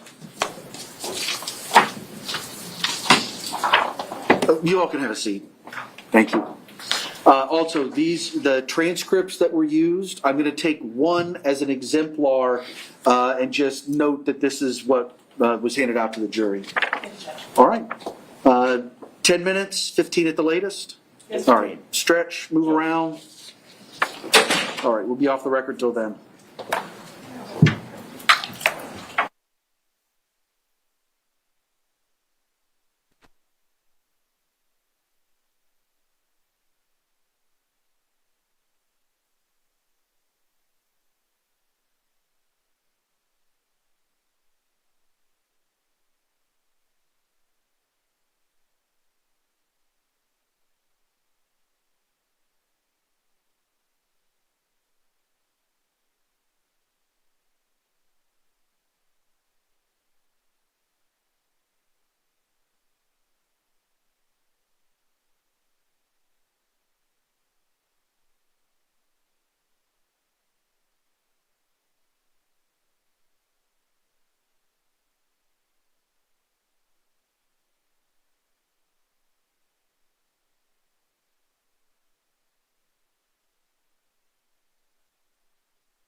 All right, it's 3:15. We're back on the record. State versus Ashley Benefield. State, I don't know, what you planned on. I think you said you had 7 witnesses ready for today. Do you think we're going to get that far? We have 2 crime scene techs in the hall. Ms. Dvorak, who is going to be relatively brief, I think, and then Ms. Conlin, who will not be relatively brief. And then I think we have 2 more on standby that are here. Right, I have Ashley Byers out in the hall and, Alicia Byers and Dr. Barbara Russell. I don't anticipate their testimony is going to be very long at all from the state side. So I was hoping to get them done today if possible, so they don't have to come back tomorrow. We'll see how far we get. And I'm sorry. Yeah, I was just going to say, we have some issues with Byers and with Russell. Okay. But they're going to be later. After the 2 crime scene techs. Well, let's get through the 2 crime scene techs to guarantee we get through those, and then we'll see where we're at with time, and maybe we get to them today, maybe we don't. We'll do our best, obviously, because I'm with you. I've said before, I prefer to get, if you've got witnesses here, let's get through them. But maybe if we don't get there, that'll give you time to put whatever arguments you want on the record. Sure. Just while we're talking about scheduling, we have 8 witnesses scheduled for tomorrow. Depending on what happens today, it could be more. But the last witness is our firearms person, and they're not available until Thursday morning. He's coming from Jacksonville. So I just wanted the court to know, because I know you were, if we got done a little bit early, we're not going to, which I don't think will happen, we're not going to have him until Thursday morning, but then that would be our last witness if we're on schedule. All right. Just so that everybody's aware. I don't want to have them try to. So that's a good update for you, though, because you were saying, hey, because you had somebody that's getting a surgery next week, and We had somebody getting surgery on the 1st, and we have people coming in from out of town. 4 out-of-state people. Yeah. So there you go. The state Yeah. is just thinking they're going to finish Thursday, Thursday morning. If we're on schedule at the end of the day tomorrow, then we'll have 1 witness left. So just FYI. Yep. All right. Are you ready to get the jury back in? Yes. Mr. Taylor, are you ready to bring the jury in? Yes, sir. All right.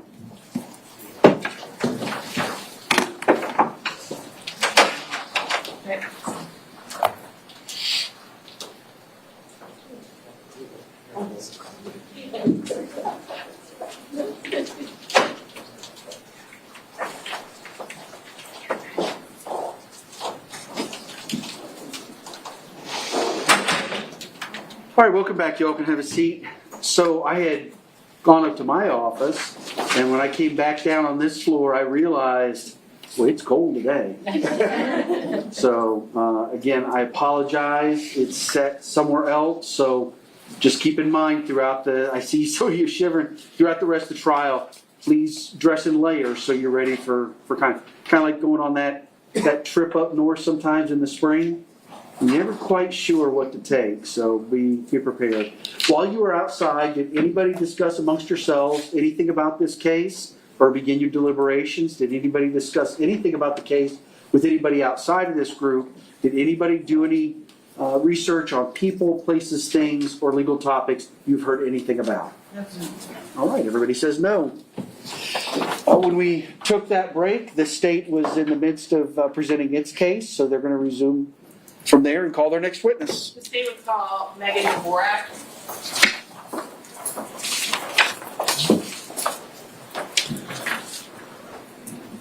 And Judge, I will need the screen for both of these witnesses, please. Ma'am.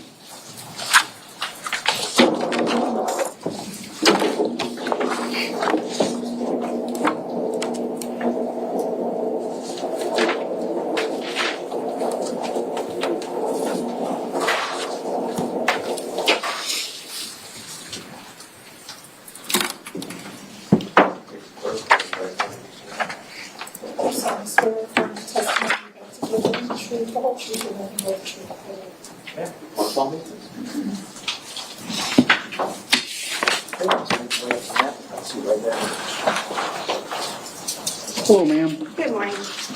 Oh. Oh, good afternoon, Judge. Welcome. My name is Judge White. I'll be presiding over the case. Make yourself comfortable in that chair. Get about 12 to 15 inches from the microphone. There you go. It adjusts however you need to. Speak in a nice, clear voice right into that microphone. We'll hear everything. Thanks, sir. Good afternoon. Good afternoon. Please state your full name and spell your last name for the record. Megan Dvorak, last name spelled D as in David, V as in Victor, O-R-A-C-K. And by whom are you employed? Manatee County Sheriff's Office. And how long have you been so employed? 12 years. And what are your current duties with the Sheriff's Office? I am a crime scene tech. How long have you been a crime scene technician? 6 years. And what did you do prior to becoming a crime scene technician? I was a 911 dispatcher. And as a crime scene tech, when you changed over from dispatch to crime scene, did you have to go through some training? Yes, I did. And can you tell the jury about that? We do an in-house training. It's usually 3 to 6 months. We have certain criteria that we need to get checked off on by our own training officers as well as the unit manager, and he deems it appropriate when we're able to respond to calls and process evidence on our own. And were you working as a crime scene tech in September of 2020? Yes, ma'am. And were you asked, I'm going to draw your attention specifically to September 27th, 2020. Were you asked to assist in a homicide call that day? Yes, ma'am. And what time were you called? About 20 minutes to 9. And what were you asked to do? I was asked to respond to our CID interview area, which is at our main operations center, to meet with detectives and obtain photographs. And what is CID? Criminal Investigative Division. And do you know what time, did you do that? Yes, I did. And do you know what time you arrived? I arrived at approximately 9:21 that evening. And were you already said, I think you were asked to take photographs. Yes, ma'am. And who was that of? Ashley Benefield. And did you do that? Yes, ma'am, I did. And what's the process for taking pictures of someone? In this circumstance, we take overall photographs of the person as they are when we first see them, taking identification photos from the front of their face, the sides, and then we take photographs in various forms of them being stood fast in front of us. So we just go in clips from the top all the way down. So we do a face shot to her chest, middle area, and then legs, and then down to the feet. And so that's what we did first. And then once you do that, what's the next thing you do? The next thing we do, because I was also requested to, collect her clothing as items of evidence. And so we will start by removing an item of clothing. We're also checking for further injuries at that time or any marks that need to be identified and photographed. So we started doing that. May I approach her? Yes, ma'am. I'm going to show you states 21 through 30. Will you take a look at them and tell me if you recognize them?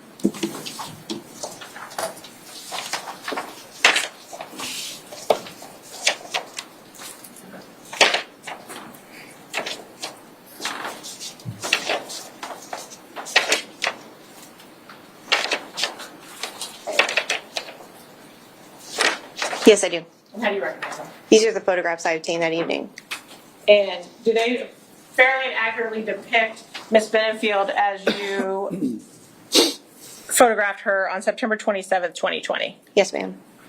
Your Honor, at this time, the state would ask to enter and publish states 21 through 30. Any objection? None. Will be received. Thank you.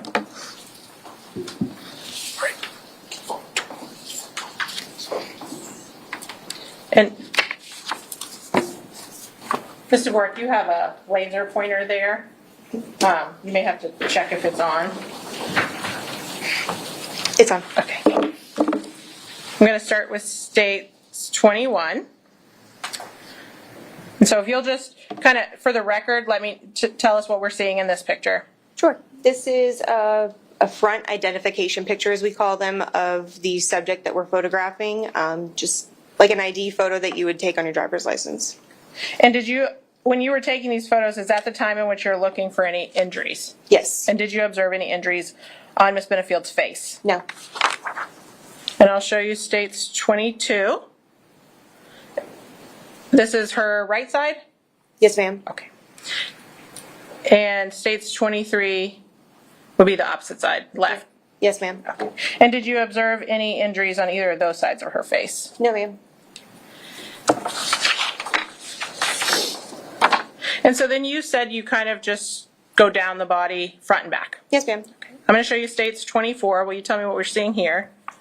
This is the mid-torso from her breast line down to her pelvic hip area, with obviously her arms crossed in front of her person. And states 25. It's her shin, just above her shins, and down to her ankles that are covered by shoes. Thank you. And states 26. And this is a rear view of that same photograph. And did you, when you were taking these photos, did you observe any injuries on her arms or legs? I believe that I observed some redness on her right forearm, and some slight discoloration on the back of her left leg and upper right side of her right area, right thigh. And so I'm showing you now states 27. Is that what you're are you documenting her, the red mark you saw on her wrist in this photo? Yes.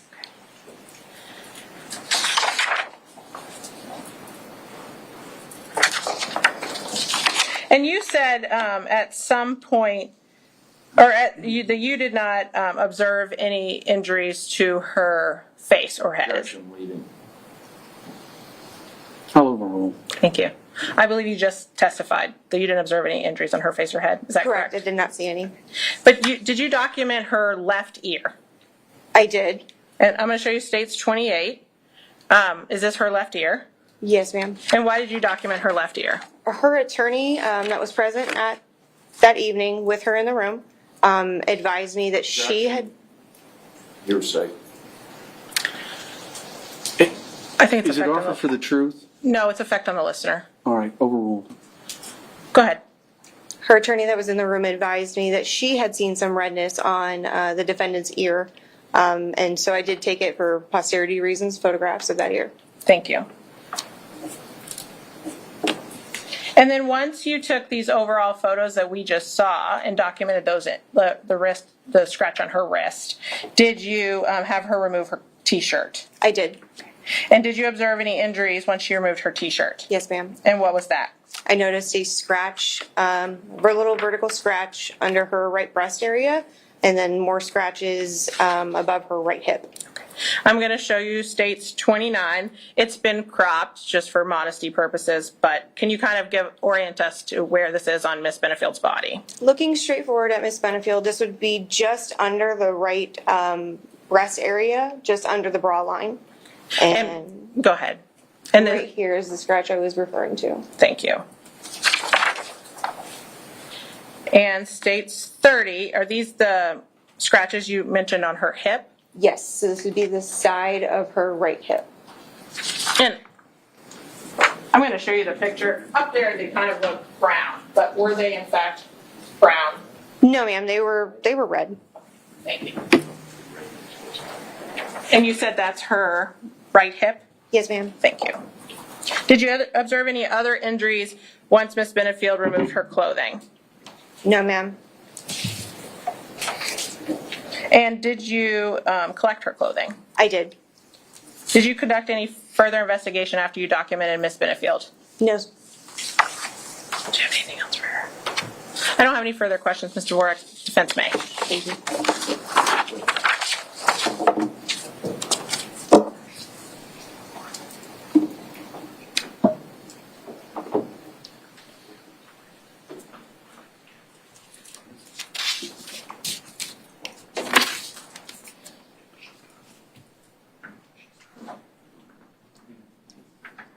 Cross?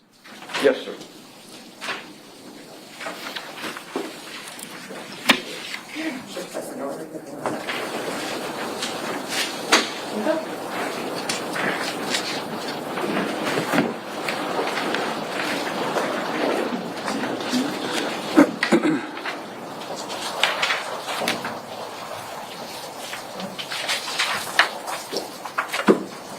Your Honor, I think that the monitor did not accurately portray two of the photographs. I wonder if the court had any objection before I begin my cross-publishing these two. Absolutely not. Go ahead. Thank you.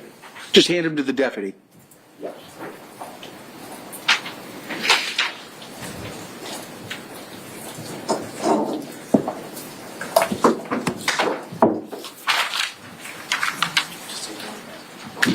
Can you state for the record which numbers they were? It would have been 29 and 30, Judge. 29 and 30, thank you.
All right, Mr. Taylor. Thank you. Is it deputy or Ms.? Crime scene, Dvorak or Mrs.? Okay. Are you a licensed deputy or? No, I'm not a certified. I'm classified as civilian. Civilian. Okay, that works for the sheriff's department Yes, sir. as a crime scene technician. Yes, sir. Okay. So you, of course, filled out a report of the things that you did on that particular day, did you not? Yes. And among other things, as you've explained to us here this afternoon, Ms. Dvorak, you also collected, did you not, DNA swabs? I did.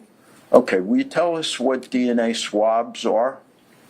DNA swabs, dependent upon what I'm being requested to swab, are utilized when I'm trying to get a possible DNA sample from an area. In this circumstance, I believe I took, if I can just refer to my report, Please, Judge? absolutely. Take your time, you can refer to your notes. I don't need to speak for the court, but I'm pretty confident on that one. I did take a buccal swab. We call it a buccal swab standard from the defendant.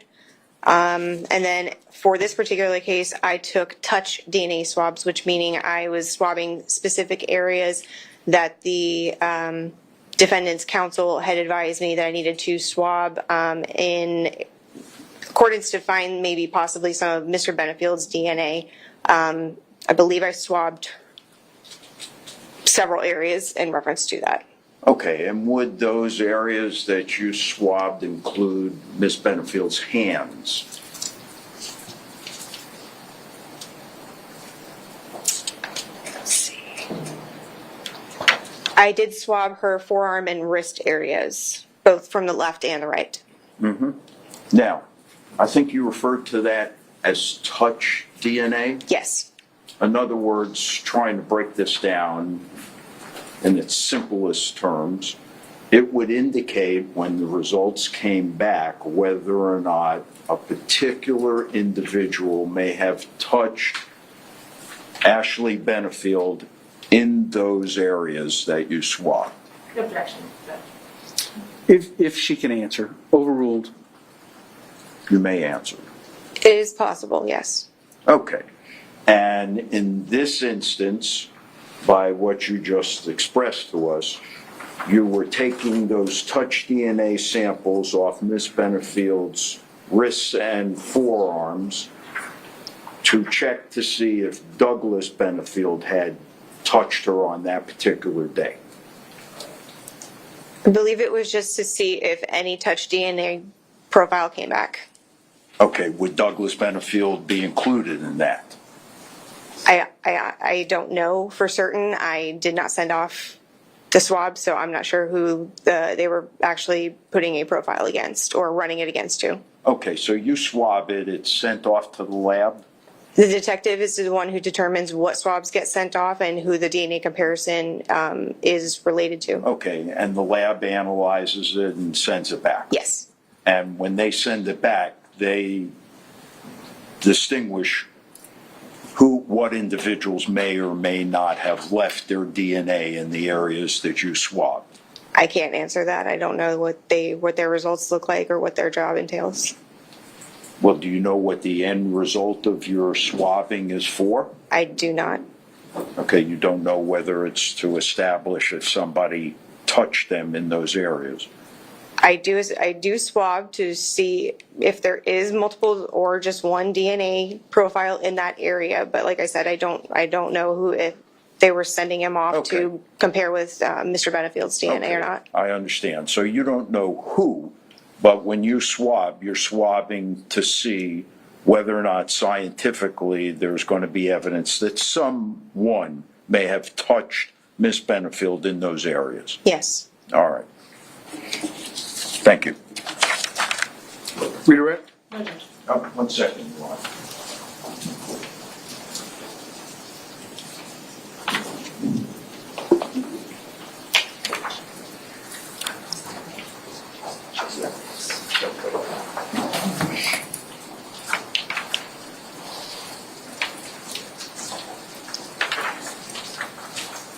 Storvek, you have your report with you? I do.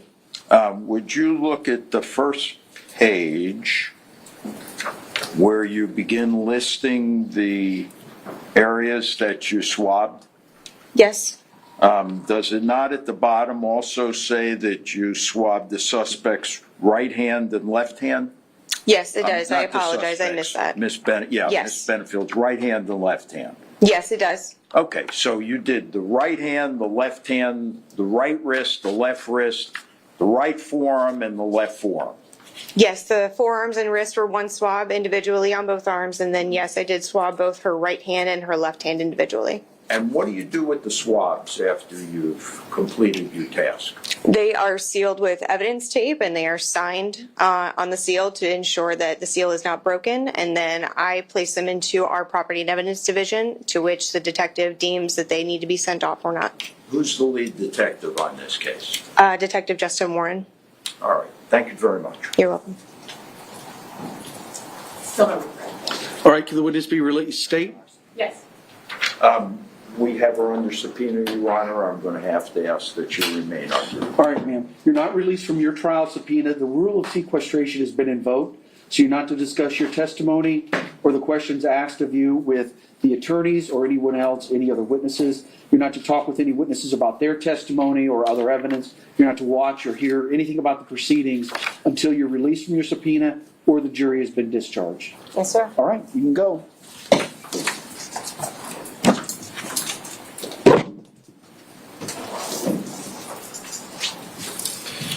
All right, State, call your next witness. The state would call Amanda Conlin.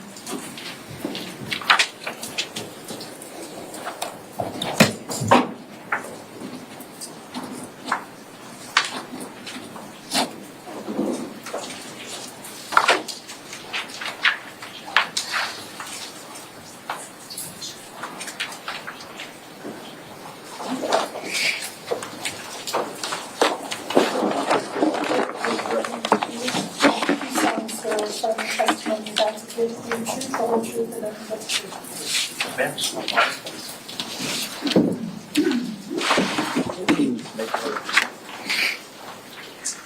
Hello, ma'am. As the deputy said, just make yourself comfortable in that chair. Get about to 12 to 15 inches from that microphone. It adjusts up, down, left, right, however you need. Speak in a loud, clear voice right into it. And you should be able to hear everything. We hear you breathing, you know you're too close. Okay. All right? Thank you. All right, Ms. Friel. Thank you. Good afternoon. Hello. Please state your full name and spell your last name for the record. It's Amanda Conlin, Conlon. And by whom are you employed? I'm Manatee County Sheriff's Office. And how long have you been so employed? 20 years. And have you been, what is your current duties? What are your current duties? A crime scene technician. And have you been a crime scene technician that whole 20 years? No. What did you do before that? I was in teletype, which is part of dispatch. And then how long have you been in the crime scene unit? 17 years. And what kind of training do you get to become a crime scene technician? I went to St. Pete College and for crime scene specifically. And then once you join the unit, do you have any on-the-job training? Yes. And do you continue to receive trainings if methods change or new science evolves? Yes. Thank you. I want to draw your attention to September 27th, 2020. Were you working that day? Yes. And in the same capacity? Yes. Okay. And were you called out to a scene at 11331 White Rock Terrace? Yes. Okay. And what time did you arrive there?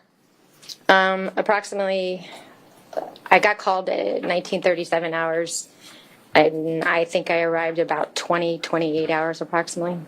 Okay, so just because I don't math. 7:37 p.m.? Yes. And then you got there at 8:28? Yes. Okay, thank you. And was law enforcement already on scene? Yes. And how do you get called out to a scene? It was a Sunday night, and I was on call. So since I was the on-call person, Sergeant Moss was the one who actually called me out that night. And when you arrived there, without telling me what they say, did you speak to law enforcement to get an idea of what had happened? Yes. And what is your task there on scene at White Rock Terrace? Once I arrive and wait for the search warrant to arrive, I can only take photographs of the outside of the residence on the street of where the crime scene tape was. And when the search warrant arrived, then I was able to enter the residence. And prior to entering the residence at 11331, did you go next door to the neighbor's house? Yes. Okay. And why'd you go over there? There was a firearm that I needed to collect. And tell me about that. Where was the firearm? When I arrived, Detective Akerman was outside the residence with the firearm, which was in a paper bag.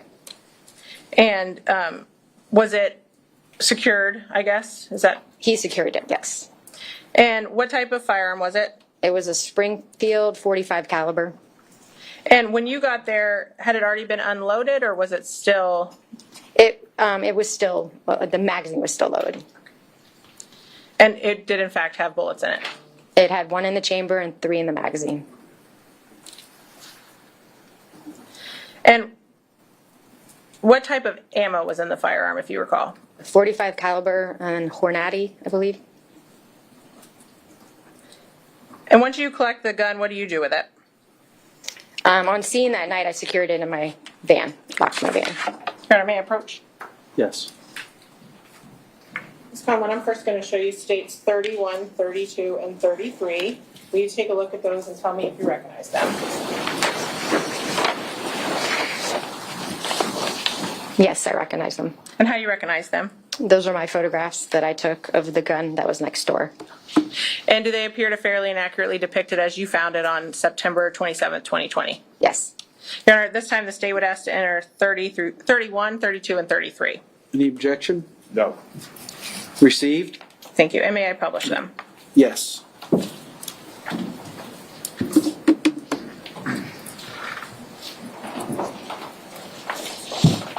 Ms. Conlin, there's a pointer there. I don't think you'll need it at this point, but if you do. I'm going to show you first states 31.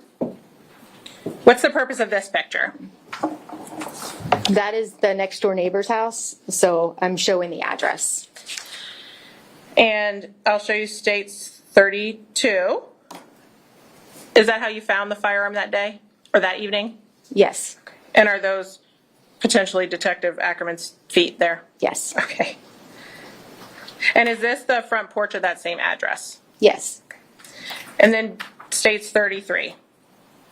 That's the firearm. And the slide is back in this firearm in this picture. Was that done by the detective prior to you getting it from him? Yes. Thank you. I can't get it to close. And Ms. Conlin, I left an item there with you. It is states 13. Would you take a look at this item and tell me if you recognize it?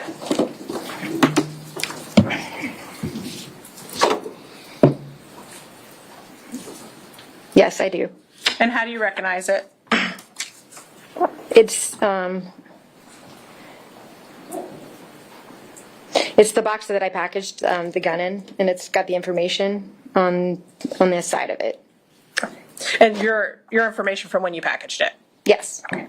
And did you look inside? It's open, yep. Yes. Does it appear to be in the same or substantially the same condition as when you packed it back in September of 2020? Yes.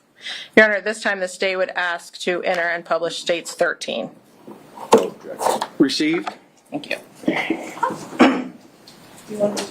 Would it be okay if the deputy just walked in front of the... Yes, I would prefer that. Thank you. Thank you.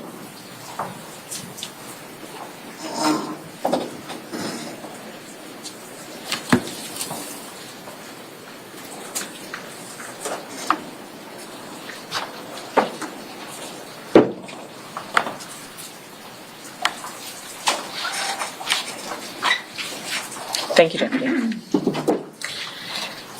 After you collected the gun, I think I got ahead of myself earlier. At some point, do you enter 11331 White Rock Terrace? Yes. Okay. And what is your, what do you do when you are processing this scene? You said you'd already taken outside photos? Yes. And so what's the next step? I start to take photos into the inside, and I entered through the garage door, which was open.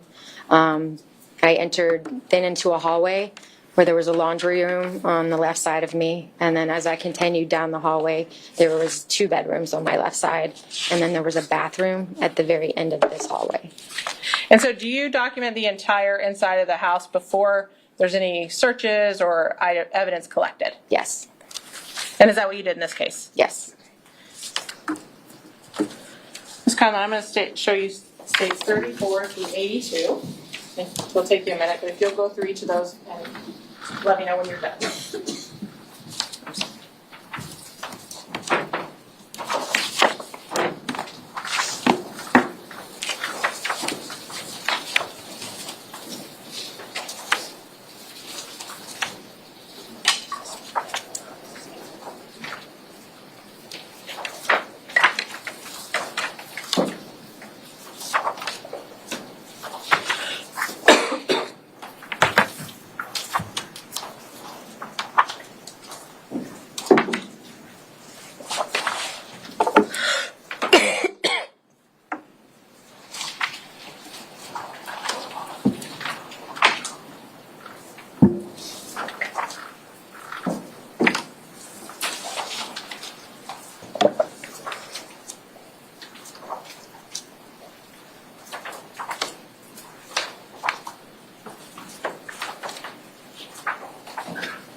You looked at them all? Yes. And do you recognize states 34 through 82? I do. And how do you recognize them? Those are the photographs I took that night. And do they appear to fairly and accurately depict the home as it was when you documented it and then collected evidence back in September of 2020? Yes. And I'm also going to show you state 16. It's laying there. You kind of were describing the layout. Mm-hmm. Do you recognize that? Yes. And how do you recognize it?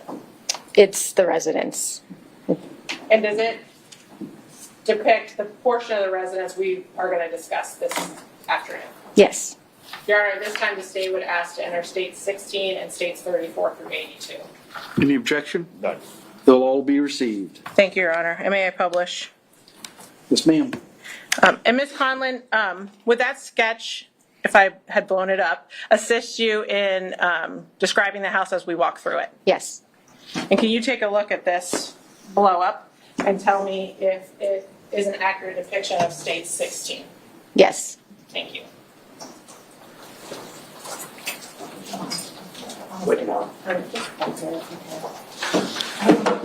Mr. Taylor, feel free to reposition yourself as you need to get a clear view of what's going on.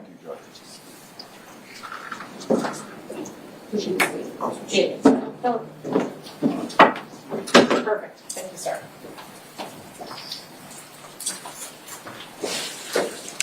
Okay, Ms. Conlin, we're gonna, you have a pointer there. So we're gonna kind of walk through this house, through your pictures and this sketch if you don't mind. Okay, so you said you entered through the garage. Will you just point out for the jury where that is in this picture? Or the sketch, sorry. Right there. Okay. Garage. And then you already said you went in through a laundry room. So if you just kind of point to where you walked through. And I walked through here. Okay. And I'm gonna steal those pictures.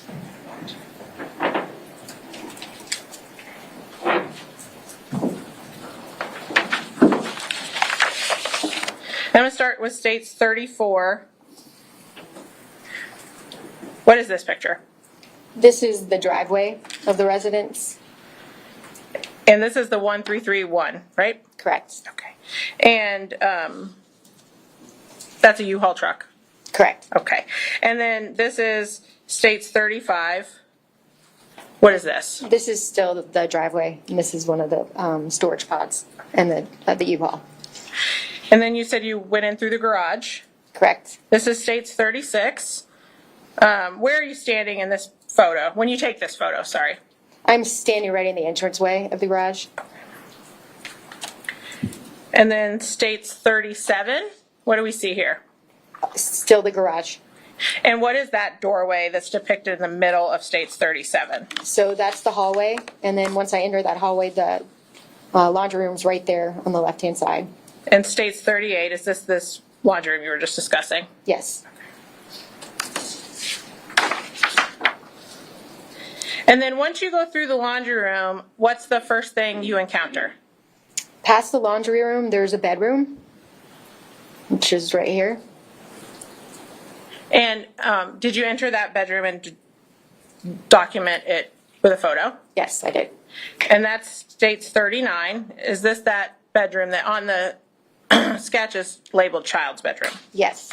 And were there things in this bedroom that indicated to you that potentially a child lived in that bedroom? Yes. Such as? There was a small mattress, and there were some items in the closet. Now, after you went in there, where's the next area you go? I'm continuing down the hallway, and there's the second bedroom. Okay. And we're going to come back to that one. Eventually, do you go through into the living room area? Yes. Okay. So once I get to the end of the hallway, then I start my photos around here in the kitchen. And this is states 40. What area are we looking at here? You're in the living room right now. And this, we're going to have dueling laser pointers. This here, what door is that? That's the front door. Okay. So that's on the right side of this picture? Correct. Okay, thank you. And then here, is that the same front door on the left side of this picture states 41? Yes. Okay. And what are you depicting here? The dining room. And then in states 42, where are you standing now when you take states 42? So I'm standing in the living room, and I'm closest to the kitchen, like right in this area. Thank you. And did you document the kitchen? Yes. Okay. And where is this was this a pantry in states 43? Yes. Okay, and where is it? It's right there. And then this is this sketch is only the part of the house that we're going to talk about today, is that right? Correct. Where is there something past the kitchen and those bathrooms there? Yes, there's a master bedroom and bathroom in this area. And did you go back and document that room? I did. Did you find anything of evidence in that room? No, I didn't. Thank you. Once you've walked through the whole home and you said you had gone into that bedroom we called Miss Benefield's bedroom on the sketch, do you also document any evidence that you find? Yes. Okay. So I'm going to show you states 44. Can you tell us what we're seeing here and then show us where this would be on that sketch? So that's blood, and that's the entranceway of this bedroom right here. So it would be going this way. And just to be clear, the wood part would be the bedroom and the tile would be the hallway? Correct. Okay. And then is this the same entranceway from a different angle? Yes. And were you made aware of what that smear was from, or that blood mark? Yes. And what was it? It was from the victim being dragged out to be worked on. And did it go all the way, did it start in that bedroom? Yes. And where did it end? It ended at the front door. And I'll show you states 46. I think it's a little more clear, but this is the bedroom. Correct. Thank you. And then what bedroom is this? This is, once again, the same bedroom. And this is 47. And we'll call this Miss Benefield's bedroom, if that's okay with you. Okay. And so what are we looking at here? I've started to take my photographs like in a 360 inside the bedroom. So I'm documenting right now the blood that's right there in the middle. And I'm just gonna, can you just kind of mark it on there? Circle it, I guess. There you go. Yeah. Thank you. And that states 47. Oh.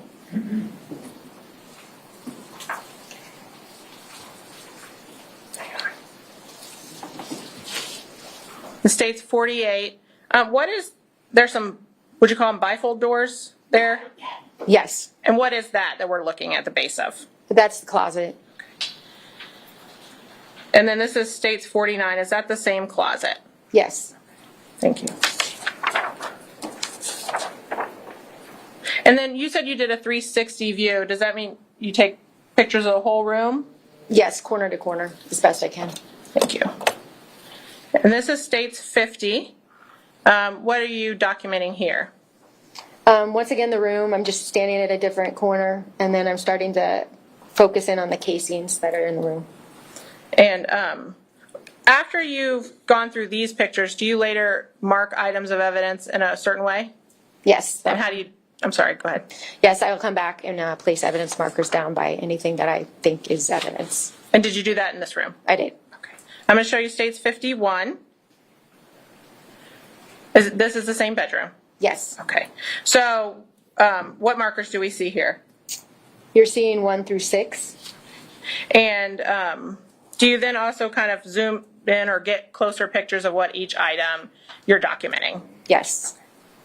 And so we'll start with, this is states 52. That's that same room we've been seeing, right? Yes. Okay. And in states 51, we can see that next to the room is marker number 1. Yes. Okay. So it's just kind of hidden in this picture. Is that right? Yes. Okay.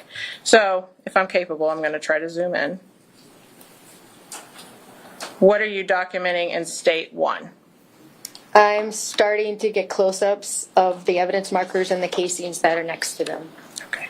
And so at at markers 1, 2, and 3 here in states 52, what are those 3 items? They're casings.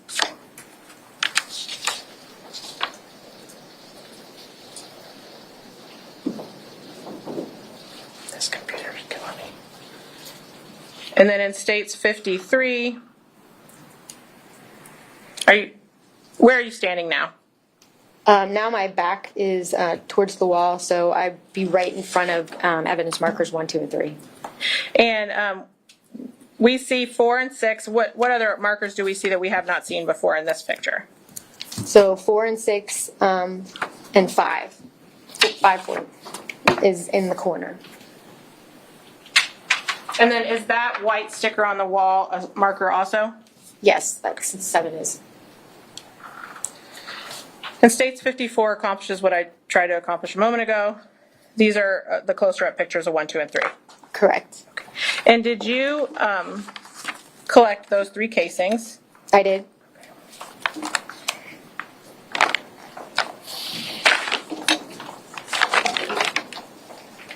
I'm going to show you what's been pre-marked as states 4, 5, and 6. Will you take a look at those 3 items and tell me if you recognize them?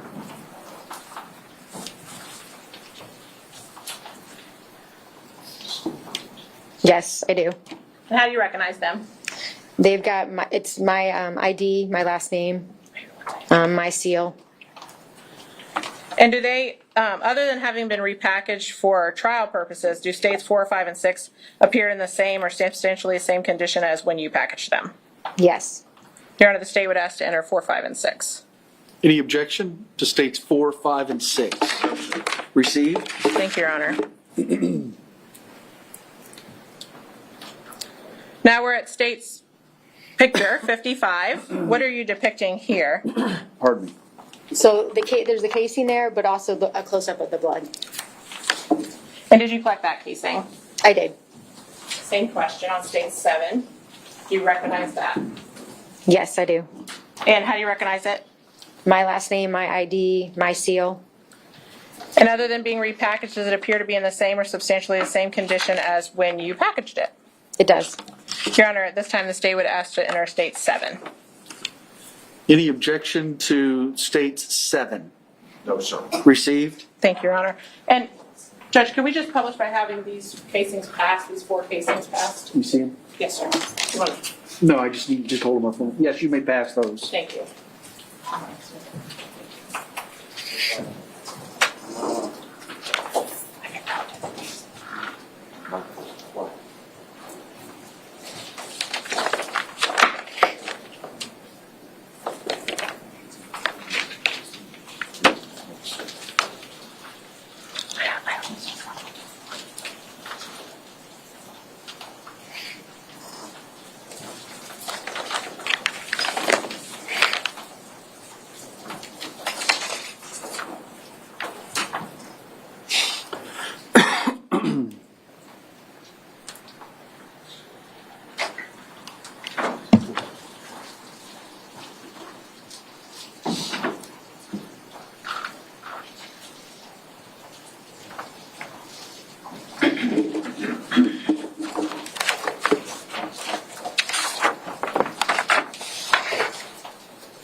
You got them all, Deputy?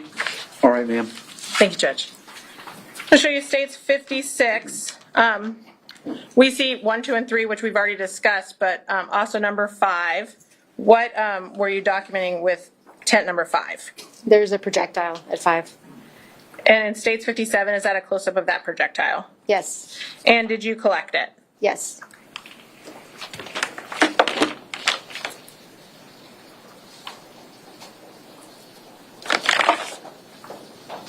You take a look at states 9 and tell me if you recognize it. I do. And how do you recognize it? It's my last name, my ID, and my seal. And other than being repackaged for court purposes, does it appear to be in the same or substantially the same condition as when you collected it from marker number 5? Yes. Your Honor, at this time the state would ask to enter states 9. No objection. Received. Thank you, Your Honor. Now we're looking back out of the same bedroom, is that correct? Correct. This is states 58, and we see a marker we have not seen before in the middle there, well, a couple. But that first one in the hallway. Check the leading.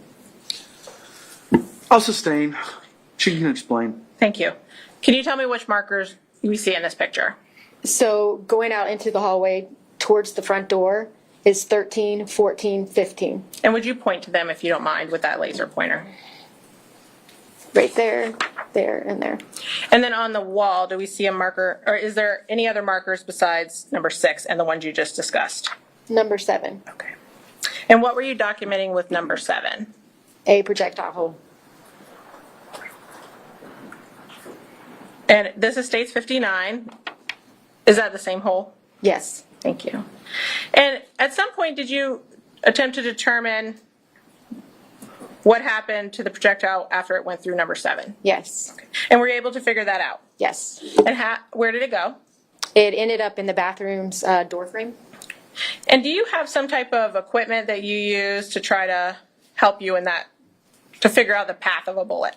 A trajectory rod? Yes. And did you use that in this case? I did. Okay. I'm going to show you state 60, and if you could describe for the jury what they're seeing here, please. So the hole starts at 7 and enters. So that's an entryway. Then this is where it ended up. So the projectile's right there at 11 in the door frame. Thank you. And did you document the path that it took? I did. Okay. So that was state 60, if I didn't state it for the record. This is state 61. So that would be on the other side of 7. So 7's an entry. 8 is an exit. So that's going into the bathroom cabinet underneath the sink. And if you can, well, I guess, so 7 would be on the opposite side of the wall? In the bedroom, correct. Thank you. And then after it left 8, did you determine where it went? Its path continued through the cabinet door.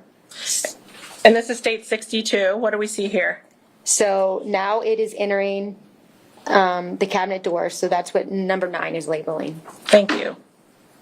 And what's this in states 63? So that's the same cabinet door, and this is it exiting that cabinet door. And this is state 64 for perspective. Will you show us, just point to where states, the marker 10 is? Right there. 10, I'm sorry. Oh, sorry, 10. And did you determine the final resting place of this projectile? I did. And where was it? It's at 11 in the door frame. So this is state 65. What's this? That is where the projectile ended up. And state 66, what do we see here? That is a close-up, and you can actually see the projectile right there. And did you dig it out of the wall? I did. And state 67, what do we see here? That is, it's been dug out, so that's just showing that it came out and it's right there. And did you collect that projectile? I did. I'm going to show you state 8. Same questions. Do you recognize it? I do. And how do you recognize it? My last name, my ID, and my seal. And other than being repackaged for court purposes, does it appear to be in the same or substantially the same condition as when you removed it from the wall back in September of 2020? It does. Your Honor, at this time, the state would ask to enter states 8. No objection. Received? I'm going to show you state 68. Can you tell me what you're documenting here? So that is the blood trail. So I'm now in the living room, dining room area. So that's 14, 15, and 16 are all blood. And we saw a 14, 15, and 16 in a previous picture. Are these the same ones? Yes. You only use each number once? Correct. Okay, thank you. And this door, what is the door in the middle of this picture? That's the front door. And then state 69, what do we see here? So I continued outside because there was more blood outside. So that is right in the front entrance outside the front door. So it would be right in this area. So that's 17 and 18 with blood. Thank you. And when you said this area, you pointed, but I didn't see. Would you mind? Right in this area. Thank you. Did you locate any other projectiles in the home? I did. And where was it? Where was it? One or more? It's one more, just one more. And where was it? It's in the living room. And did you document that with photos? I did. I'm going to show you state 70. What do we see here? And if you could just show us on that sketch where we're looking. So this is the living room, and it's right by the front door. So it's this is the front door, so it's right here in this area. So there's the window. So it's right there. Thank you. And what is this item in state 71, if you know? It's that it's some kind of shelving. And what are you documenting in this photo? The path that the projectile took. And can you just point to the jury what you used? Right there, and there's the projectile hole. Thank you. And this is state 72. Is this the projectile you just told us about? It is. And did you remove it from the wall? I did. And you collected it? I did. I'll show you states 10. Do you recognize it? Yes, I do. And how do you recognize it? My last name, my ID, and my seal. And does, other than repackaged for trial purposes, does it appear to be in the same or substantially the same condition? It does. Your Honor, the state would ask to enter states 10. No objection. Received? And may I have the deputy pass 8, 9, and 10, Your Honor? Yes, ma'am. Thank you.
All right, State. Thank you, Your Honor. Ms. Conlin, did you find any firearms in this home? I did. And I want to show you states 49. We previously viewed it. What do we see here in 49? The backpack that's in the closet. And did you search that backpack? I did. And did you document that search? I did. And so this is state 73. Is that the same backpack? Yes. And what did you find inside that backpack? A firearm. Did you find anything to indicate to you whose backpack it was? There was a driver's license. And this is state 74. Is this the driver's license you found in the backpack? Yes. And would you mind telling me the name on it? Ashley Benefield. Thank you. And what do we see here in state 75? That's the firearm. And then at some point later, once you collected it, did you lay it out and document it? I did. I'm going to show you state 76. And let me ask you first, what kind of firearm was it? It was a Sig Sauer 380. And in state 76, is that the same firearm? Yes. I can zoom in if you, maybe. To be sure, or give you the other picture. Is that the Sig Sauer? It is. Thank you.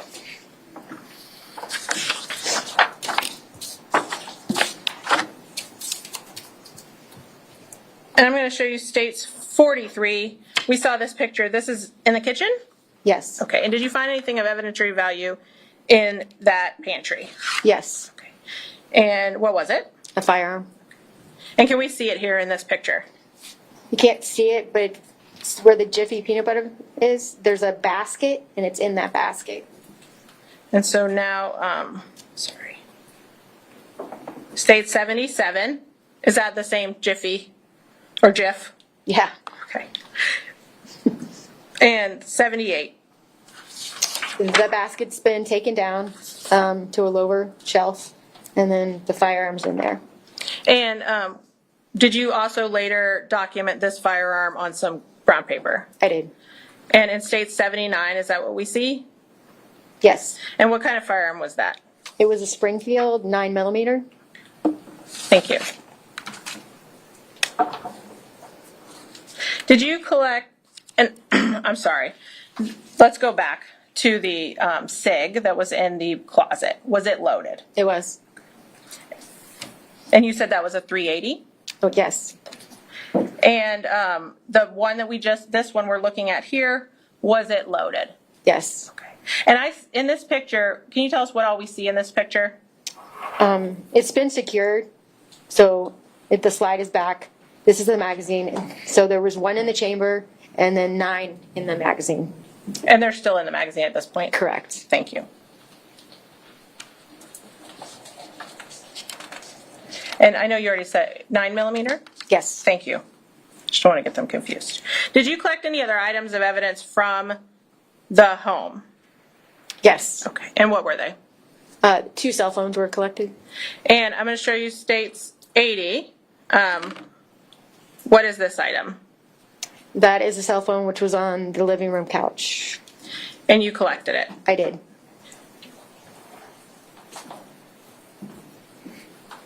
Your Honor, may I approach the clerk?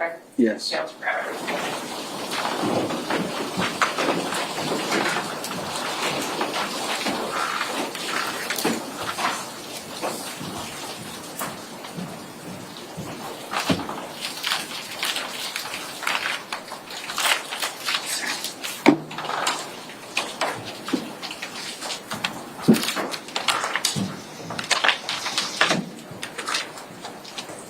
Ms. Conlin, I'm showing you states 11. Can you take a look at that and tell me if you recognize it? Yes, I do. And is that the phone we see? I'm sorry, what is it? It is the cell phone that's on the couch. And how do you recognize it? It's the same color, everything. And is it documented with this case number and the time of this case? Yes. And other than possibly some paperwork being added, does it appear to be the same or substantially the same condition? Yes. The state would ask to enter states 11. No objection. Received. Thank you. And how many phones did you collect? 2. And where was the second phone? In the garage. And what do we see here in states 81? So it's a shelf. So it's right outside, going back to the garage. So it's a shelf that's right here at the entryway into the house. So there was a shelf area. And is that same phone depicted in states 82? Yes. And I'm showing you states 12. Do you recognize it? Yes. And how do you recognize it? The case number, what kind of phone it was, and the date that this occurred. Thank you. I didn't mean to interrupt you. And does it appear to be in the same or substantially the same condition as when you collected it back in September of 2020? It does. Your Honor, the state would ask to enter states 12. No objection. Received. Once you collected these phones, what did you do with them? Everything was secured back in the lab once I cleared the scene, but these 2 phones were assigned over to a detective so they can be searched. And what detective was that? Blazinski. Thank you. His last name? Blazinski. Thank you. You just call him Ski.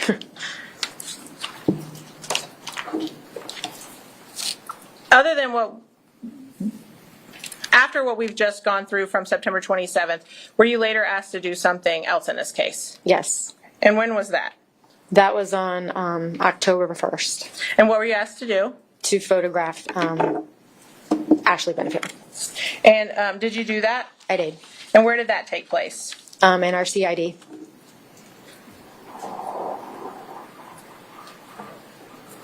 And I'm going to show you states 83, 84, and 85. You haven't seen these today.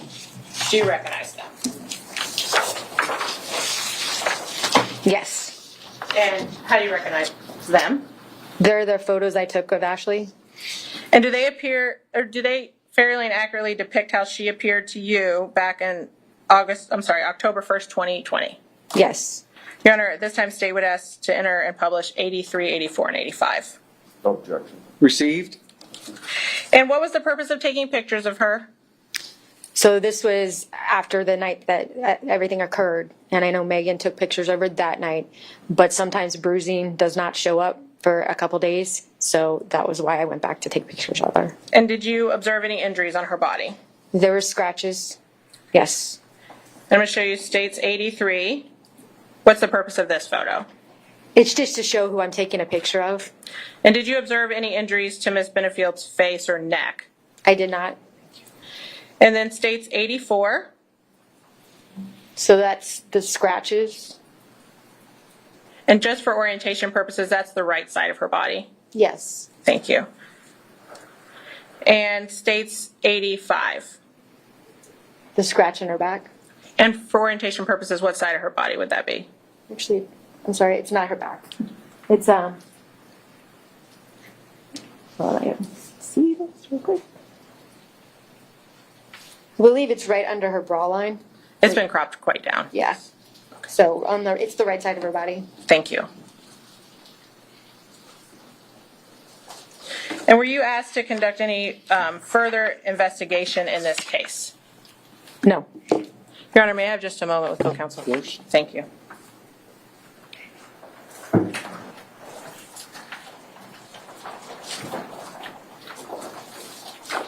Thank you, Ms. Conlin. I don't have any other questions. Defense counsel.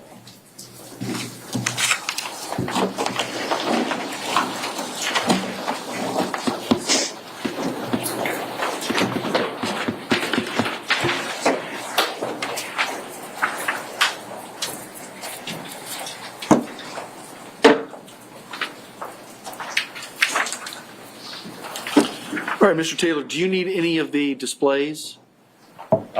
I'd like to just take a moment, Your Honor, and look through the pictures.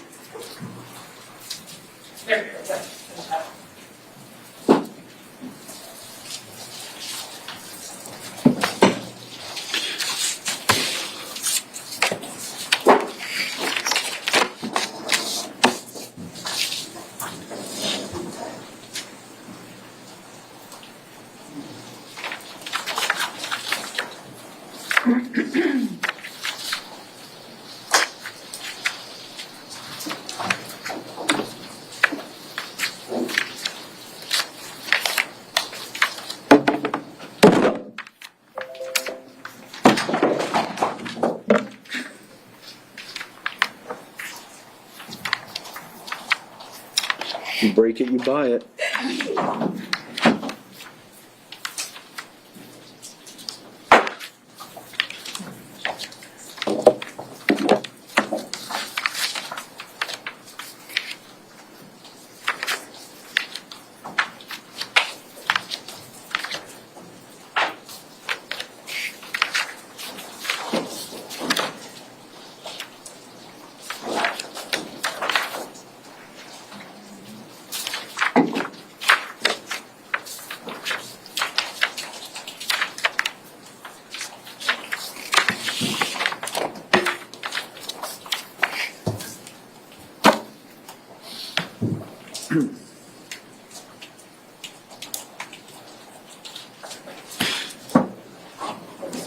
So, Mr. Taylor, would you like me to leave that on, or would you like me to get that out of your way?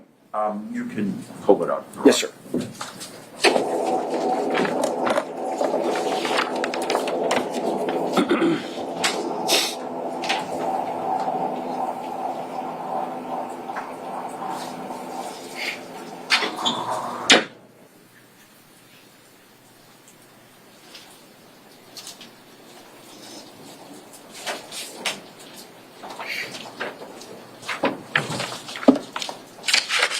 Good afternoon. Hello. You took more pictures on that day than were actually introduced here this afternoon. Correct.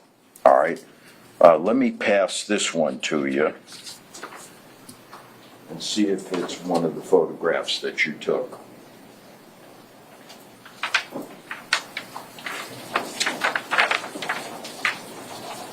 May I, Your Honor? May I approach? Yes, of course. Yes, I did take this photograph. Okay. State chose not to offer that to you, so I'd like you to identify it for us. It is Ashley. I'm assuming it's her maiden name, Byers. It is her, and it's her concealed weapons firearm license. Okay. And is it an accurate reproduction, just like all the other photographs that you took on that day? Yes. We move respectfully, Your Honor, and introduce it as defense exhibit number 2. Any objection? No, I recognize the state police, we have no objection. Thank you. Received.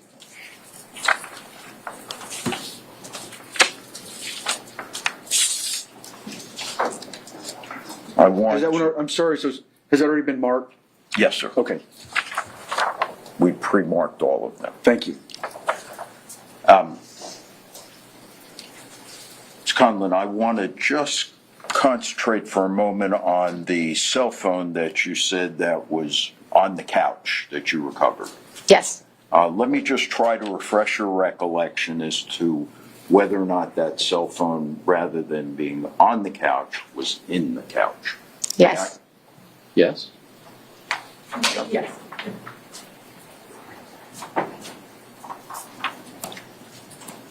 Yes, it was originally in the couch, and then it was removed and put on top to take the photograph.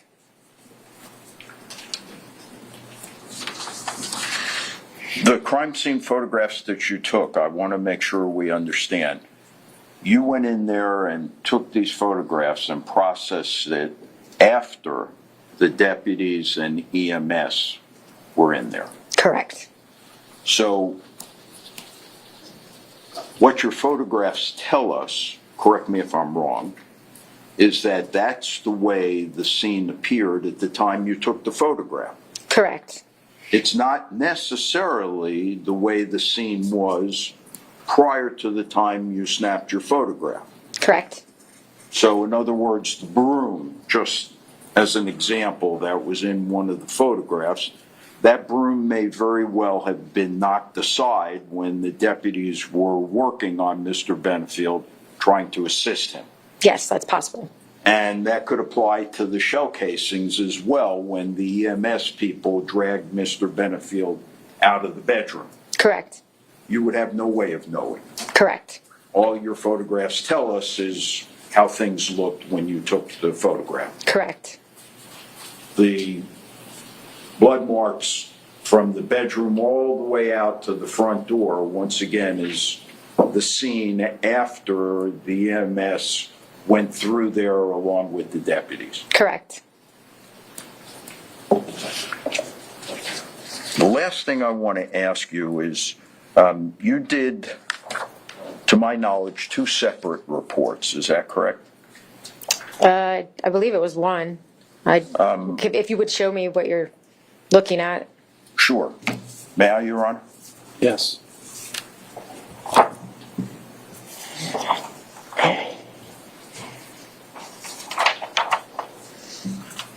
So these are my property receipts. Yes, okay. So that would be separate from the original written report. Okay, but these are reports that you did. Correct, yes. And one of them, correct me if I'm wrong, I'm sorry, is it Deputy Conlin or No, I'm a civilian. crime scene? Yes, crime scene. Or Ms. Conlin? Yes, yes. Correct me if I'm wrong, but one of the dates of the report is on the day of the incident, 9/27/20.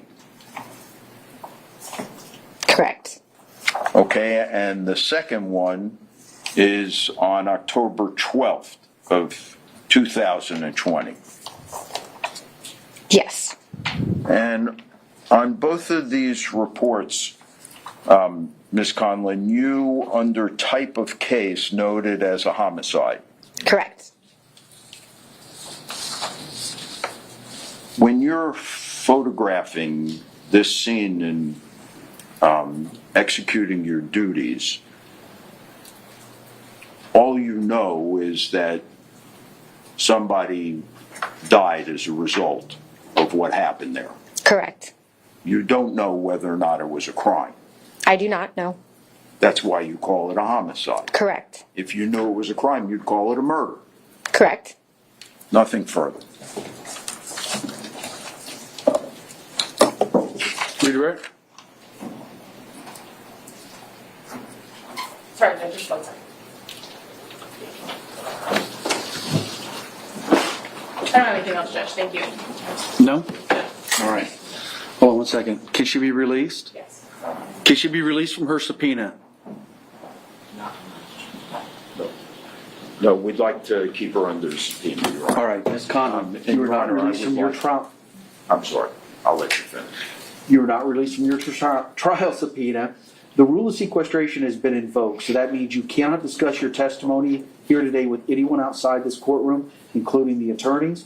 You can't talk about it with any other witnesses. You can't talk with witnesses about what they testified about or what questions were asked of them. All right, so remain available. Yes. All right, thank you, ma'am. Your Honor, can we publish defense exhibit That- 2, please? Wait, Absolutely, yes. that too. That's his. Yes, defense 2. Just a photograph. Well, hold on, but the deputy has something else in his hand. That's the report. Yeah, that was his. That's yours. Yes. All right. Thank you. And we'll publish 2. And Ms. Conlin, there's a lot of stuff flying around. Just look through your file, make sure that. That I did not. Yeah.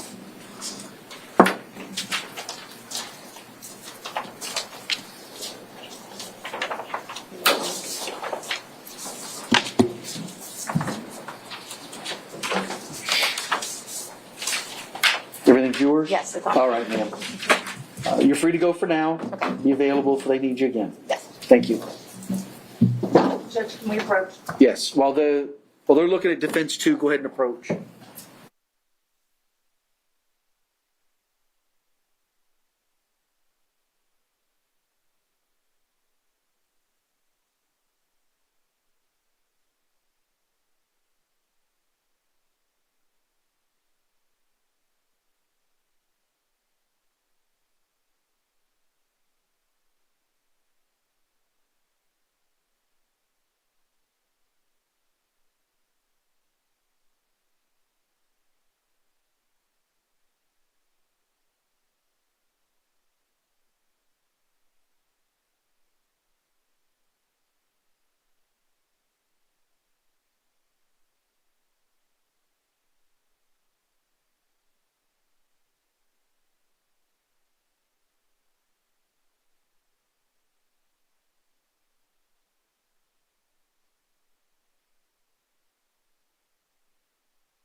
All right, members of the jury. So we've had a very busy day, and talking with the attorneys, we're right on time. We're doing great. There's some couple of legal matters that I need to address before we go to tomorrow, just to kind of smooth things out and make sure the presentation doesn't take up too much of your time and it's as smooth as possible. And I think what I'd prefer to do is go ahead and let you all go for the evening now. And then we're going to stay and work. I don't want you to think we're going to run home right now. We're going to stay and work, talk about tomorrow, and get it all worked out so we can hit the ground running tomorrow. Now, I had originally said that tomorrow morning I might need to start late because I had court. That resolved itself, but I think we're still moving along pretty good, so I think we're going to look for a 9 o'clock start time tomorrow. So if you could be downstairs in the jury assembly room at, I almost said 7:45, 8:45. That should be plenty of time. The deputies will come get you. Is anybody picking tomorrow? Okay. Do you know if everybody's been released?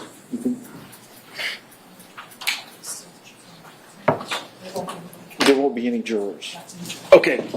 I was just checking because a lot of times we'll pick juries on Mondays and Wednesdays. So I was just checking to see if there's going to be a whole bunch of people down there. The clerk says probably not. So you'll probably have the room to yourself. If there are people there for civil juries or something like that, if you all could kind of stay generally in the same area, you have to sit right next to each other. But that way we kind of know where everybody's at. So you're free to go for the evening, maybe beat the traffic. But remember, please, last night you got home and family and friends or work was probably asking how's it going. You got to say, hey, I don't know anything yet. We haven't done opening statements. All we do is pick the jury. But now you've heard some testimony.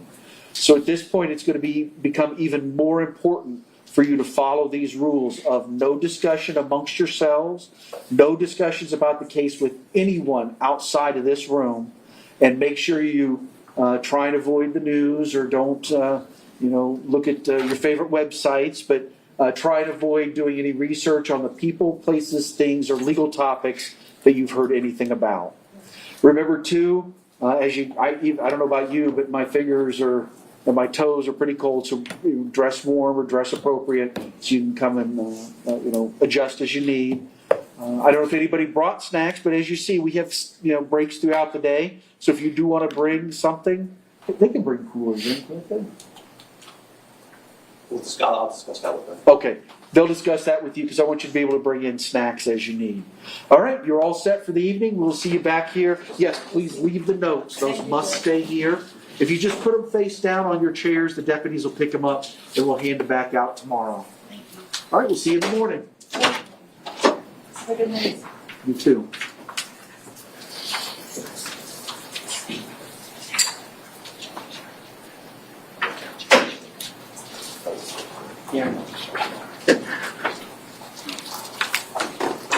Okay, you all can have a seat. Yeah, I was also going to say, it's only been about an hour since the last break, but does anybody want to step out for a minute? I would like to. Okay. No, let's go. I'm good. I'll take a 5-minute break though. That way, if you guys want to stretch your legs. That's the only one.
All right, we are back on the record. We've got all the attorneys and Ms. Benefield. Madam Clerk, are you okay?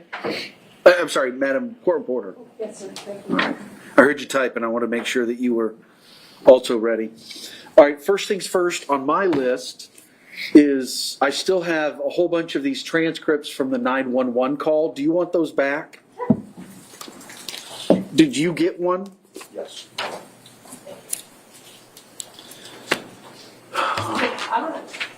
I'd probably just leave them here in case they want to re-listen to it. If they re-listen to it, No, they wouldn't get it. they will not. Okay. I can always get confused. You know what? Listen to it in the courtroom. I'll just Yeah. leave them. If they don't use them, we don't. Yeah, I just, for your edification, for everybody here's edification, and I meant to tell the jury this, and it's on my list, and I forgot. The boil water notice was extended to Wednesday. Yes. So continue to bring your bottled water or your sodas or your coffees or whatever it is, and I meant to tell the jury. It's okay, because what's today, Tuesday? Yes. Oh, it is Tuesday. Hopefully, 10 a.m. tomorrow. it's 10 a.m. tomorrow? Okay, well, that's not so bad. That's not so bad, okay. These are from containers or something. No, it's the pond out back. Well, you know, I get thirsty. And then, thank you very much, sir. I did get your amended witness list. It helps me keep track as we go. My notes are that, this is for everybody's knowledge, Deputy Burley, Burley. CST Dvorak, CST Conlin, and Eva Benfield have not been released from their trial subpoenas. So I know you all know what that means, but you need to make sure your witnesses, because some of these folks, either they're also employed at the sheriff's office or they may know each other, and they are strictly prohibited from having conversations with each other. I'll speak to that. Thank you. All right, let's talk about, you had some motions, and I said objections earlier, but they could also be motions in limine regarding Barbara Russell and Alicia Byers. Yes, sir. So, I thought we had pretty much established that we weren't going to vet the child abuse investigation. Nonetheless, in an opening statement, the state clearly went down that road to the extent of even designating that there were 5 of them, which now puts us in a position to have to respond to that unless it turns out to be a representation in an opening statement that never materializes. And as the court knows, and the court emphatically instructed them, what the lawyers say in opening statement is not evidence. So the concerns we have with Alicia Byers and with Dr. Russell is that we believe both witnesses' testimony is sought to go to the issue of child abuse. For multiple reasons, 403 of the Florida Evidence Code being merely one, and I don't need to re-argue this, the court's aware of it, we're all aware of it, the balancing act, given the potential prejudice. We don't think that that should be admissible, and we don't think we should go down that rabbit hole. In addition, I apologize for interrupting. I do not intend to ask either one of them about child abuse. And if it helps, the reason I said 5 complaints was it's my belief that that comports with your ruling on what Detective Moreland can testify about. So that's why I represented that. It wasn't to get information out of either of these 2 witnesses. well, that certainly helps my argument, Judge. My understanding, for purposes of Detective Moreland, is that the court allowed is willing to allow him to testify as to the criminal aspect of his involvement. The court should be aware that deputies do not conduct an investigation. They merely accompany the CPT or DCF representatives to protect them for their personal safety. There is no criminal investigation. So I point this out to you, Your Honor, in anticipation of when Deputy Moreland does come to take the stand. If the state doesn't plan to go into anything having a relationship to the allegations of child abuse, then I don't know that we need to go any further to discuss that it was, whether it's collateral or it doesn't relate to any material element of the offense.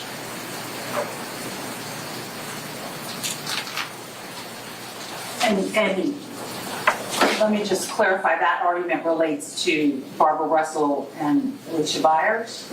Alicia Byers, yes, and it may in fact relate to Deputy Moreland once I get a chance to voir dire him about his actual participation and whether or not he's just there for safety purposes to protect the DCF representative. I can just represent, I mean, you can voir dire him if you'd like, but I can represent to you that he did his own independent criminal investigation. But he and the DCF or CPT people all work together. They all have their different goals.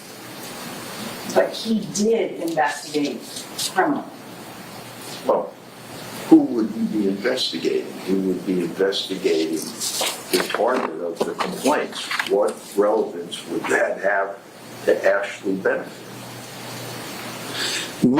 What I envisioned from all of this was I was allowing Detective Moreland to testify consistently with what I allowed at the stand your ground hearing. That there were 5 complaints made. I think I allowed the month and the year. The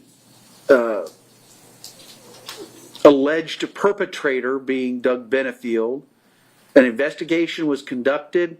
The general allegations were, and whatever they were, and that the cases were closed with no action. Exactly what I allowed at the stand your ground hearing. And then I did not allow Kim Griffin. Remember that's the one from CPS. Was she going to be an expert? Then it was no, she's not going to be an expert. But we want her to testify about those same 5 complaints from the CPS aspect, that they were investigated and they were closed with no action. And that's where my ruling was no, because I think under 403 that allowing both of them to testify, and I completely understand that this is criminal, Moreland, right? If we have a silo, Moreland is criminal, 5 criminal investigations. Griffin is CPS, civil, 5 investigations. But my ruling was under 403, I thought allowing both of them to go into it could confuse the jury, mislead the jury into thinking, well, there were 10 investigations. So that's why I made the ruling I did. If you're asking me to revisit that, because I would allow Detective Moreland to testify that there were these 5 complaints that were forwarded to him. Is he CAC? Yes. So he was CAC at the time. They were investigating, in the information I gave. How can I, if that comes out, how can I not bring out on cross that 2 of those complaints were from independent third parties, 2 professionals? Well, I did not allow them to go into who made the complaints. That was the subject of a prior motion where I said, no, you cannot go into who actually made the complaints. The state is prohibited from going into that. And I won't ask for names. I won't look for identifications. But I think I'm certainly entitled to show that it wasn't just Ashley Benefield. I don't know if he knows that or not, because I don't think that question was raised at the stand your ground hearing or any of the motions I've covered. It might have been covered in a deposition, so I'm not aware of it, but I don't know if he even knows who made the complaints. Okay. I don't know that he does. I'm hard pressed to believe he conducted 5 criminal investigations and he doesn't know that 2 of the complaints came from the pediatrician and the psychologist. Yeah, and I'm not trying to open Pandora's box. I'm just saying I personally don't know. So you may want to talk to him tomorrow before he testifies, or maybe it was in the deposition. I don't know. Okay. But that's my ruling as of right now. Yep. Moreland can testify. Griffin can't. He can testify about those 5 criminal investigations that came to him as part of the CAC unit and the information that I allow. They want to get into more. You want less, so that's where it's not a compromise, but I think that's the correct legal ruling. So now I have a second motion. Yes, sir. Knowing that Alicia Byers and Dr. Barbara Russell are not being called for purposes of child abuse, what possible relevance could they have to this? I have no idea. Why? So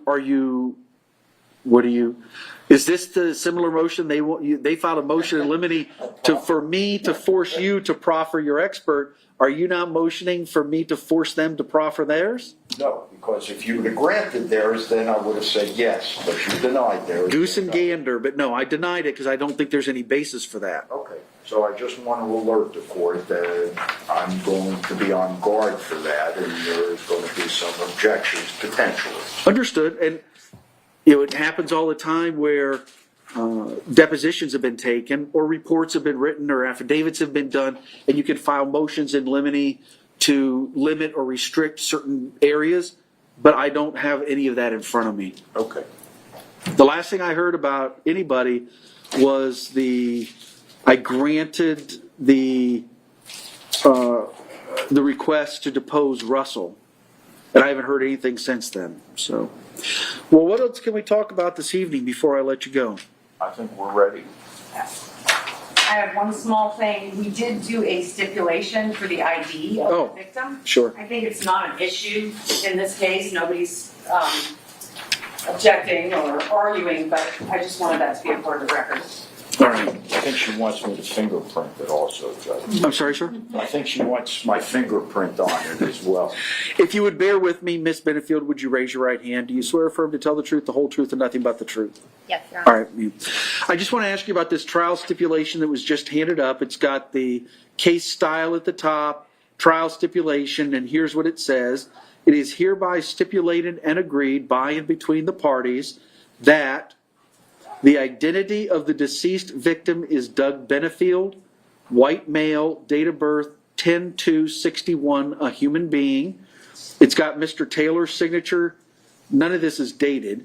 It's got Mr. Taylor's signature. It has Ms. O'Donnell's signature, and it purports to have your signature right above your name and the word defendant. Is that your signature? Yes, Your Honor. All right. I'm not going to ask a lot of questions, but essentially, ma'am, do you understand that at trial, the state has to prove certain elements? One of those elements is that Doug Benefield is deceased and is deceased. They'll have other things they need to prove. But you understand, by entering into this stipulation, you're basically saying you don't have to prove that state. The defense is agreeing that the deceased victim in this case is Doug Benefield. Yes, Your Honor. All right, fair enough. That's all I wanted to confirm. So I've got this. I'm going to give it to the clerk so she can stamp it in, and then you all tell me when you want the stipulation read. And I already have the limiting instruction or the instruction about stipulations. And I don't even know if we need to read it. Okay, maybe we could read it during Dr. Vega just to be certain, but.